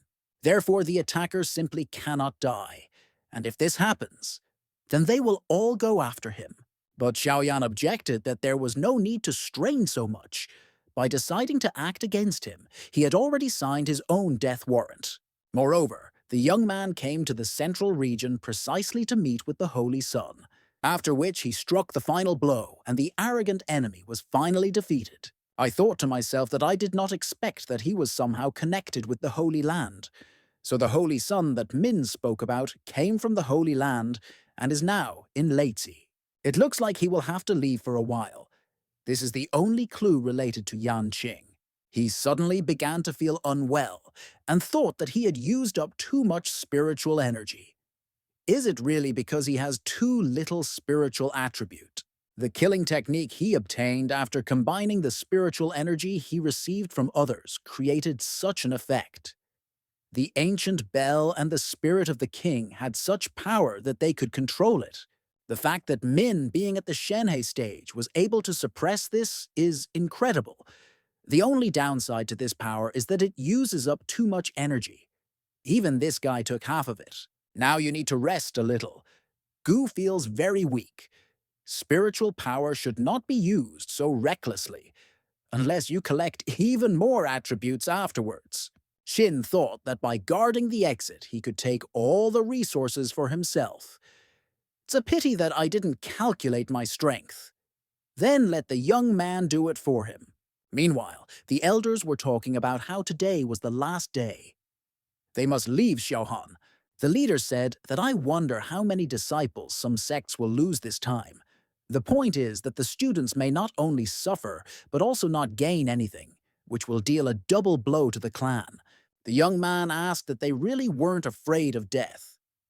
Do they still intend to take away their resources? The guy objected that, who else is afraid? They are the ones who organized groups to collect everything. How about letting them take the rest of the herbs? Then they won't touch them. Their leader vigilantly guards the exit. As long as he's there, they won't be able to get out. Although they do not have 20% of all the resources that could be collected here, this will also do. The young man said that the leader of the Yehua sect is already dead. Does he really think he can do anything with them? The rival exclaimed that it was their fault that his leader died, so let them not think that they could get out of here. Let them give them all the resources. Otherwise, they will be buried right on the spot. The young man replied that it was just money. If they want, then let them take it on their own. As soon as their leader arrives, they're screwed. The enemy stated that their leader had already reached the Shenhai stage. His strength is comparable to the elders. This trip was intended to deal with them. What makes him think that Gu can save them? After which he gave the order to go on the attack. Whoever receives the resources must avenge the leader. During the battle, one of Hanhei's students asked what they should do now in this situation. The girl shouted that they would be waiting for them at the exit. They need to break through together and go in that direction. The young man told them to give up. Their sects have united, so this time they will destroy them. Meanwhile, the girls brought their leader to his senses and asked how she was feeling. The woman replied that she was fine. You need to hurry up and go to the exit before it closes. Suddenly, representatives of another sect ran out to meet them, who stopped abruptly at the sight of them. The Innu sect sisters were immediately ordered to detain them. If successful, they will divide the resources among themselves. But the leader said to lower the weapon and not make any hasty decisions. It's better to just let them pass. After these words, the young people quickly rushed past them towards the exit. One of the youths exclaimed that they had broken the agreement. Aren't they afraid that there will be trouble now? The guy was immediately attacked, and the woman said that she did not care about garbage from another sect. Another exclaimed that after they got out, he would report their betrayal. Then they will see how they speak. Near the exit, the students of the Hanhei sect were met by our hero, who said that they had finally arrived. It was very boring waiting for them. Then she asked how they were. The young man said that they were surrounded by other sects, but they managed to break through. They finally found him. They were followed by people from other clans, who wondered what Shoyan was doing there. Wasn't it their man who was supposed to be guarding the exit? The young man replied that, of course, it was a pity to disappoint them, but they would not see him. The woman said their time was running out. She and her sisters are about to leave this place. Therefore, she asks Brother Gu to do her a favor and let her leave. Our hero replied that 20% of their resources, and then he could let them go. The girl was indignant that they had worked hard for more than half a month, and he wanted so much. This is absolutely impossible. Xiaoyan replied that she had misunderstood. That amount would remain with them. When one of them shouted that they needed to fight him since there was no point in talking, the head of the clan asked if she had seen his sword. This is a Min weapon from the Xinyan sect. The leader of Yuehua has already been killed. If he has this sword, then most likely Xin is also dead. Plus, this guy would have killed her too if he wanted to. The best outcome is to leave this place intact. After which the woman put the bags forward and said that these were healing herbs and treasures of heaven, collected by her sect. Our hero asked his subordinates why they got up. Let them go and check what's there. Others didn't know what to do. Did he really kill their leader? After all, he still hasn't appeared. After which one of them said that it was good. They may consider themselves lucky. Let them leave 20% and get lost. The young man asked why they even thought that he wanted to leave them something. The guy exclaimed so that he would not forget. If they return to the Xinyan sect without anything, the elders will have their heads twisted off. At that same second, a sword flew at him, rushing a millimeter from his face. After which Gu stated that either he would give up the resources, or Xiaoyan would kill him and take them himself. Let him choose. Seeing our hero, the elder exclaimed that this time the Hanhai sect appeared first, and most of the students also returned. Looks like someone underestimated them. The man noted that the weaklings were huddled together. There are many of them, but there are not enough treasures for everyone. So why are they happy? One of the students began to explain that it was the leader who helped them not to scatter, but did not have time to finish speaking. Since the elder interrupted him and said that the main thing is that everything is fine with them, the rest will come later. After which, he asked why several people had not returned yet. What was wrong with a Yan? Wasn't he with them? Gu replied that they had lost 6 disciples in the Xiaohan realm. He will tell you what happened to this brother when they return to the sect. The man said it looked like their plan didn't work out. Next time it's better to let them refuse to go to this territory. They don't belong there. The girls then appeared, and Yunmian said that she greeted all the elders. After which she reported that all the students had returned, and some resources had also been obtained. The young man immediately congratulated Yunruo and said that most likely only the Hanhei sect suffered the most. The elder noted that these 3 clans were definitely conspiring against them. We need to deal with this. Meanwhile, the 3rd sect barely crawled out, and their master exclaimed what had happened to them. Then the guys informed the leader that Guan Yu died and Min disappeared somewhere. This sword is all that remains of him. Let the master forgive, but this time they brought nothing. The man was indignant that this was simply impossible. With his strength, one could already become an elder.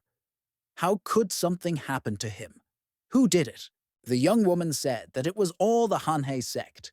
They had the leader's sword, and all the resources they obtained were stolen. Gu immediately informed Elder Huey that the Xinyan were hunting them. They even blocked all the exits and tried to steal their resources. They just weren't strong enough to deal with them. Min is most likely just hiding somewhere out of shame and doesn't want to come out.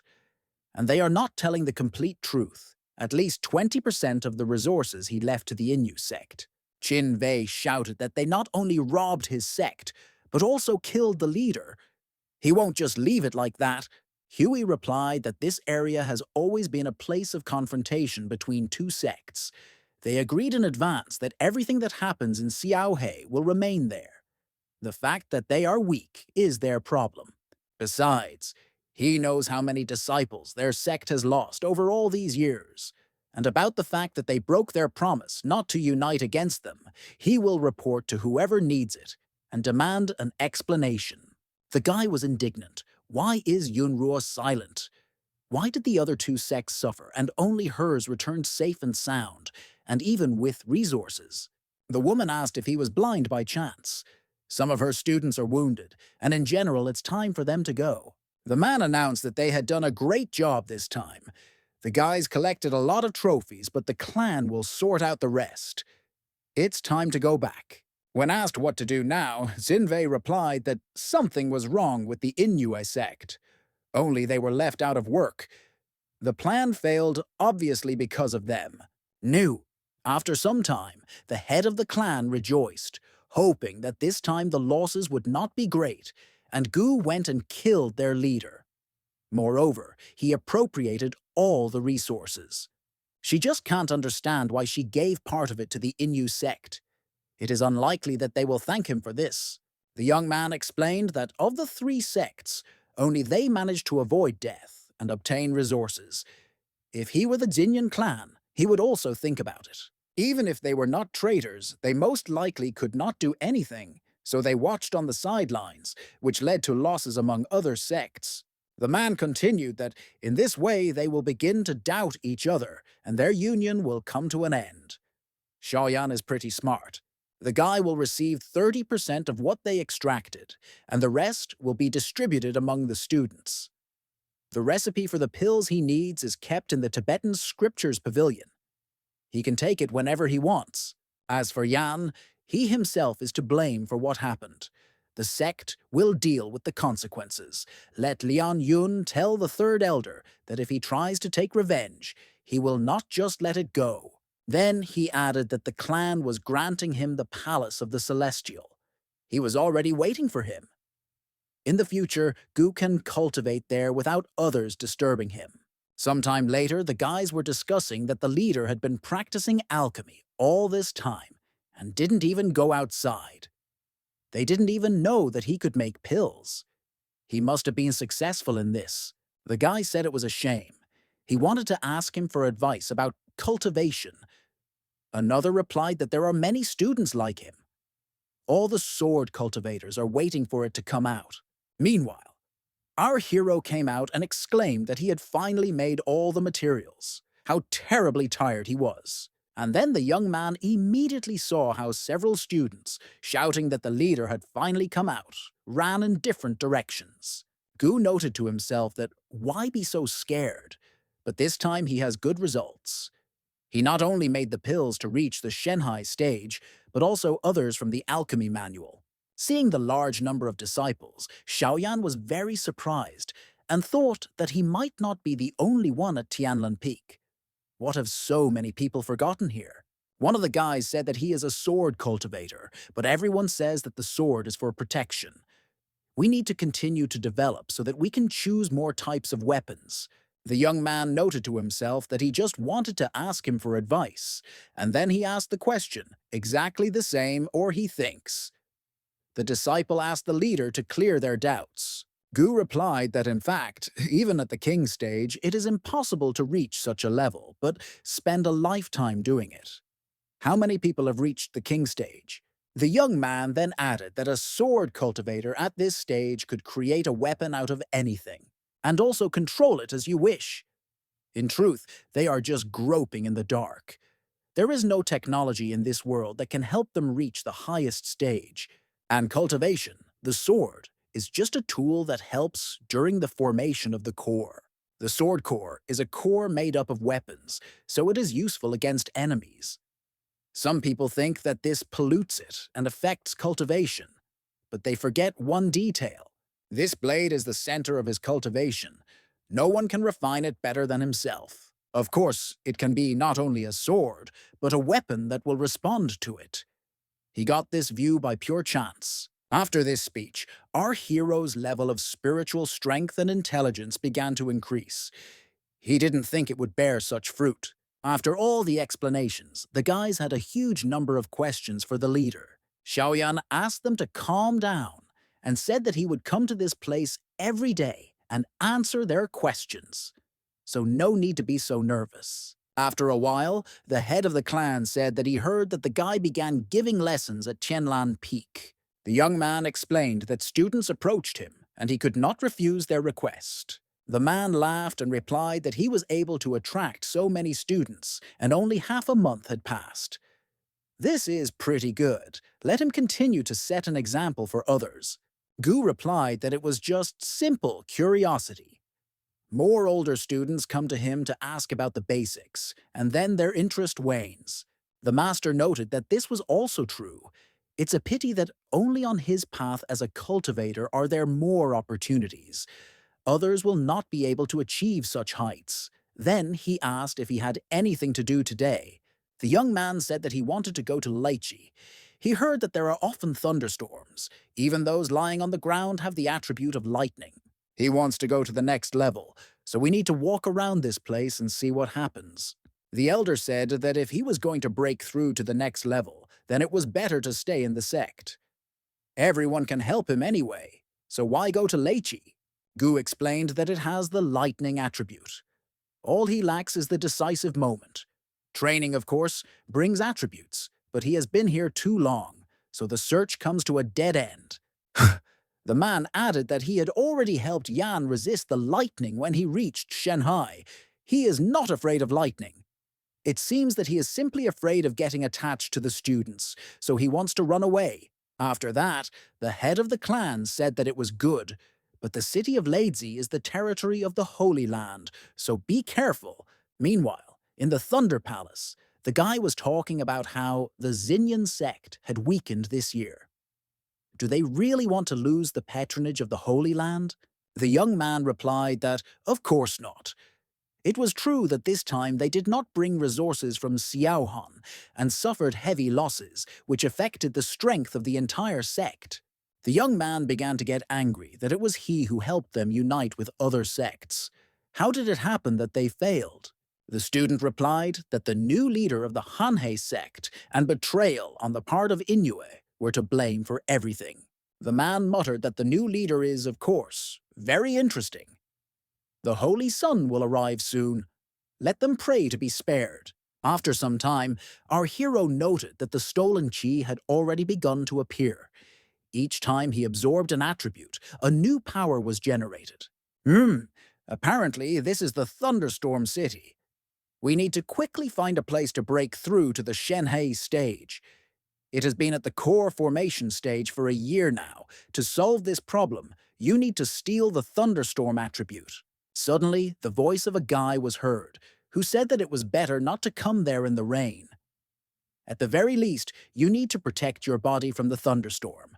There, even on a clear day, lightning can strike, and on a rainy day, 100%.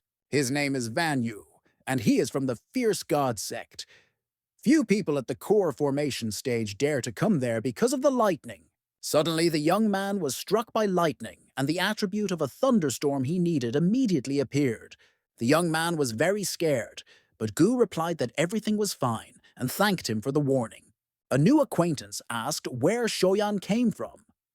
Why didn't the lightning cause any damage to him? Has he come for the Thunder Beast? Our hero explained that he is from the Hanhei sect. I heard that in a stormy city there is lightning all year round, so I wanted to see if this could help him in any way. The guy replied that it was dangerous for a cultivator at the core formation stage to poke into this place. Since he's not following the beast, then let him follow it. Gu thanked him for his concern and asked why he mentioned the Thunder Beast. I thought to myself that it looked like Van had come here just for him. It wouldn't hurt to go with him. You explained that this is a rare beast. Its powers reach up to rank 12. It resembles a deer, is fast as lightning, and consists of a thunder attribute. Someone saw him nearby, so many came in the hope of getting his hands on it. Meanwhile, the guys were hunting a huge beast. Their leader commanded that this was not enough.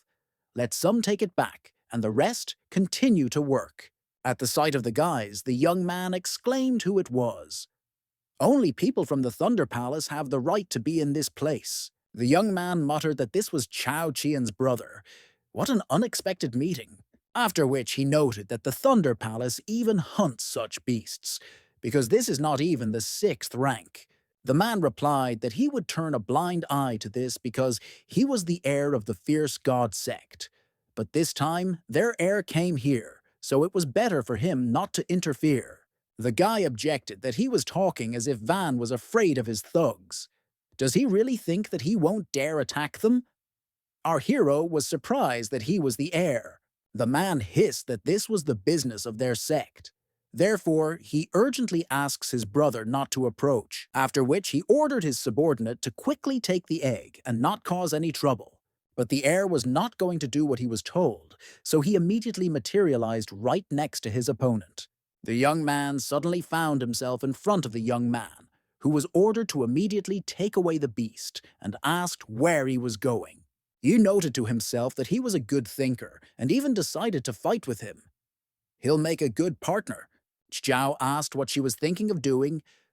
Although he is the heir, he cannot cope with him. Moreover, the heir of his sect will arrive soon. Is he really going to fight anyway? Van noted, which means their clan is also interested in the Thunder Beast. But since the man blocked his way, they can only solve everything by duel. The enemy immediately got angry and realized that there was no other way out. To fight like that. Suddenly, holding an egg in his hands, our hero asked if this was what Brother Yue needed by chance. The man immediately started calling Gu obscene names and turned to attack him. The young man, without thinking twice, put his sword in front of him. But for some reason the enemy did not dodge him. Xiaoyan wondered to himself. But then it dawned on him that he wanted them both to suffer. After which, Zhao abruptly snatched the attribute from our hero's hands and jumped to the side. Gu was surprised that he really decided to use the technique to his detriment for the sake of this egg. The new acquaintance replied that it could belong to a thunder beast. Our hero was surprised how this was possible. After all, he said that the creature looked like a deer. How could it lay eggs? Meanwhile, the other guys were chasing the thunder beast and shouting that they couldn't let it get away. But he is too fast, and it was difficult to keep up with him. One of the young men grabbed the fiery bow and decided to shoot to kill. The arrow hit the target, but did not cause much harm to the animal. So I was going to continue on my way. Then the young man decided to use a different tactic and demonstrated his egg. Then he asked what it was in his hand. The thunder beast immediately began to return back, and the guy noted that this was an excellent opportunity to catch it. Meanwhile, our hero was looking at a large cluster of lightning, and it seemed very strange to him. Then he said that something was clearly wrong here. Van replied that it was probably a thunder beast. It seems he ran into the Thunder Palace people, and a battle ensued. Suddenly, a young man flew over them, holding a deer egg in his hands. The young man involuntarily caught the shell, which fell out of Tu Renshen's hands on the fly. Van immediately shouted that he had hatched, and it was necessary to catch up with him as soon as possible. Hearing a strange sound behind him, our hero turned around sharply and saw a huge thunder beast. Pointing to the shell in his hand, Xiaoyan muttered that it was just a misunderstanding. He must take him at his word. But of course, the animal did not listen to him, and immediately attacked with a large number of lightning bolts. This is what the young man needed. His pure qi, stolen qi, and thunder attribute immediately began to increase. Noticing that this had no effect on the young man, the deer turned around again to attack. The guy began to ask him not to stop, because if the deer helps him, he will find his cub. Meanwhile, the young man, surrounded by the corpses of thunder beasts, announced that the last ingredient had finally been obtained. All that remains is to wait for the deer. The subordinate congratulated him and said that when the heir received the king's body, all the lower stages of the divine ocean would no longer be his enemies. The guy replied that as soon as he gets the king's body, he can easily shake the divine ocean and steal thunderstorms. Then sooner or later, he will reach the stage of life and death. Then he added that Van should carefully watch how he would widen the gap between them. From now on, the fierce god sect will obey his clan. The young man shouted that he believed that in this way he would become stronger. But did the heir think about the side effects? The young man replied that he did not need to worry about that. He better think about how his sect can win the next martial arts meeting. Suddenly, our hero appeared and told the Thunder Beast to look and make sure that it was not Gu who stole his cub. The guys were indignant about who he even was, and how dare he interfere in the affairs of the Thunder Palace. Literally, at the same instant, they began to be struck by a large number of lightning bolts. Shoyan stated that when the master speaks, it is better for the pawns not to open their mouths. At the same time, the Thunder Beast decided to rush to the aid of its cub and save it. But the blood from the pool immediately grabbed him in its bonds and held him tightly. Our hero was taken aback by this picture and wondered if the blood was really sucking out the power of the Thunder Beast. The heir ordered the deer not to twitch, since this Buddhist seal was created specifically to absorb his powers. Once caught in it, even an ancient creature will become an obedient pet. Today the heavens will reward him for all his efforts, and Tureshen will definitely receive the body of a king. Van shouted that the young man should not let him do this, as everyone would die. Shaoyan immediately began to call upon the Milky Way technique, and the heir shouted not to even think about stopping him. But the sword's intent still began to hit the pool of blood, interfering with its effect. When the enemy began to try to strike back, our hero realized that it was all stolen evil Choi. Bloody energy gradually surrounded the young man and locked him in a cocoon. Tu grinned and stated that some puppy in the core formation stage dared to attack him. He was clearly looking for his deaths, but suddenly, right from heaven, lightning appeared and began to strike this sphere. Van wondered why she hit right now, because he would die here like that. Everything that is happening now is very strange. The Buddha seal consumed Gu, and he was unlikely to survive even one lightning strike. While he was thinking that the seal had become useless, lightning appeared in the heavens again. But upon colliding with the bloody ball, she seemed to lose all her strength and began to dissolve. When the young man's face began to appear, the heir was surprised that he had not died, after which it dawned on him that our hero said that he had a thunderstorm attribute. Can he really even absorb lightning? Apparently, this is exactly what is happening at the moment. He managed to use the Buddha seal to absorb the lightning. A moment later, Shoyan came to his senses and asked if his brother was okay. The young man muttered that everything was fine with him. He's more concerned about how Gu feels. Our hero replied that he was fine. Lightning is already starting to appear, so Van better leave this place. The guy objected that he could help him. Together, they might be able to break through these lightning bolts. Xiaoyan replied that this was the third lightning that struck him. The next one will be even stronger. In addition, he can completely absorb them.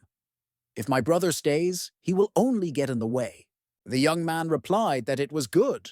Then there will be someone waiting for him outside, and he must definitely return. Gu immediately activated the sword enhancement technique. I thought to myself that a whole year of preparation had passed in order to completely extract the thunderstorm attribute. He was still unable to fully comprehend the sword enhancement technique that he had obtained from the vast sea sect, because his sword, at the core formation stage, had a thunder attribute. He was unable to cultivate due to his cultivation, so the guy could only extract it. As a result, this resulted in the technique lacking the lightning attribute. The most powerful attribute is stolen lightning. Arriving at the Thunder City, he wanted it to reach its limit. All this in order to absorb 9 lightning strikes. Then he shouted for the lightning to strike even harder. All of them will become his attribute. After which a powerful energy flow fell on the young man, after which few can remain safe and sound. Van noted that this is already the 9th. How much should Gu suffer? Even among the heirs of the Holy Land, there is no one who could survive the strike of 9 lightning bolts. It seems that the new acquaintance will not survive. It's good that he left there, otherwise he would have been fried. Suddenly, a thunder beast rushed past him, and he was very surprised that he did not run away. Next came the voice of Xiaoyan, who said that he had said that he would be waiting for him. Was he already getting ready to leave? Then he turned to the little deer and said that it was time for him to return to his mother, since she was already tired of waiting. After which he reunited the Thunder family, which was very grateful to him for this. Van immediately congratulated Gu for reaching the divine ocean stage. For the next 1,000 years, there will not be a person who can be compared with him. He was struck by 9 lightning bolts, but he survived. The guy replied that it was just luck. The core of his sword is made of thunder attribute, so these lightning bolts are not scary for him. The guy stated that his attribute and this thunder beast are similar. Why not let him go, but make him your spiritual beast? Xiaoyan replied that if he left the Thunder City, the deer's strength would decrease. Besides, his body is already made of lightning. Why does he need some kind of beast? The young man replied that his words made sense and asked what he was planning to do next. The young man replied that, of course, he would find the heir to the Palace of Thunder and make him pay the bills. Van exclaimed that he was also going to follow him. There will be a martial arts meeting in the Thunder City soon. 2 will be there too. Rather than rely on fate, it is better to go there. Meanwhile, at the tea party, it was discussed that a new face had appeared in the Tower of 1,000 Flowers. A real beauty. Some were there for 3 whole days just to get a glimpse of it. The guy exclaimed what was so difficult about this. After which, he shouted to Old Bao to ask her to come down and have a drink with them. The interlocutor said that if he screamed like that, he would lose his head. The young man objected that why then did he take him with him? This is the area of the lunar wind. The maximum he will find here is a courtesan. He replied that the girl was a swordswoman at the core formation stage. As soon as the gentleman heard that she was looking for someone, he immediately offered help and called to stay in the Tower of 1,000 Flowers. The young man immediately asked if Van had really invited him there to look at this beauty too. The heir said not to rush to conclusions and listen further. The guy explained that she came to the Middle Lands to find a student from her sect. He is known to be a sword cultivator with a thunder technique.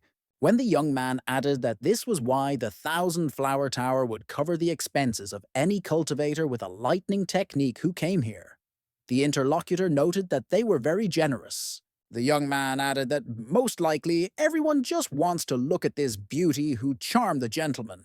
That's why they come here. Meanwhile, Xia Qinchu appeared in the room, looking for the person she needed.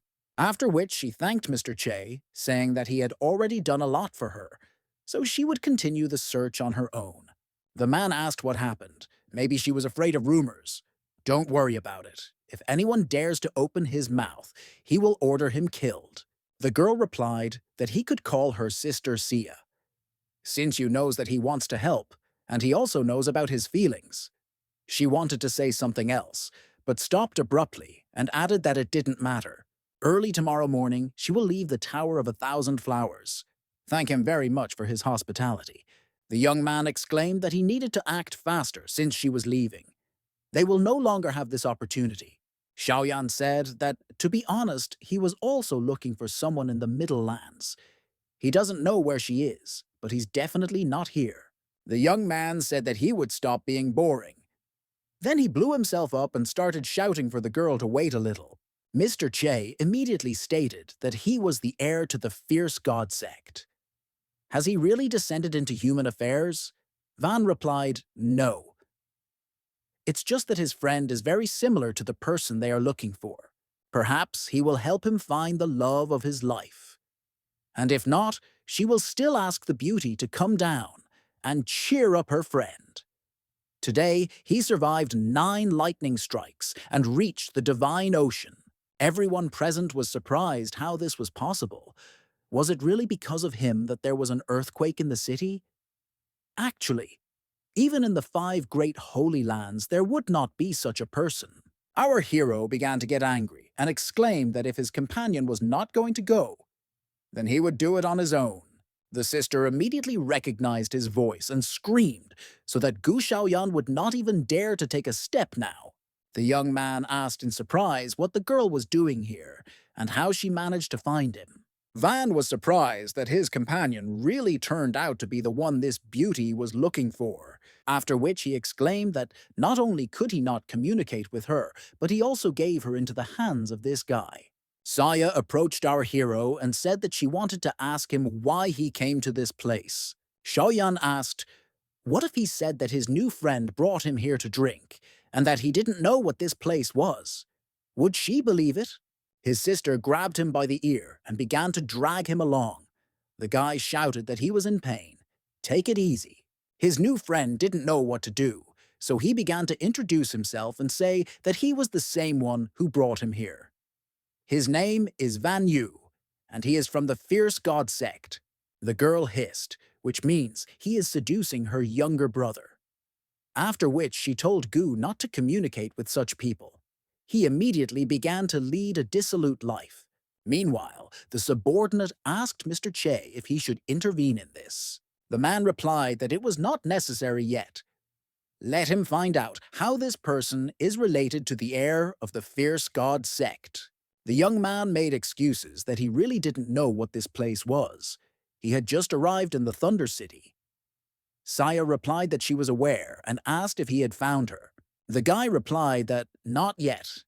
In the central region, holy lands are everywhere. Yan Qing should be one of the top 3, but he can't get there. There is their heir in this city, so I came to see. When the sister asked how his year went, the guy replied that 6 months ago he saved a student from the southern sect of the Boundless Sea, and thanks to this, he ended up in the main sect in the central region, where he became the leader.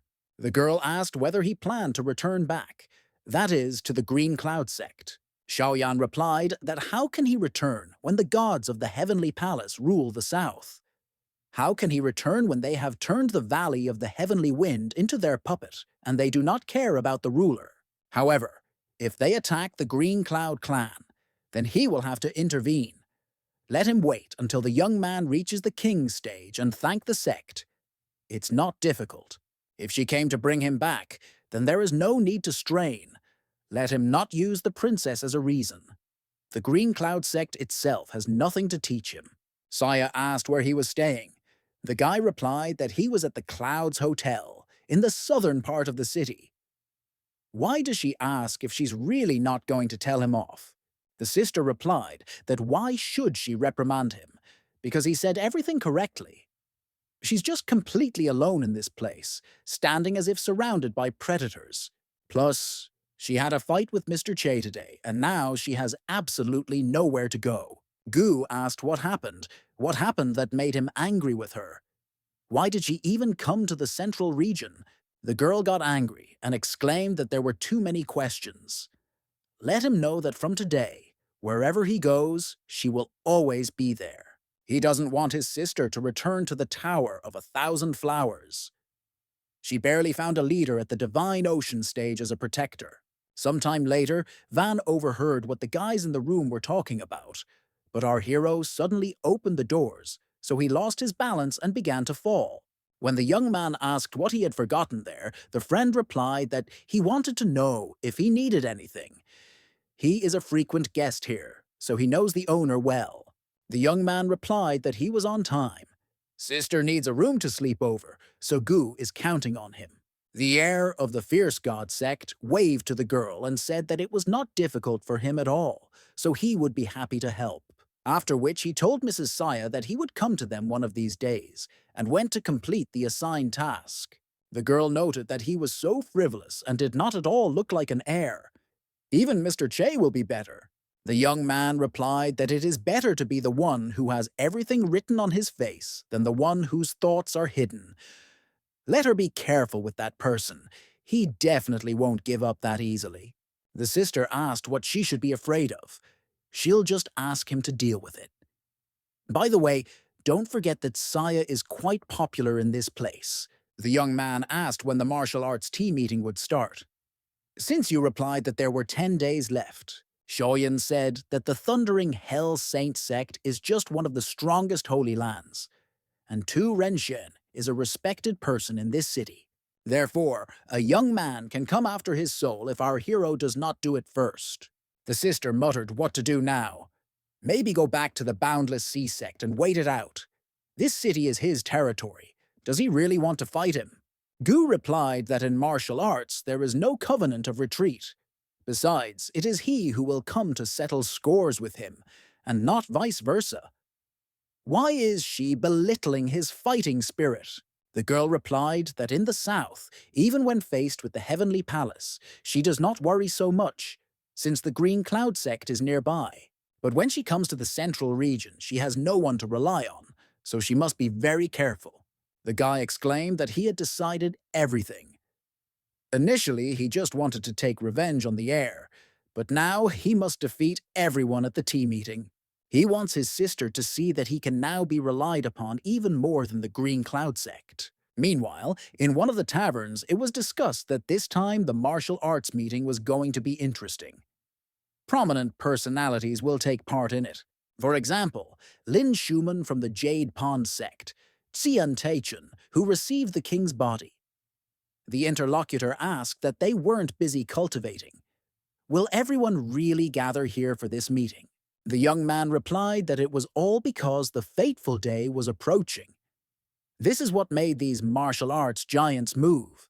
Then he added that these are just rumors.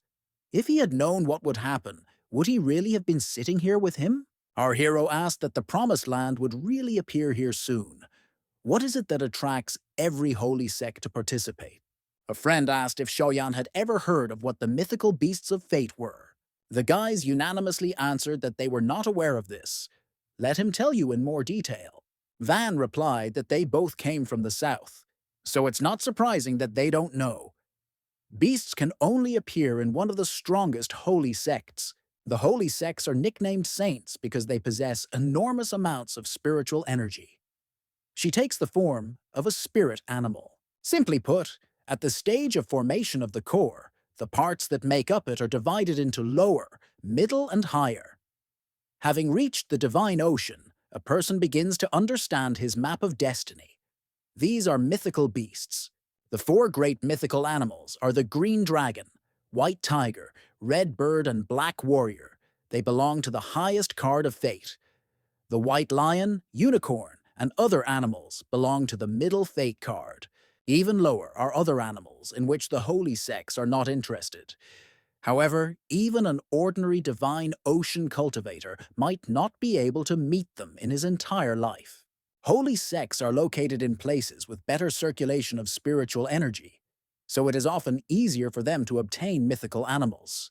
Let them say so, but so far not a single beast has been seen in any of the holy sects. Van, as a disciple of the weak holy sect, also does not possess any animal. But with Gu's abilities, summoning an animal will be no more difficult than for disciples from the saint. The guy asked what it meant that the fateful day was approaching. Based on what the brother says, aren't animals summoned? The young man replied that this is connected with the word fate. Although it is believed that fate is associated with understanding, there are several ways to understand it. Some say it depends on luck, others on strength. There are those who believe that a person should have an epiphany. Overall, it's all very complicated and not like how they teach regular techniques. Therefore, as soon as the day comes when the heavens send a happy omen, there are always those who want to try their luck.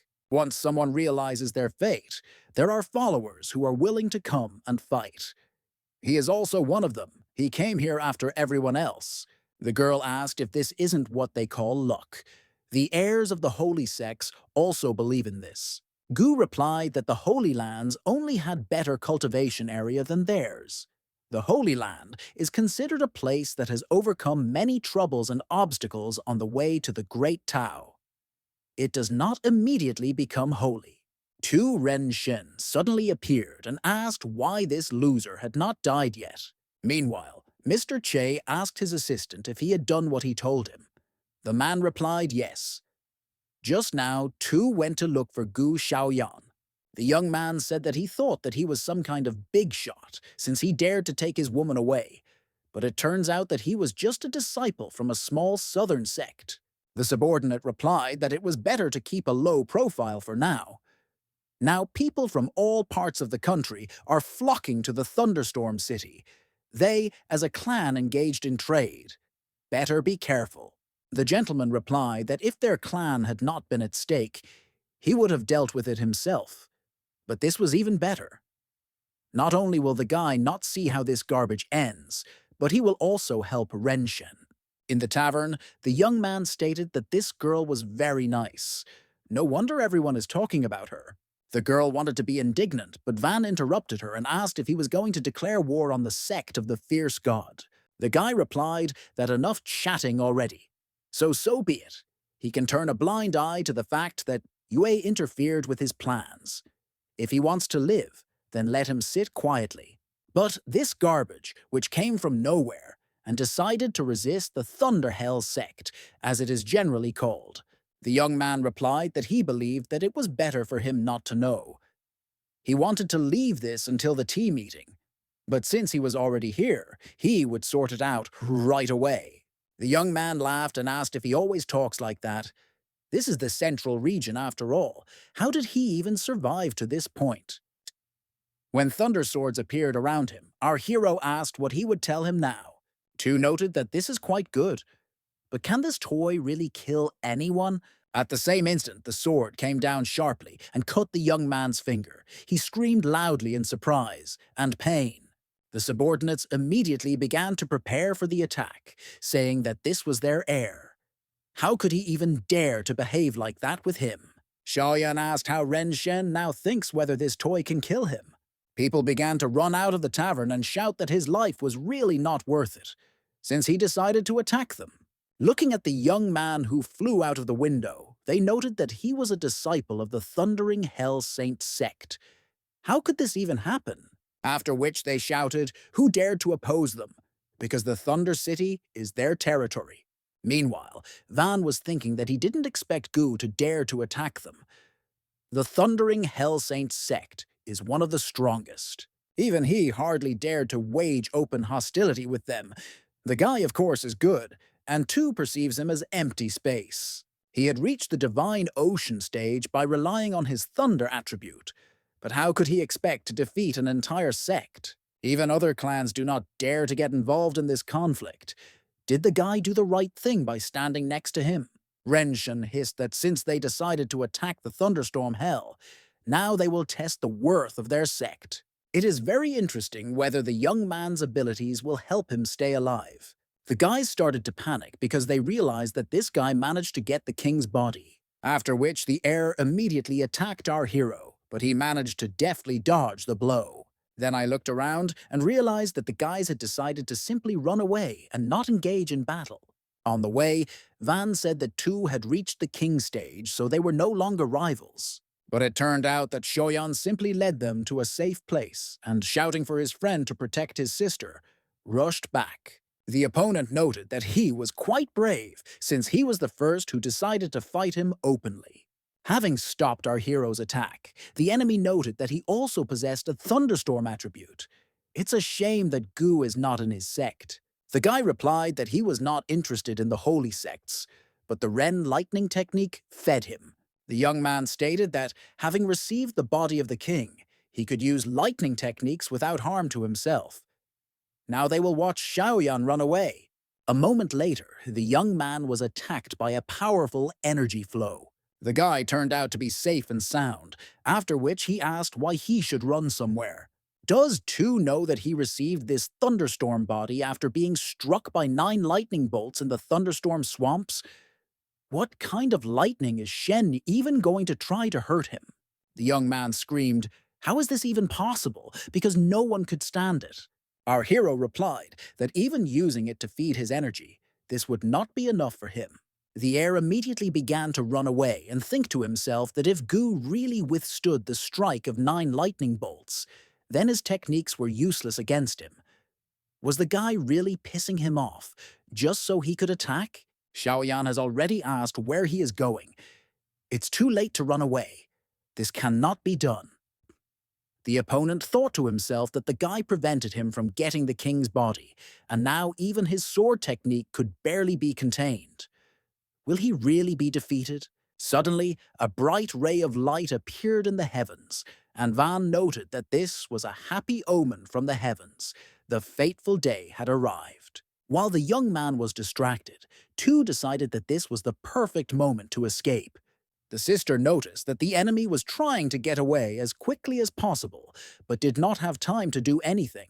Lan Yue appeared and stated that it looked like the martial arts tea meeting could start early. When asked how he ended up here, the man replied that the tea meeting was about to begin, so it was not surprising that he came.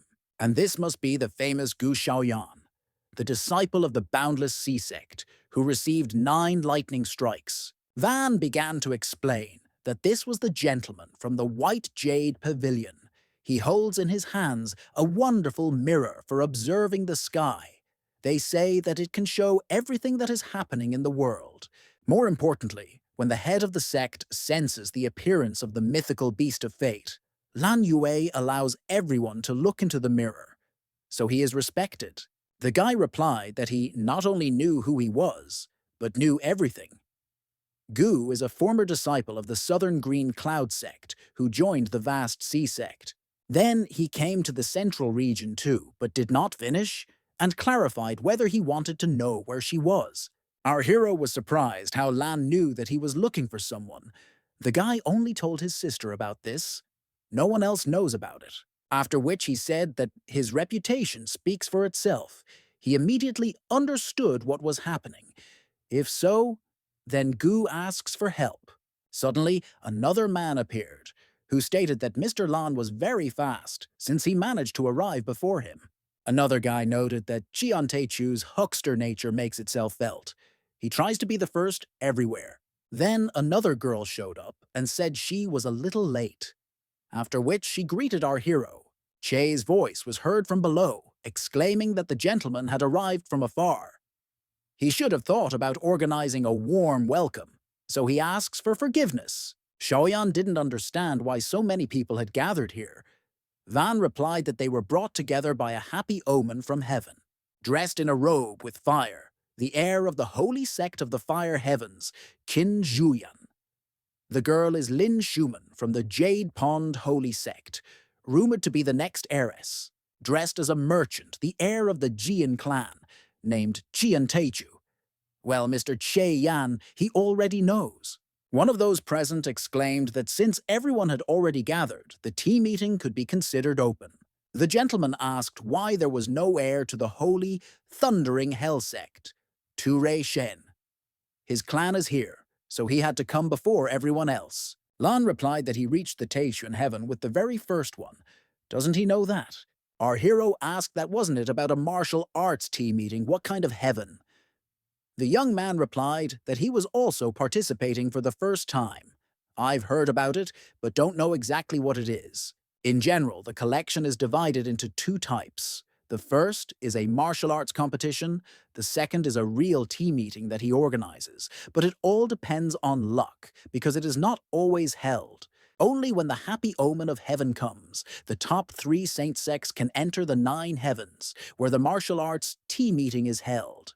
When Gu asked to explain what the 9 heavens were, the guy replied that above the central region, the middle heavens, there are 9 heavens and are divided from the lowest layer to the highest. Taizhuan, Taiyuan, Shanzhuan, Taihuan, Shanyuan, Shanhuan, Yuizhuan, Yuyuan, and Yuyuan heaven. Each layer is a small world. This time, they will enter the secret world of Taizhuan. When the young man asked if Gu would also participate, Lan replied that people predestined by fate could take part in the meeting. Doesn't the young man know this? Our hero forced Tu Ren Shen to invade Teijuan to seek refuge. The guy said that that heir of the Thundering Hell sect still hasn't received the king's body. So what's the pride in defeating him? Yue ignored this and announced that the passage would open soon. They will see which of them is the luckiest. While the portal was opening, our hero thought that Lan clearly knew where the princess was, so he should ask him about it. After which he told his sister that they did not know the hidden motives of these people. and how dangerous that place was. Let him stay close to him and not lag behind. After which, all participants went to the passage in order to get into an unknown secret world. On the way, the young man noticed a large number of attributes of fate and began to catch them. Noticing that something was wrong with her brother, the girl began to anxiously ask if everything was okay. Meanwhile, a mythical beast appeared near the portal, and the guys exclaimed that fate had taken the form of a white lion. The creature immediately headed towards Xiaoyan and possessed him. Sia didn't understand what was going on. Shin Chuyan asked in surprise what was that just now. He felt some kind of wave. The girl replied that it was fate. She caught a glimpse of the mythical animal. Then they looked at our hero, who was meditating, and exclaimed in surprise that he really felt a white lion. The heir of the holy fire, Heaven Sect, immediately approached him and noted that he was lucky, as he was able to sense the beast of fate during the opening of the heavens. Che stated that this was only thanks to Mr. Lan. Besides, who besides them has not yet felt the beast? Van thought to himself that the man couldn't get Saya's sister, so he's just mad. The young man announced that they had entered the Saiwan dimension. Now we need to check how lucky they are. Qian said that, like a merchant seeking profit, he would go first. Xin asked to wait for him. The girl immediately announced that she would also go, so she and Xiaoyan would see each other a little later. She quipped that luck favors Mr. Gu. Even goddesses are interested in him. It is very interesting what kind of witchcraft he used that everyone around him falls into ecstasy. Lan said that the skies of Taxuan are poorly explored. The descendants of the Thunder Gods are located there. Let him be careful, as the Thunder Hell Sect became second among the rest thanks to him. It is best not to go to the most distant places. There is a palace in the center. The descendants of the Thunderers will not be able to enter there. There they will gather at the very end, after which Van said that it was time for him too. This is his first time in heaven, so he is curious to explore everything. Then the guys agreed to meet at the palace. The girl noted that, judging by what that young man said, Tu Renshen is somehow connected with the descendants of the Thunderers. What will they do now? Gu replied that there is no need to be afraid. He had already obtained a thunder body. If there really are thunderbolts there, then this will only benefit him. I thought to myself that I was waiting for their attribute. Meanwhile, Mr. Che came to Tu and noted that he had received the king's body, so let him accept his congratulations. Renshin asked irritably if he had come to make fun of him. The guy replied that, in fact, his clan had bet everything on the Thunder Hell Sect. Now they are closely connected with each other. He just wants to help. Suddenly, a creature ran into the room and began to vigorously explain something in an incomprehensible language. After this, the young man smiled insidiously and noted that everything was ready. It was time to start. Then the young man suddenly grabbed the monster by the throat and began to suck the energy out of it. After some time, he threw the corpse, which turned into a mummy, at Che's feet. The heir noted that he felt better. These Thunder clans are to the taste of the Thunder Hell Sect. Then he asked if everything was ready. The gentleman replied that, of course. He is waiting for his order to begin. Tu exclaimed that great, now it's their turn. He toiled in Taejuan heaven for so long to show them who was boss. When the entire room was filled with otherworldly creatures, Ren declared that in order to celebrate this feast, they first need to build a welcoming ceremony. Meanwhile, a young man came to Taejuan Palace, then informed the 9 heavens that the White Jade Pavilion had already broken through 3. At the same time, another portal began to open, and a bright light illuminated the entire room. The young man immediately went there and thought that he wondered how far he could go this time. Meanwhile, the Thunder Beings tried to attack the heir of the Holy Fire Heaven Sect. Jin Chuyan destroyed them using fire techniques and thought that these savages were only annoying. Then he noted that there were more of these monsters compared to last time. Qian Teichu replied that it was because they had gone further. Perhaps they are approaching their common location. This conclusion seemed correct to the young man, and he said that he needed to go there and take a look. But the companion objected that you shouldn't go there just like that. Okay, they dealt with these, but if they meet real thunderbolts who are immortal, then there will be no problems. Let the guy not forget that they did not come there for treasures. Their goal is completely different. Meanwhile, our hero and his sister were completely surrounded. There were an incredible number of creatures. The girl did not understand why there were more and more of them. They obviously won't be able to kill everyone. When Gu asked what she was really afraid of, Saya replied that she would kill opponents of this level as long as she could stand on her feet. The guy thought that she had not yet reached the stage of the divine ocean, so she was a little weak for the central region. Before this, she had unwittingly had to contact the Thousand Flowers Tower, and now she had entered the Nine Heavens and was faced with the heirs of the holy sects and the like. Sinchu probably already felt this herself. Therefore, the young man decided to help her and attacked the opponents, who were gradually approaching her. The girl exclaimed that she would figure it out herself. Gu thought to himself that, with such a strong character, she must feel some dissatisfaction when her brother has to help her. If this continues, demonic energy may appear within her. Besides, soon the guy will go to save the princess, and he will have no time to protect her. All the young man can do is absorb attributes. How can he help his sister improve her level? After which, our hero called upon the Milky Way sword technique and neutralized all opponents in one fell swoop. When asked if she wanted to become stronger, the girl replied that, of course, but I'm unlikely to be able to help her with just words. Gu said that he created the pills when he was in the vast sea sect in order to break through to the divine ocean stage. He doesn't need them now, but they might be useful to her. The girl exclaimed that's right. She had completely forgotten that her brother was a master in alchemy. The young man added that there were 100 pills, and that would be enough for 6 months. If his sister trusts him, then let him take it all at once.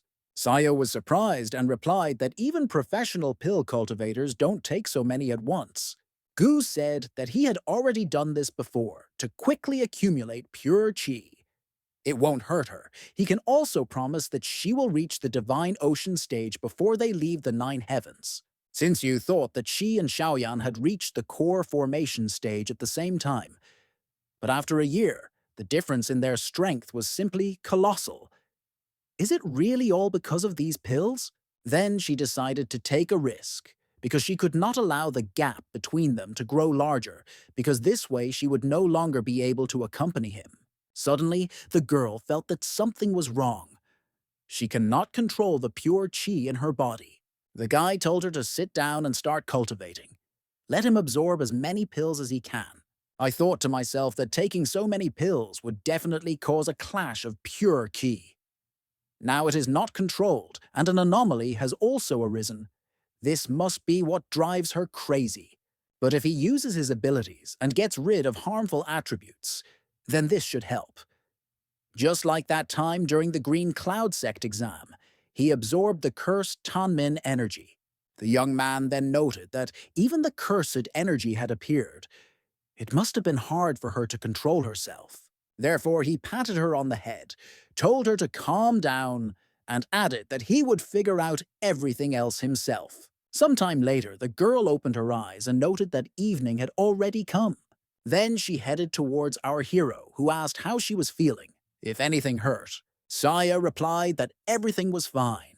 She feels that her pure qi has increased by at least 10%. The guy said it was great. Then from tomorrow, she will take 100 pills daily. He promises that his sister will break through to the next stage very quickly. Xiaoyan noticed that she was thinking about something and asked what happened. Isn't she happy? The girl replied that she was glad, just somehow uneasy. She took so many pills but did not have any side effects. Sinchu doesn't know what he did, but he's sure he helped. Could this somehow affect him? Perhaps it would be better for her to cultivate the old way. If she tries, she can catch up with him. The young man pretended that he did not understand what she was talking about, so he said that these pills were simply of high quality. There is no point in him deceiving her. Stop thinking so much, sister. He already has a lot to do. If she doesn't get stronger, there will be big problems. I thought to myself that the damned energy of Saya cannot be compared with the energy of the bloody hawk in the body of the princess. He can save her simply by extracting these attributes. If the young man couldn't do this for his sister, then how could he possibly save Yanqing? Meanwhile, Van walked and looked around. The young man wondered why there was such heavy fog around. Then he noticed some kind of flash in the distance, and it looked like lightning had struck some point. The Thunder Hell sect became a saint with the help of the local Thunder tribes. If he also finds a legacy useful to him, then that will be good, so you can go have a look. Meanwhile, Tu Renshen greeted the man who was the head of their clan. He asked if this could be the Thunder Clan elder he was talking about. The young man replied, yes, with her, their holy sect will achieve great success. The head said it was good work. Let him send this old woman to their sect. Very soon, the Thunder Hell clan will become the strongest. The guy reported that Lan Wei had already reached Taihuan Heaven. If they got his mirror, then it would be possible to build their sect in Taizuan Heaven. The man replied that he had also thought about it, but only the head of White Jade can use the mirror, and only with the help of an artifact can one get to the 9 heavens. Otherwise, he wouldn't have sent it. When the young man said that he knew how to use his mirror, the head of the clan was very surprised. Chu continued that he had just said that only the head of the pavilion could use it. Lan is the head of the new generation, so he uses it. This means that the mirror itself does not care who uses it. White Jade just knows how to do it right. They are all bending over backwards to get to the highest heavens and subjugate the Thunder Savages. When asked how he learned all this, the young man explained that it was because the mirror was stolen from her. The man was very surprised when he realized that the mirror was a sacred artifact of the Thunder Clan. Then everything is simple. Yue hasn't even reached the stage of life and death. He will deal with him himself and take the mirror. The young man's expression suddenly changed, and he said that he had more important things to do. Suddenly, the head of the Thunder Clan was released, and the man was bound with thunder chains. The man shouted how dare he do this to his mentor. This is very mean. After which the woman attacked him and began to greedily absorb the energy she needed. Suddenly, Van, who was spying, accidentally caught a pebble and it fell to the ground. Tu Renshen heard the sound and immediately turned around and asked who was there. On the way, the girl asked if they were definitely going on the right path. Gu exclaimed that he saw someone. Suddenly, right in front of the guys, a young man fell to the ground, bleeding. The young man muttered to them to be careful, since Tu was there.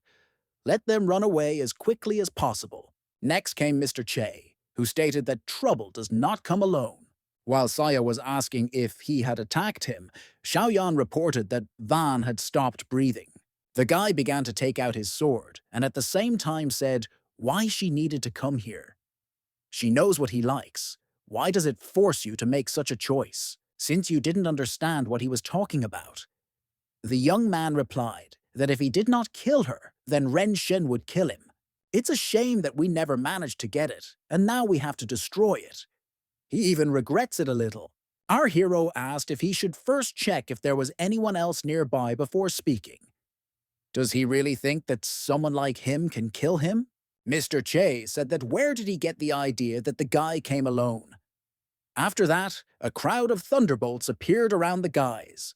The young man added that they had already signed their own death warrant as soon as they arrived at this place. After which he gave the order to the Thunderers to immediately attack and destroy these people. But our hero immediately activated one of his techniques, which destroyed everything in its path. After which he said that he had not paid attention to him before, because the guy helped his sister. But now everything has changed. Then he came close to him and said that it was worth getting to know your opponent before provoking him.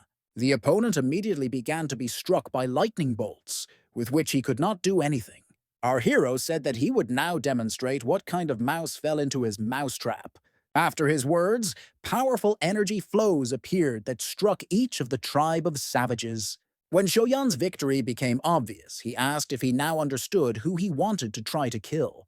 Che stuttered and replied that this was impossible. The Boundless Sea sect is not only not holy, it is not even among the top 3.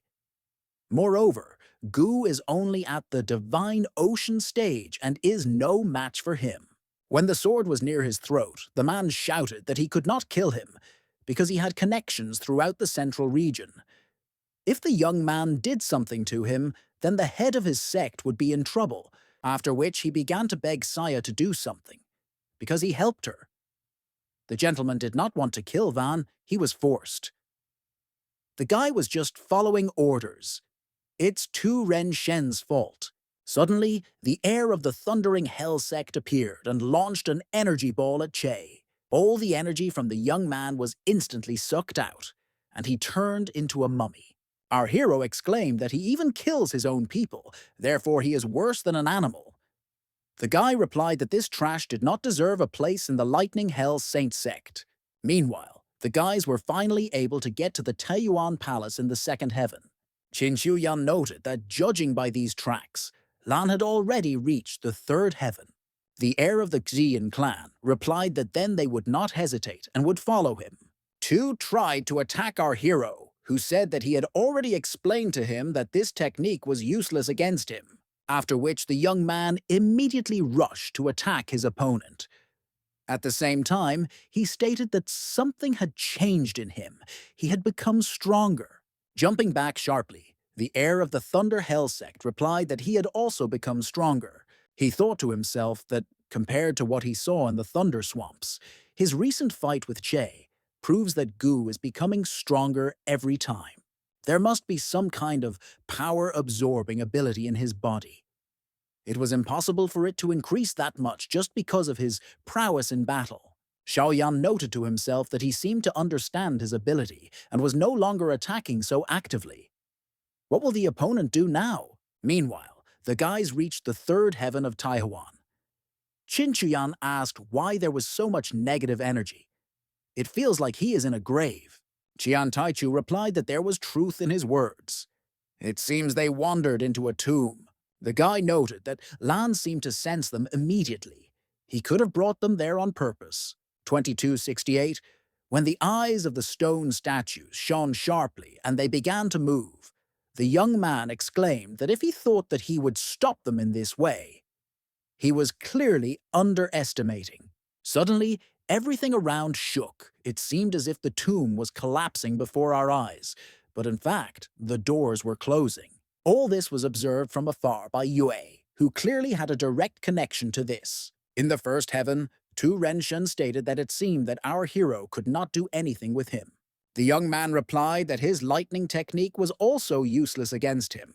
The guy thought to himself that she was not useless. It was just that because of his thunderous body and strength beyond his stage, he could not destroy his defensive technique. Suddenly, a powerful energy stream burst straight from the heavens. Tu noted that Lan is already ready to open the passage to the second heaven. Why is he in such a hurry? Has he really found a way? After which Xiaoyan said that he could consider himself lucky and let him go this time. The girl did not understand what it was. It was like a passage that Yue had opened to the Taizhuan heaven. Our hero noted that it seems that this is indeed the case, so they should go there too. But suddenly, the head of the Thunder clan appeared behind him and pierced his body right through. The sisters screamed in surprise, and the young man fell exhausted to the ground. The guy noted to himself that although this is a little wasteful so that he does not get in the way, let him feel the stage of the king.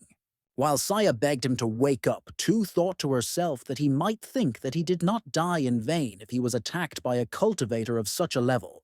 Then he exclaimed that now the hour had come to fulfill their cherished desire, and the Lady Elder began meditation. After which there was a cry that the time had come for the Thunderer to attack Taiyuan and act according to their plan. When Shoyan came to his senses, his sister exclaimed that she would definitely treat him. Just let it hold on. The guy replied that he was fine. Only the soul shell was slightly damaged when his thunderous body was pierced. Then he noticed that the savages were quickly running somewhere and wondered what they were doing. The girl replied that she did not know. Tu, along with the ghost-like creature that injured him, went there and it all started. Our hero replied that then they too would go there and find out what was going on. Renshin bowed and said that he was asking the elder to tell him the prediction. He takes an oath that he will be loyal to the clan of the Thunderbolts. The woman replied that she would remember this oath. From now on, his life depends on her clan. If they die, then he will die too. After these words, the young man's appearance changed and horns grew on his head. Then the young man rose to his feet and shouted loudly that the time had come for the Thunderers to attack. Today they will unite all 9 heavens, which will belong only to them. He noted to himself that at the moment a passage had even opened to the 3rd heaven. It seems that Lan Ye has really thought about how to try to resist him, but nothing will work. I wonder if he can guess the ace up his sleeve. Meanwhile, the guy noted that the whole army was assembled. He hopes that the descendants of the Thunderers will hurry up. Still, to open the 4th heaven, they will have to try very, very hard. Meanwhile, the sister noticed that they were passing through a pillar of light and disappearing. Where does it take them? Gu replied that that girl from the Jade Pond said that there are only 9 heavens. They got to the first place thanks to the mirror. This pillar of light is similar to the one through which they got here. Shaw clarified whether the young man wants to say that this is a passage to the 2nd heaven. Our hero replied that they would also go there. Two gave such a performance. There is probably some incredible secret hidden in the 9 heavens. Sinchu stated that now all the savages have gathered there. How will they get through them? The young man asked why ask such questions. They'll just take it and move on. Now these savages don't even pay attention to them. This is a great opportunity. I thought to myself that Renshin had really taken control of an entire clan of Thunderbolts in order to rise to 1 level. What made him start the war? In addition, the owner of the mirror seemed to have specially opened the passage for him. What goal are they pursuing? It's getting more and more curious. Meanwhile, the heir of the Holy Fire Heaven sect was wondering how long they would have to fight these statues. Qian Taichu replied that there must be some kind of mystery here. If they don't solve it, then they will waste their energy. The young man replied that he still had strength. But how was he going to solve it? The heir of the Jian clan muttered that there was a huge door right in front of them. What to think? You need to open it. Lan locked them in this place, but not to die. It looks like they still have some use. Then you just need to go forward. But unexpectedly, the stone statues that stood on the sides of the passage turned in his direction. When they tried to attack him, Shinju Yan appeared in time and prevented it. After which he asked that the guy really wasn't even going to hide. Why was he so sure that he would do this? When the young man replied that he really was sure. The young man exclaimed that he did not expect that he understood people so well. Suddenly, the doors finally swung open and Lin Schumann appeared, asking what they were doing here. The guys looked at her in surprise and replied that they had the same question for her. Meanwhile, the Thunderers had already broken through to the 3rd Taehuan heaven and had no intention of stopping. When Tu Renshin came to Lan, the young man noted that he had finally arrived. The young man said that he thought so, that he lured him here for the sake of the 4th heaven. Yue himself cannot open a passage there. The guy replied that human strength has limits. Even he can't do everything alone. Therefore, you still have to borrow the powers of the Thunder Tribe. Tu laughed and replied that Lan earned his place in the central region thanks to his clan's mirror. He is a simple thief who stole someone else's property, and for some reason imagines himself to be in charge. Yue replied that he was not far from him. Isn't it a guy who took the sacred body of the Thunder Clan and now calls himself their descendant? The guy got angry and shouted that he really wanted to die. Today, Ren will return his clan's sacred artifact and kill him.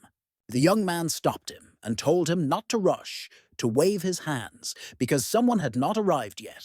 Immediately, our hero appeared at the door, along with his sister, who stated that they were also gathered here. When Ren hissed why he hadn't died yet, the guy replied that he was close. And what happened anyway? Weren't they waiting for him? The owner of the mirror replied that, of course, they were waiting. He can't get to the fourth heaven without him. The young man asked why he was so sure that Xiaoyan would help him with this. Lan replied that, of course, it would not be possible to act directly, and opened the fourth heaven. The young man added that he opened them a long time ago, but he couldn't enter because another tribe of descendants lived there, like the clan of the Thunderers. Immediately, an irritated voice rang out. Who dared to break into Taehuan heaven? Then he noted that there was a clan of Thunderers present here. Shouldn't they be guarding the entrance to the third heaven? What are they even doing? Tu Renxian was shocked that in the fourth heaven there was also an ancient clan that ruled there. The young man turned to Lan and exclaimed that an ordinary person like him wanted to enter the fourth heaven.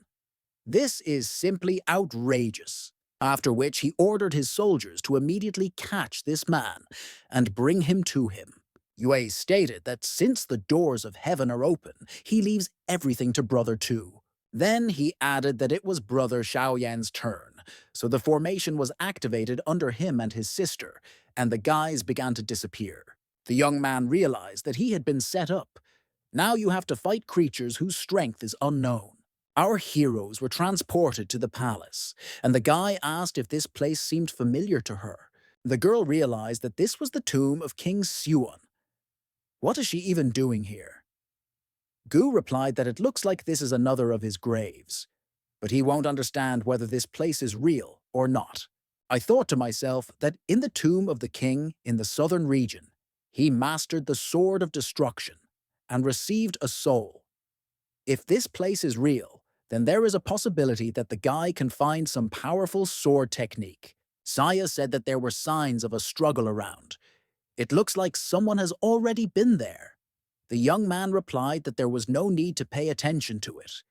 He had already opened the tomb of the Saiwan king, after which our hero stated that he already understood what Lan Yue needed from him. When asked what it was, the guy replied that it didn't matter. Since he wants to make a pawn out of him, the young man will try to bring him as many problems as possible. Meanwhile, a skeleton materialized on the throne with a sword in its hands. The guy wondered if this was King Swan. This must be the king's main tomb. This aura is very familiar. She even attracts his sword. Attributes immediately appeared around him, but it was true qi. Therefore, they can't help much. If so, it's better to pass them on to your sister so that she becomes stronger as soon as possible. Suddenly, Qin Chuyan appeared and exclaimed that Xian was right. This is indeed the tomb of the king, and this is definitely his sword. When everyone else appeared, the guy wondered where they even came from. Lan sent them here, or the guys got there themselves. If Yue did this, then Gu knows what he is up to. The king's tomb is definitely associated with the fourth heaven. The guy sent them to break this connection. The heir of the holy fire, Heaven Sect, exclaimed that he did not think that he would obtain the Saiwan inheritance so easily. The young man hissed that this artifact definitely did not belong to him.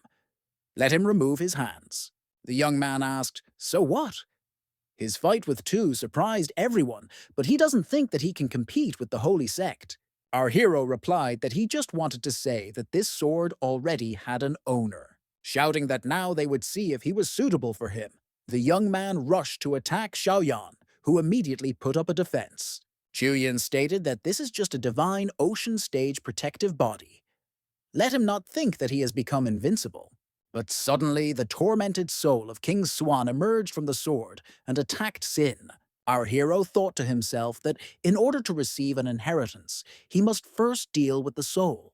The girl exclaimed that the ghost was devouring the consciousness of the heir to the holy sector of the fiery skies. Xiaoyan stated that he said that he did not belong to him, but fortunately, the guy knew him well. After which the young man began to absorb the soul, since he already knew how it was done. When the heir of the Qian clan tried to attack him, he received a powerful rebuff. The young man immediately thought to himself that this soul was incredibly strong, after which he exclaimed that even the great King Swan obeys him. How did he even do it? The young man replied that it was none of his business. Therefore, there is no need to go where you don't need to. Having fallen to the ground, Chuyan wondered what had just happened. If it was the soul of the king, Then he could not even resist it, and Shaoyan got the sword. Gu handed the sword to his sister and told her to take it and defend herself with it. Sayo objected that she did not need this. It was he who received the inheritance, so he must use it. The young man insisted, saying that he already had his own, which he had received earlier. Lin asked if he had the opportunity to meet the king's soul. The guy replied that, yes, he came across a tomb in the southern region, and there he received part of the heritage. I didn't think I would end up in this place again. The guy stated that everything is clear now. He had already received the inheritance a long time ago, so Swan's soul did not reject him. The young man added that fools are lucky. He stole a good opportunity right from under their noses. The girl congratulated him and said that the heir Sin and Mr. Jian did not want to be at enmity with him, so she asked him not to harbor a grudge. The guy replied that everything was fine. Lin added that it is now clear that the fate of the white lion that Gu sensed is not so simple.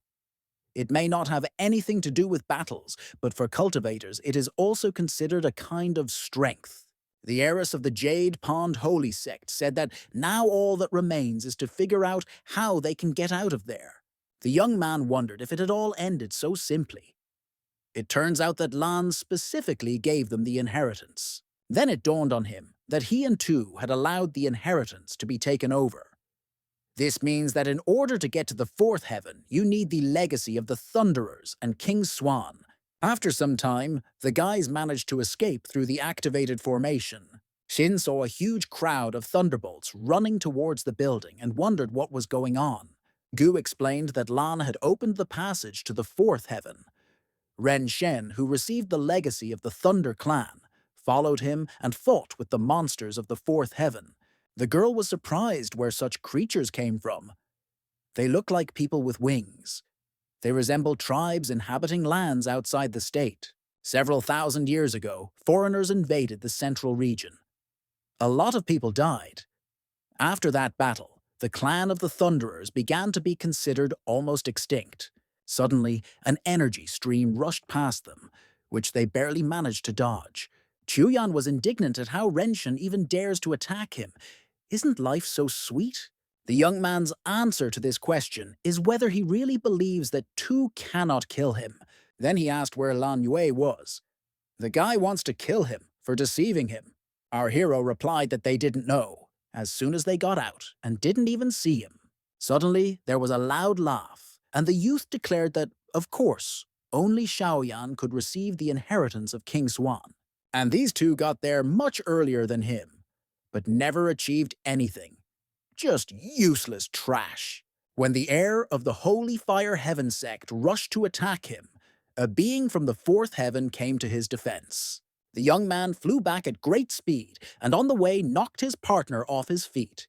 Our hero's next step was to attempt an attack on the young man, but he calmly declared that there was no need to waste energy, since it would not be possible to hurt him. It turned out that Lan was deeply mistaken, as Shoyan instantly broke through his defenses, after which he said that he did not know what he was planning, but everything would definitely end if Yue died.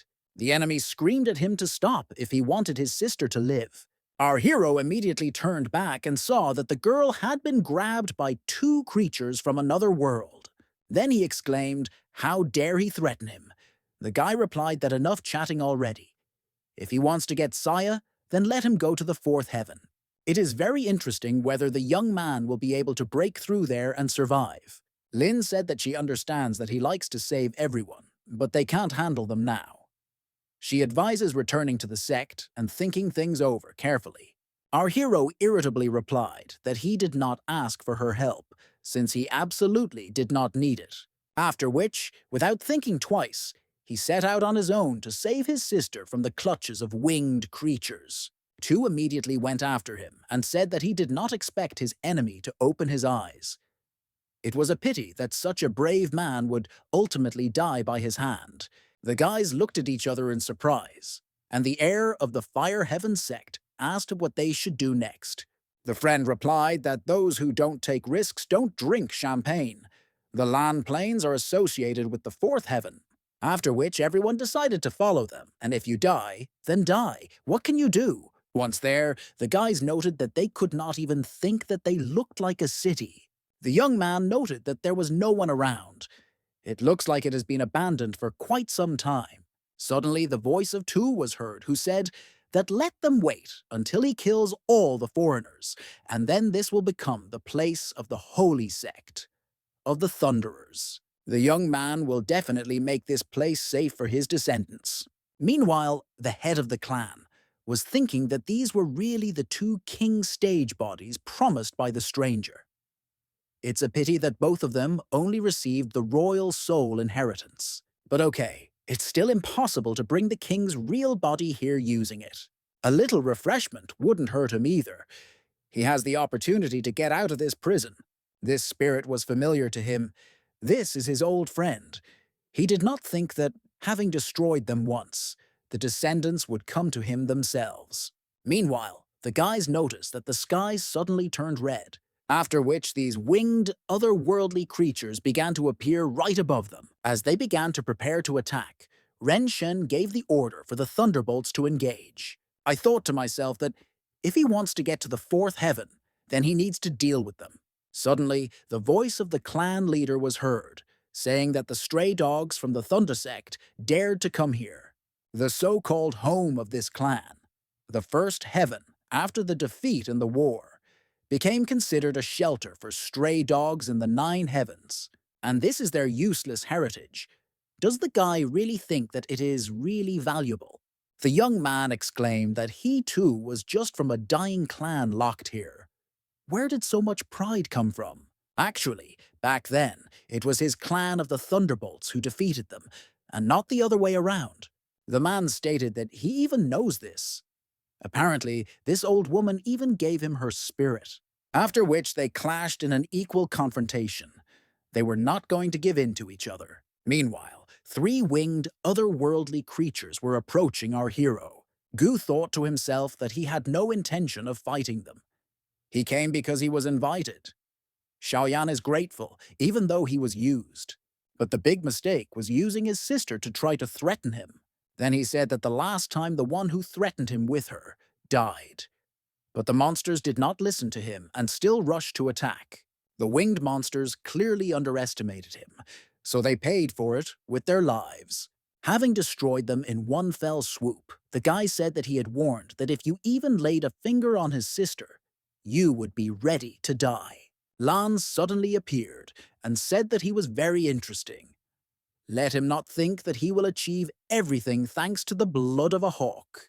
Didn't he forget that in the southern region, the princess was captured by the Jade Pond Saint sect? The young man asked in surprise that Yanqin was really there. The guy said that his guesses were correct. Gu has already received the hawk's blood. That's why I reached this level.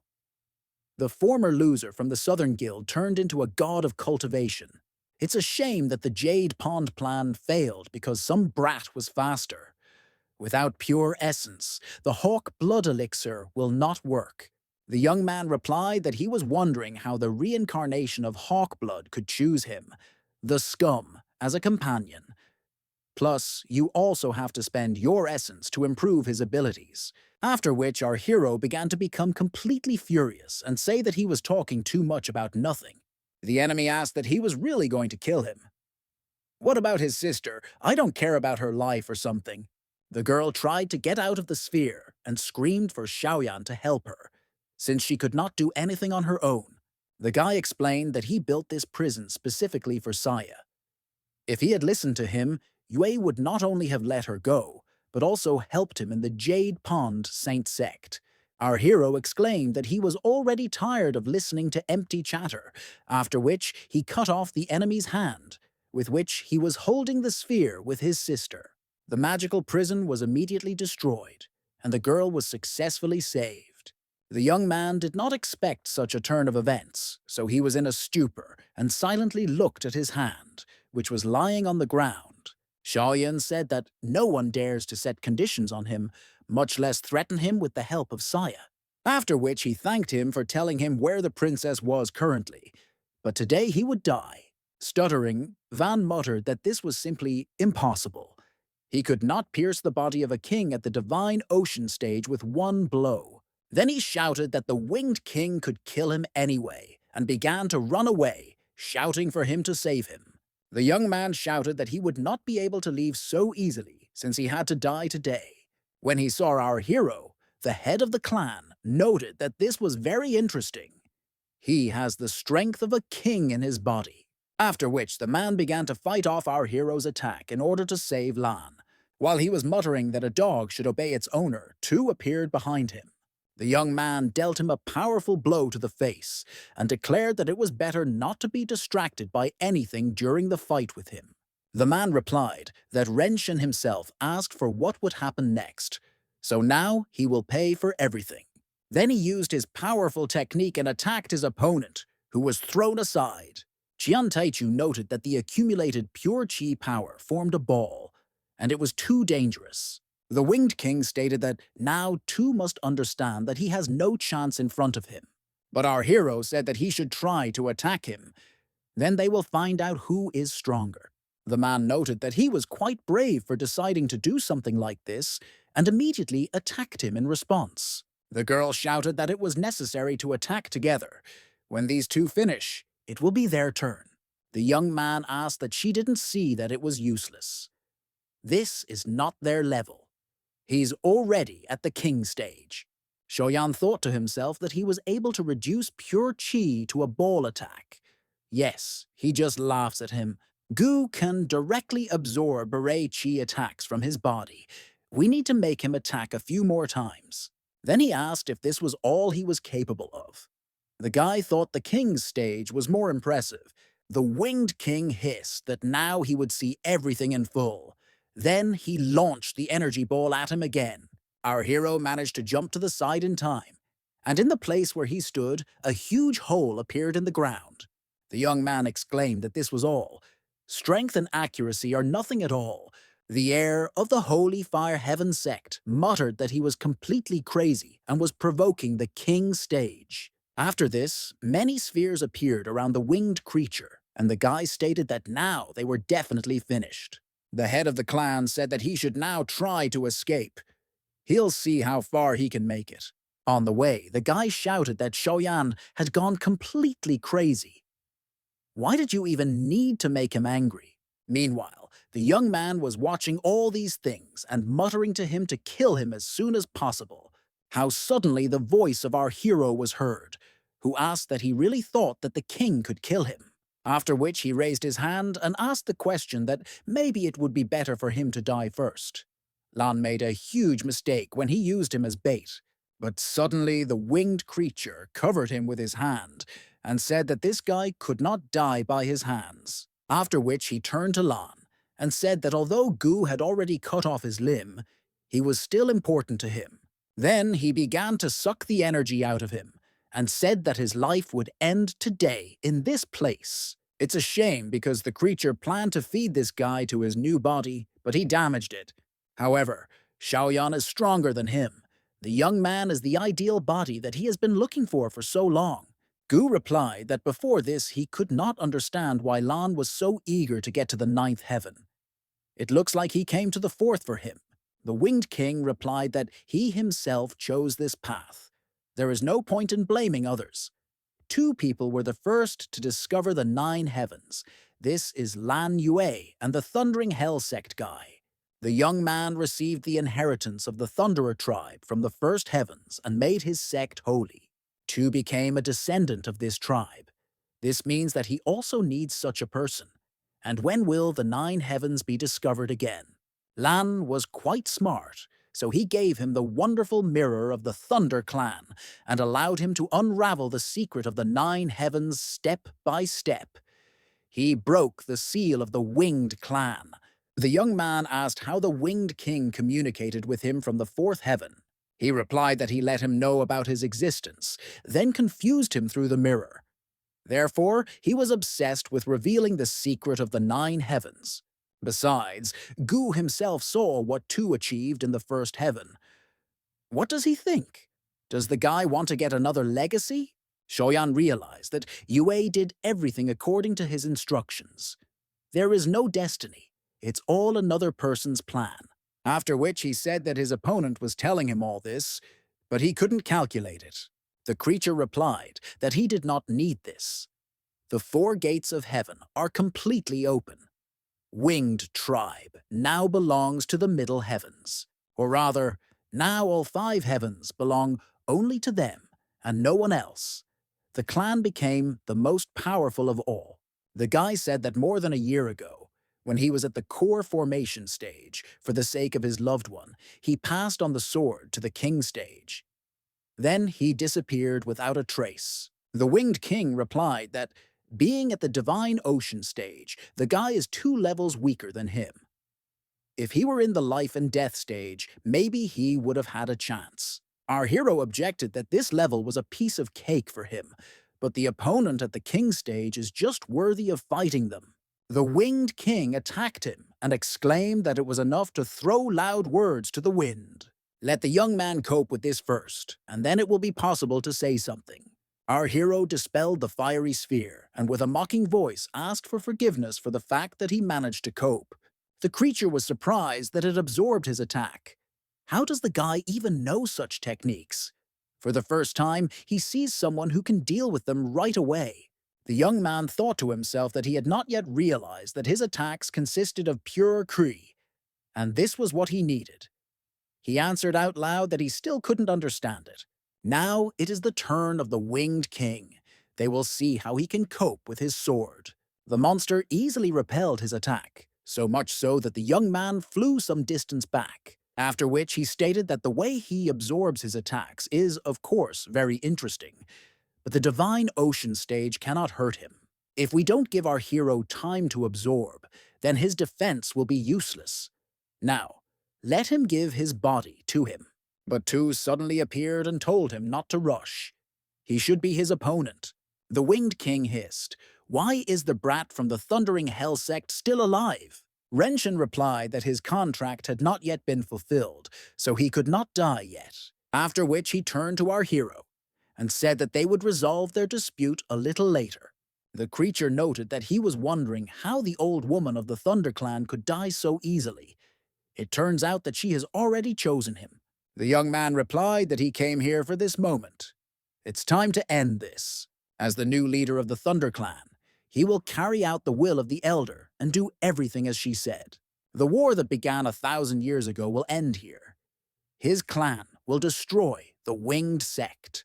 The king rushed to the attack, shouting that it was very reckless to entrust the fate of his clan to some puppy. Did she really want to get rid of him this way? He will make her regret it. A powerful blow hit right at the place where the young man stood. Although the guy flew back, crashing into the wall, he still managed to stop this attack. The man asked that he really still didn't understand. Passing on the heritage, becoming the head of the clan, fighting him. This is all her plan. After which he forcefully pushed the spear, which pierced the guy through, and added that then their strengths were equal. But he was much weaker. This is his so-called end of Turan Shen, the end of his short life. Did he really think that, having reached the stage of a king, he would be able to use the heritage to the fullest? The young man replied that he knew. When he agreed to receive the inheritance, he knew that such a day would come. He understood what the price for this power would be. Yet, for the sake of victory, she doomed her clan to eternal suffering. The king himself should have realized that the moment he and Lan came to Teishu in heaven, they no longer had any other choice. They became sacrifices made in the name of both clans. Lan Wei never understood this, even when he lost his life trying to gain this power. But there is something else that he doesn't even know about. After Tu gained this power, he led the Thunder Hell sect. He was also given a new name, Extermination. Then he grabbed the woman's spirit and asked where she was going. He already said that now they are one. Absorbing her, the guy added that she might not even try to go somewhere without his permission. This is the body of the king, which he received in the Thunder Swamps for this day. Xiaoyan should have seen him.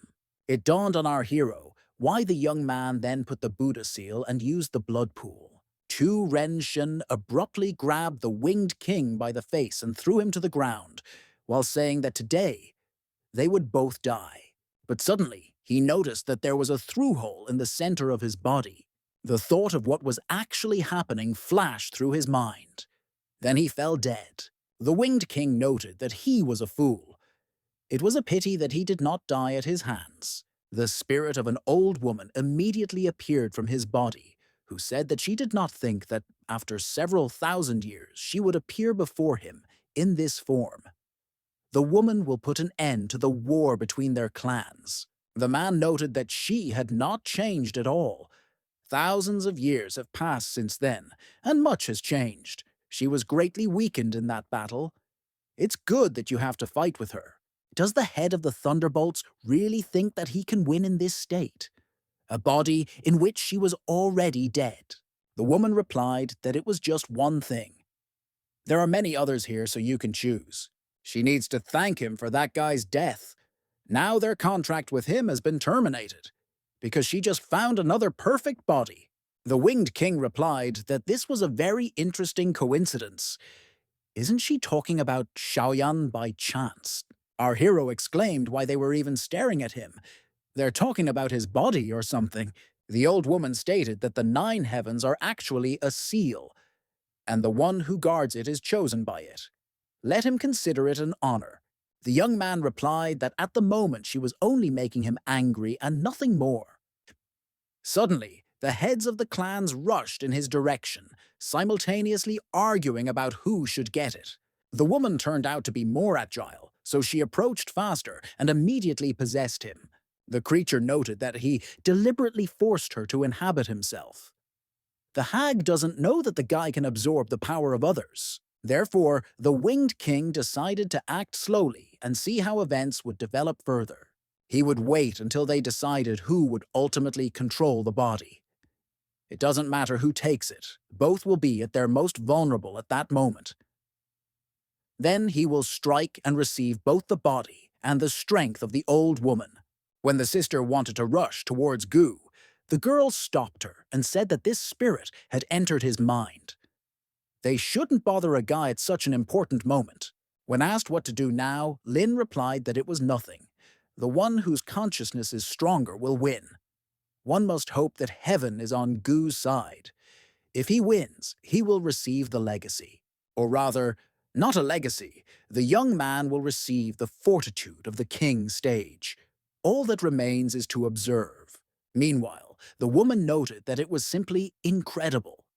His consciousness is so pure, much stronger than in other bodies. The potential of this shell is very high. It's a pity that he doesn't have much time left before leaving his body. Since he met her, the head of the Thunder Clan will allow his spirit to grow and become invincible. Together they will cope. From now on, she and the young man will be inseparable, like one whole.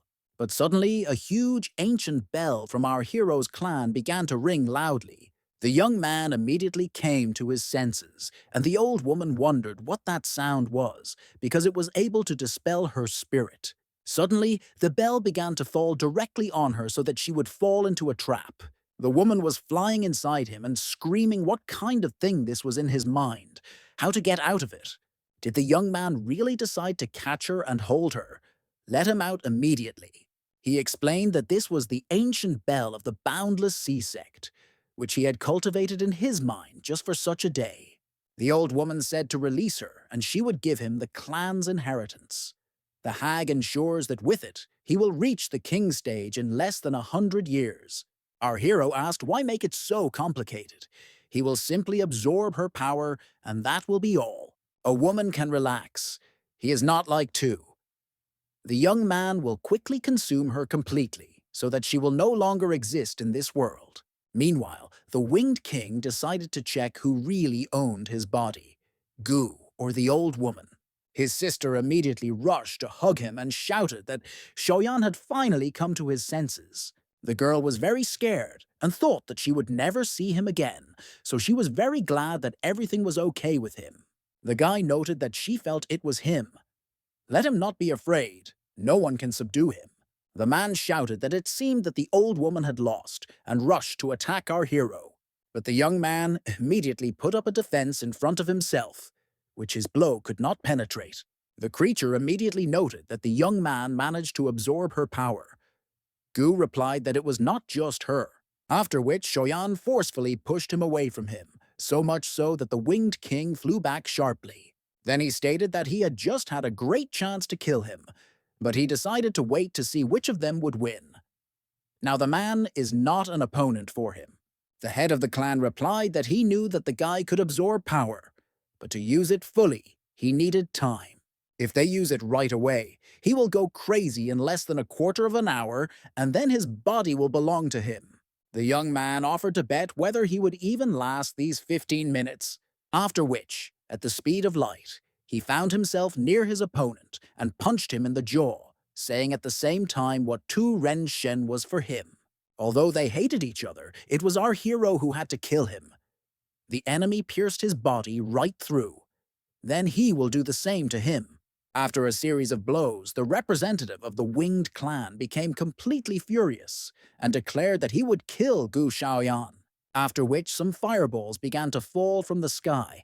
Everyone present at first could not understand what it was. But when confronted with a person, they exerted an influence on them that completely clouded their consciousness. Our hero noted to himself that it seemed that these luminous particles could control people's minds. Shaoyan was finally convinced of this when the heir of the Holy Fire Heaven sect rushed to attack him.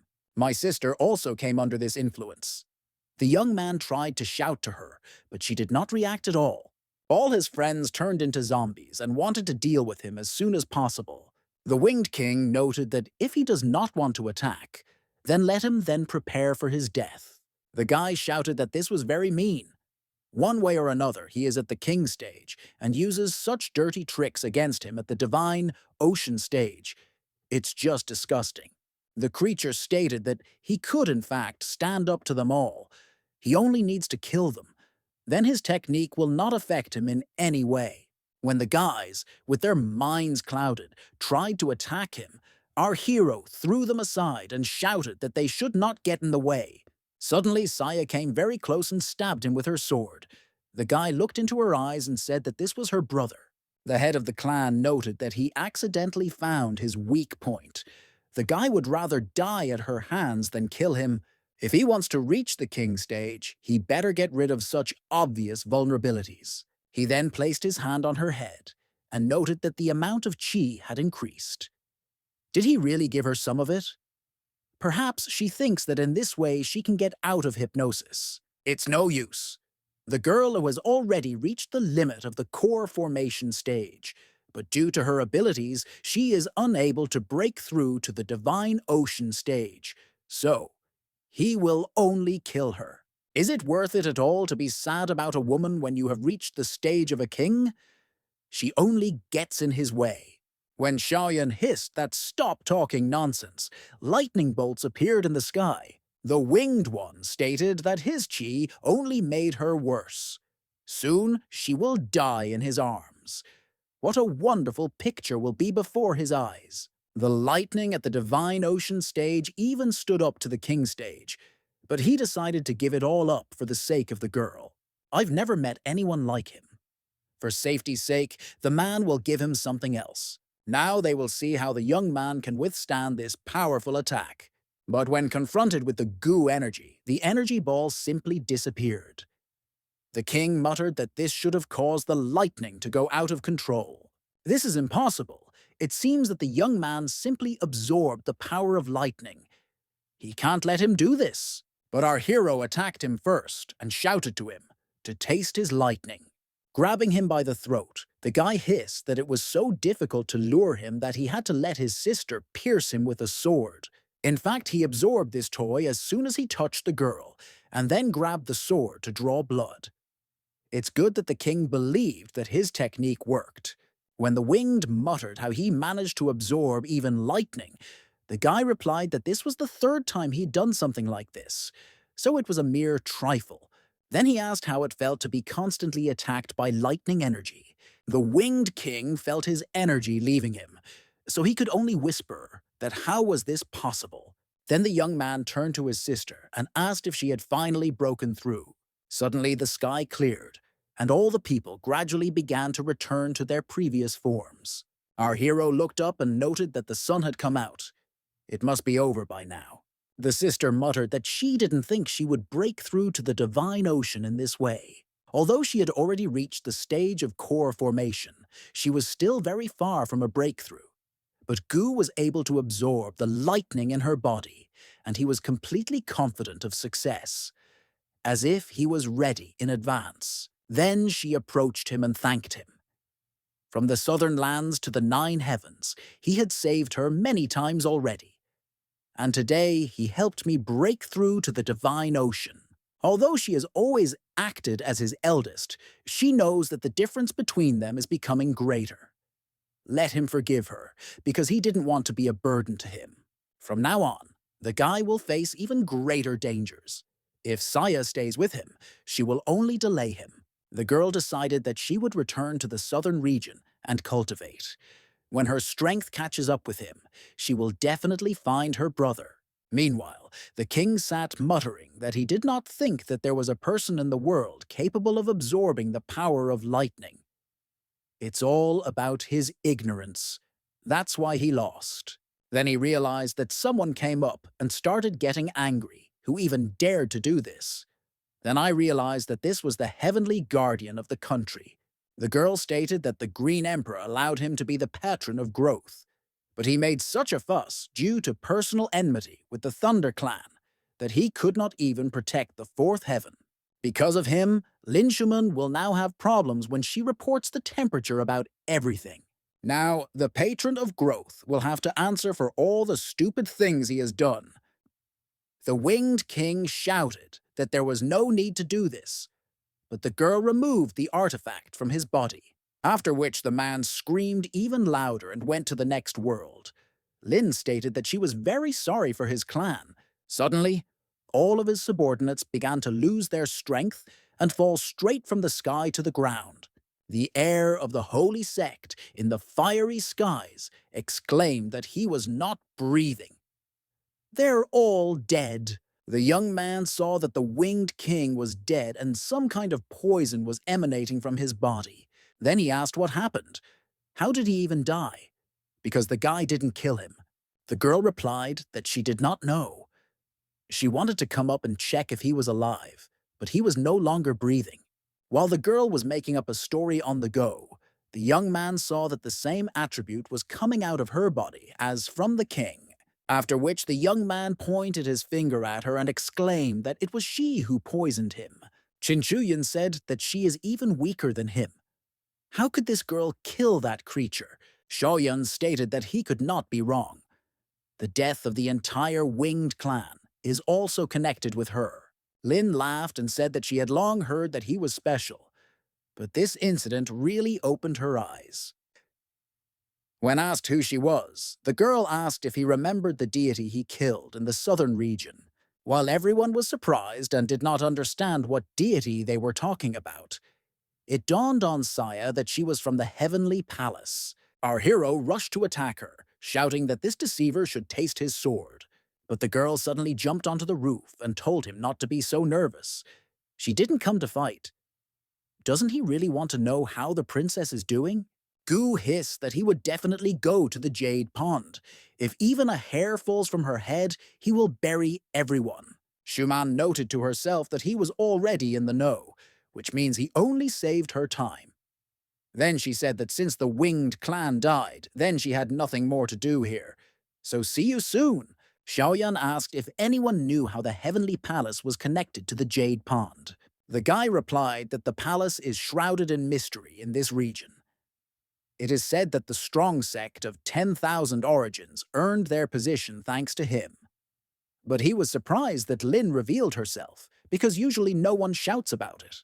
Our hero replied that, judging by his words, the Heavenly Palace does not advertise its actions in the central region.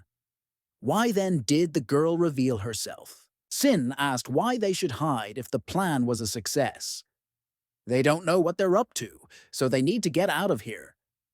There are dead people everywhere, and you don't want to stay even for a minute. After some time, Jian said that they should report what happened, putting down their sects, so they would say goodbye at this place. Suddenly, the sister also began to leave and said that it was time for her to go to the Green Cloud clan. Gu said that she doesn't have to go back to the south if she doesn't want to.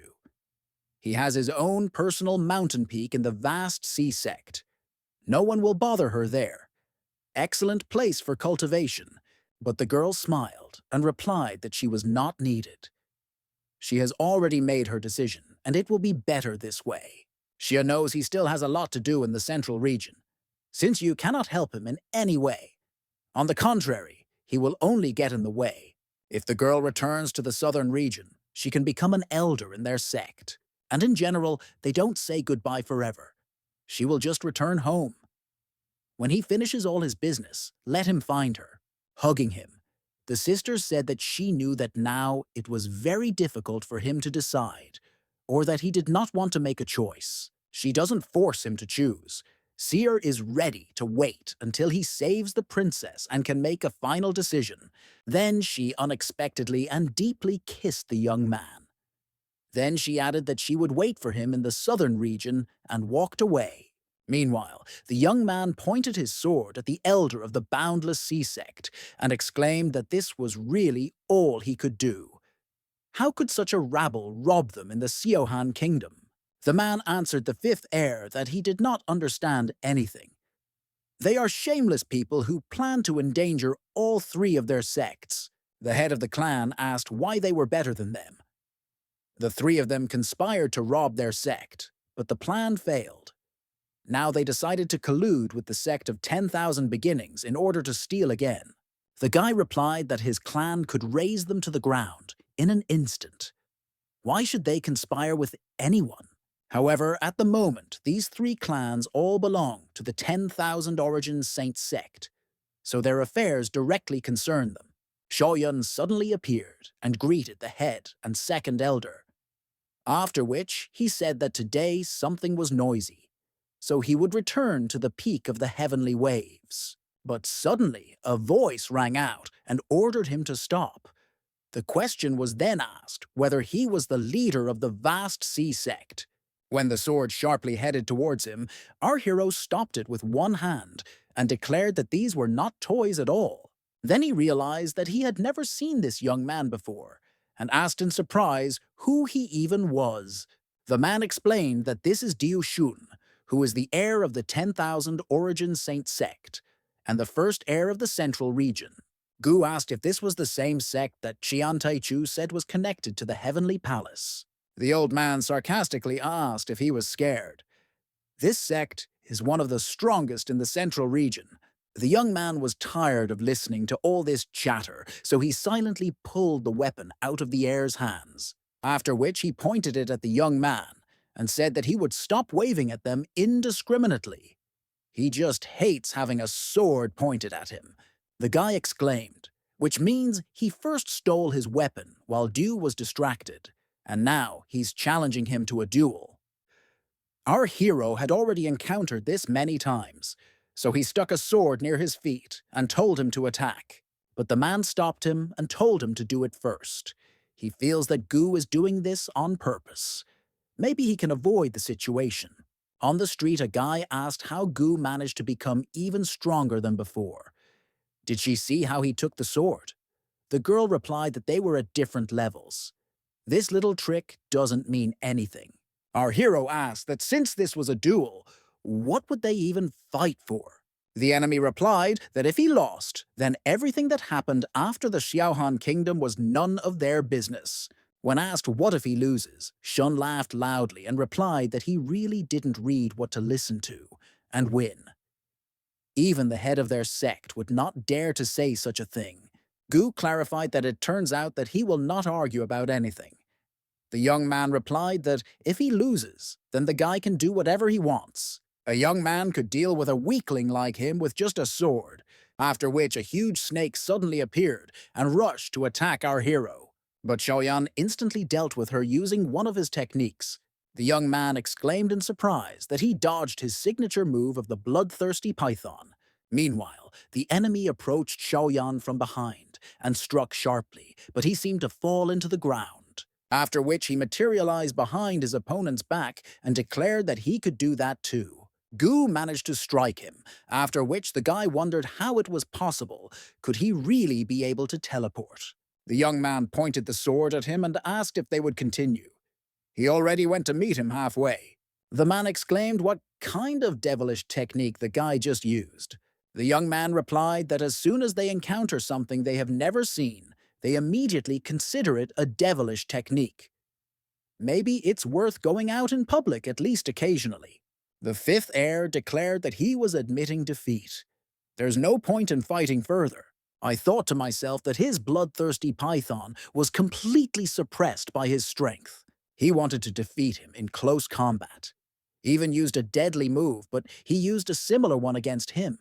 He didn't have a chance. Our heroes stated that since he lost, then, as they agreed, the head would sentence these three. The fifth heir walked away in disgrace, and the guys shouted for him not to leave them and to save them.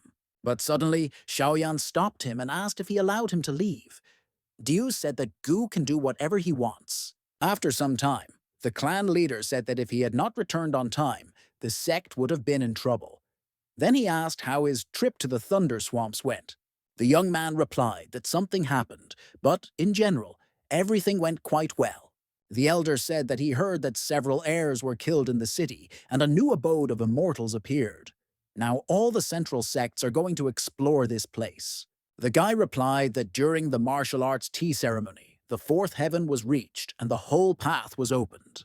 The man asked in surprise that he really wanted to say that he also took part in this. This is good, since he wanted to invite him to go there too, but he doesn't need it now. With him, their sect will soon rise to the level of sainthood. Our hero replied that, yes, there is nothing to do like that now. Then he asked if he had heard about the organization of the Heavenly Palace. The leader asked if this meant that he had just started fighting the 10,000 sect, not to put them in their place, but to ask this question. Gu replied that it was true. In the fourth heaven, he learned that the future heiress of the Jade Pond sect was connected to the palace. The guy also heard that he was also behind the 10,000 started clan. The man replied, yes. Even though the Heavenly Palace does not have its own sects, they are literally everywhere. They love to lure young, talented cultivators by luring them with rich resources.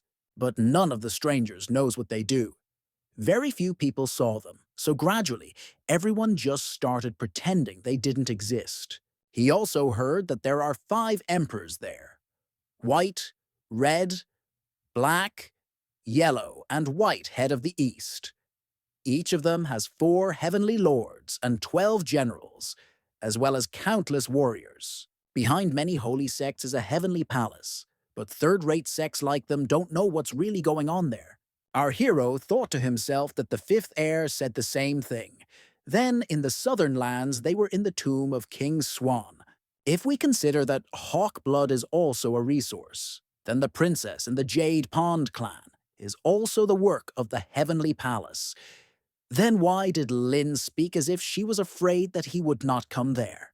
Is it really because the guy absorbs attributes and quickly cultivates that they put him in the resource category, just like Hawkblood? But then, why didn't they just grab him like Yan Qin? Perhaps because his cultivation was very weak back then, and they didn't notice him. If Gu's level continues to rise rapidly, it is his strength that will definitely attract attention. The guy can handle one king, but if there are several, it's not a fact. Our hero simply must become even stronger. He cannot cultivate alone. After which he headed towards the exit and said that he remembered something to do. So he needed to go. Meanwhile, the girl hit the savage with a sword from a long distance and noted that he died. In this secret dimension, it turns out there are savages who can create lightning. It's a pity that the creatures don't even understand what they're talking about. The guy replied that, okay, he still has nothing. They must quickly find their lair. Perhaps there was a treasure there. Xiaoyan observed all this from the side and stated that after the death of Tu, the remaining tribe would face such an end. The Thunder Clan and the attribute in his body are very similar. If he could find the remaining members of the tribe and have them serve him, that would be a good thing. Then he went to the fourth heaven and thought that at the very beginning, Ren Shun wanted to move the sect here, and in the end, he himself died here. For now, most are exploring the third heaven, but soon they will be here too. On the way, he did not meet a single savage. Is there really no one left alive? It seems that with this thing, Lan has opened a passage to the fourth heaven. How to use it correctly? He only remembers that when activated, the mirror should increase. If this thing helps open a passage to the fifth heaven, then he will be able to make this place his stronghold and gradually increase his strength. But suddenly he heard some noise and shouted for the man to show himself. If it doesn't work out, then he won't be happy. A moment later, the remnants of the Thunder Clan appeared in front of him, who, apparently, had been hiding in this building all this time. The guys began to mutter something incomprehensible, and our hero did not understand at all what they were saying. How did two communicate with them? However, it is better to see what attributes can be absorbed. There are many wounded savages, and they are flying in the air, after which the young man began to absorb the attributes of tongue, sword, pure chi, and murderous chi. Then he noted that he had previously only used attributes for martial arts, so he skipped all the others, but it seemed that they could also be useful. After that, he began to understand what they were saying. The guys said that they have no principles at all. As soon as they see them, they kill them immediately. They hid here to survive, but sooner or later, they will be discovered. The young man replied that it means that they were driven here by disciples who penetrated the 9 heavens. What are they planning to do next? The savage was very surprised that he knew their language. Then he added that they had also lost a relic of their clan, a wonderful mirror, after which everyone present began to beg our hero to save their clan, of which there were already few left. Xiaoyan replied that he could help them, but in that case, they would obey him. The Thunderer replied that if he agreed to save them, he would become the heir of their clan, and they would follow him. The guy replied that it was great.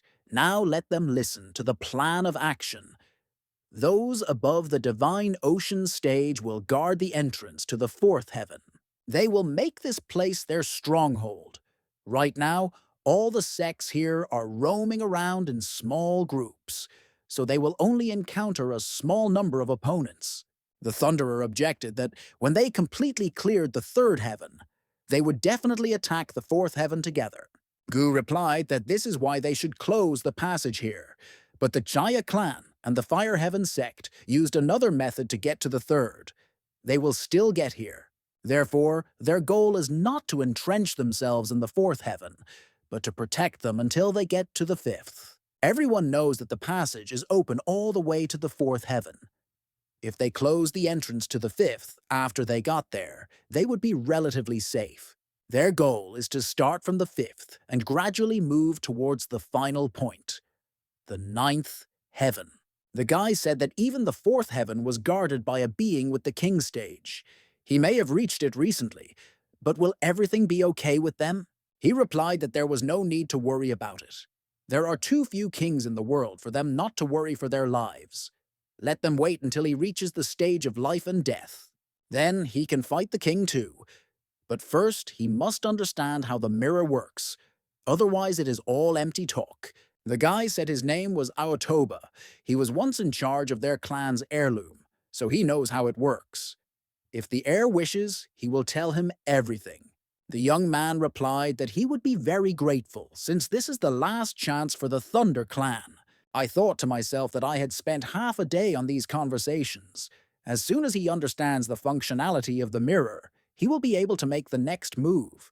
Meanwhile, the guy said that there was nothing left to look for in the lower heavens. It's better to follow the savages and find the place where they live. Since they are already here, they no longer need him. You can't just let him walk around. Therefore, I decided to destroy the Thunderer, whom they had been following all this time. The savage ran up to his fellow tribesman and began to beg him to help him. The young man noted that they had stumbled upon an entire tribe. It is necessary to deal with them together, and as quickly as possible, since there is little time. The companion noted that they seemed to live here. Moreover, each of them is at the divine ocean stage. Van immediately changed his rhetoric and said that he needed to retreat.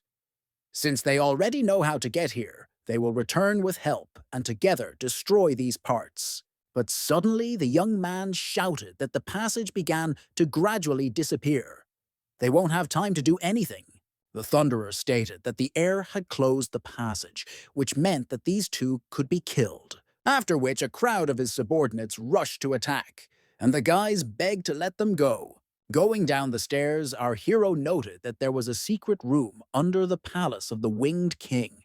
Aotoba said that he discovered it by accident when he was exploring this building and looking for a black exit.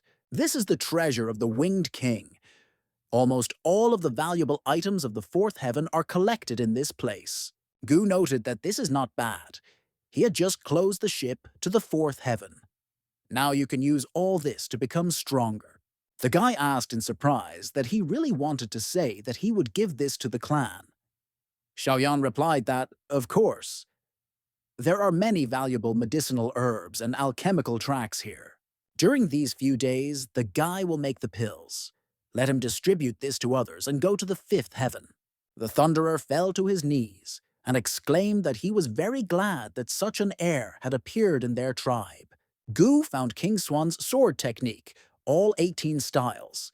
He studied only one in the southern lands, and thanks to this technique, he managed to go through the entire region, and here is the complete collection.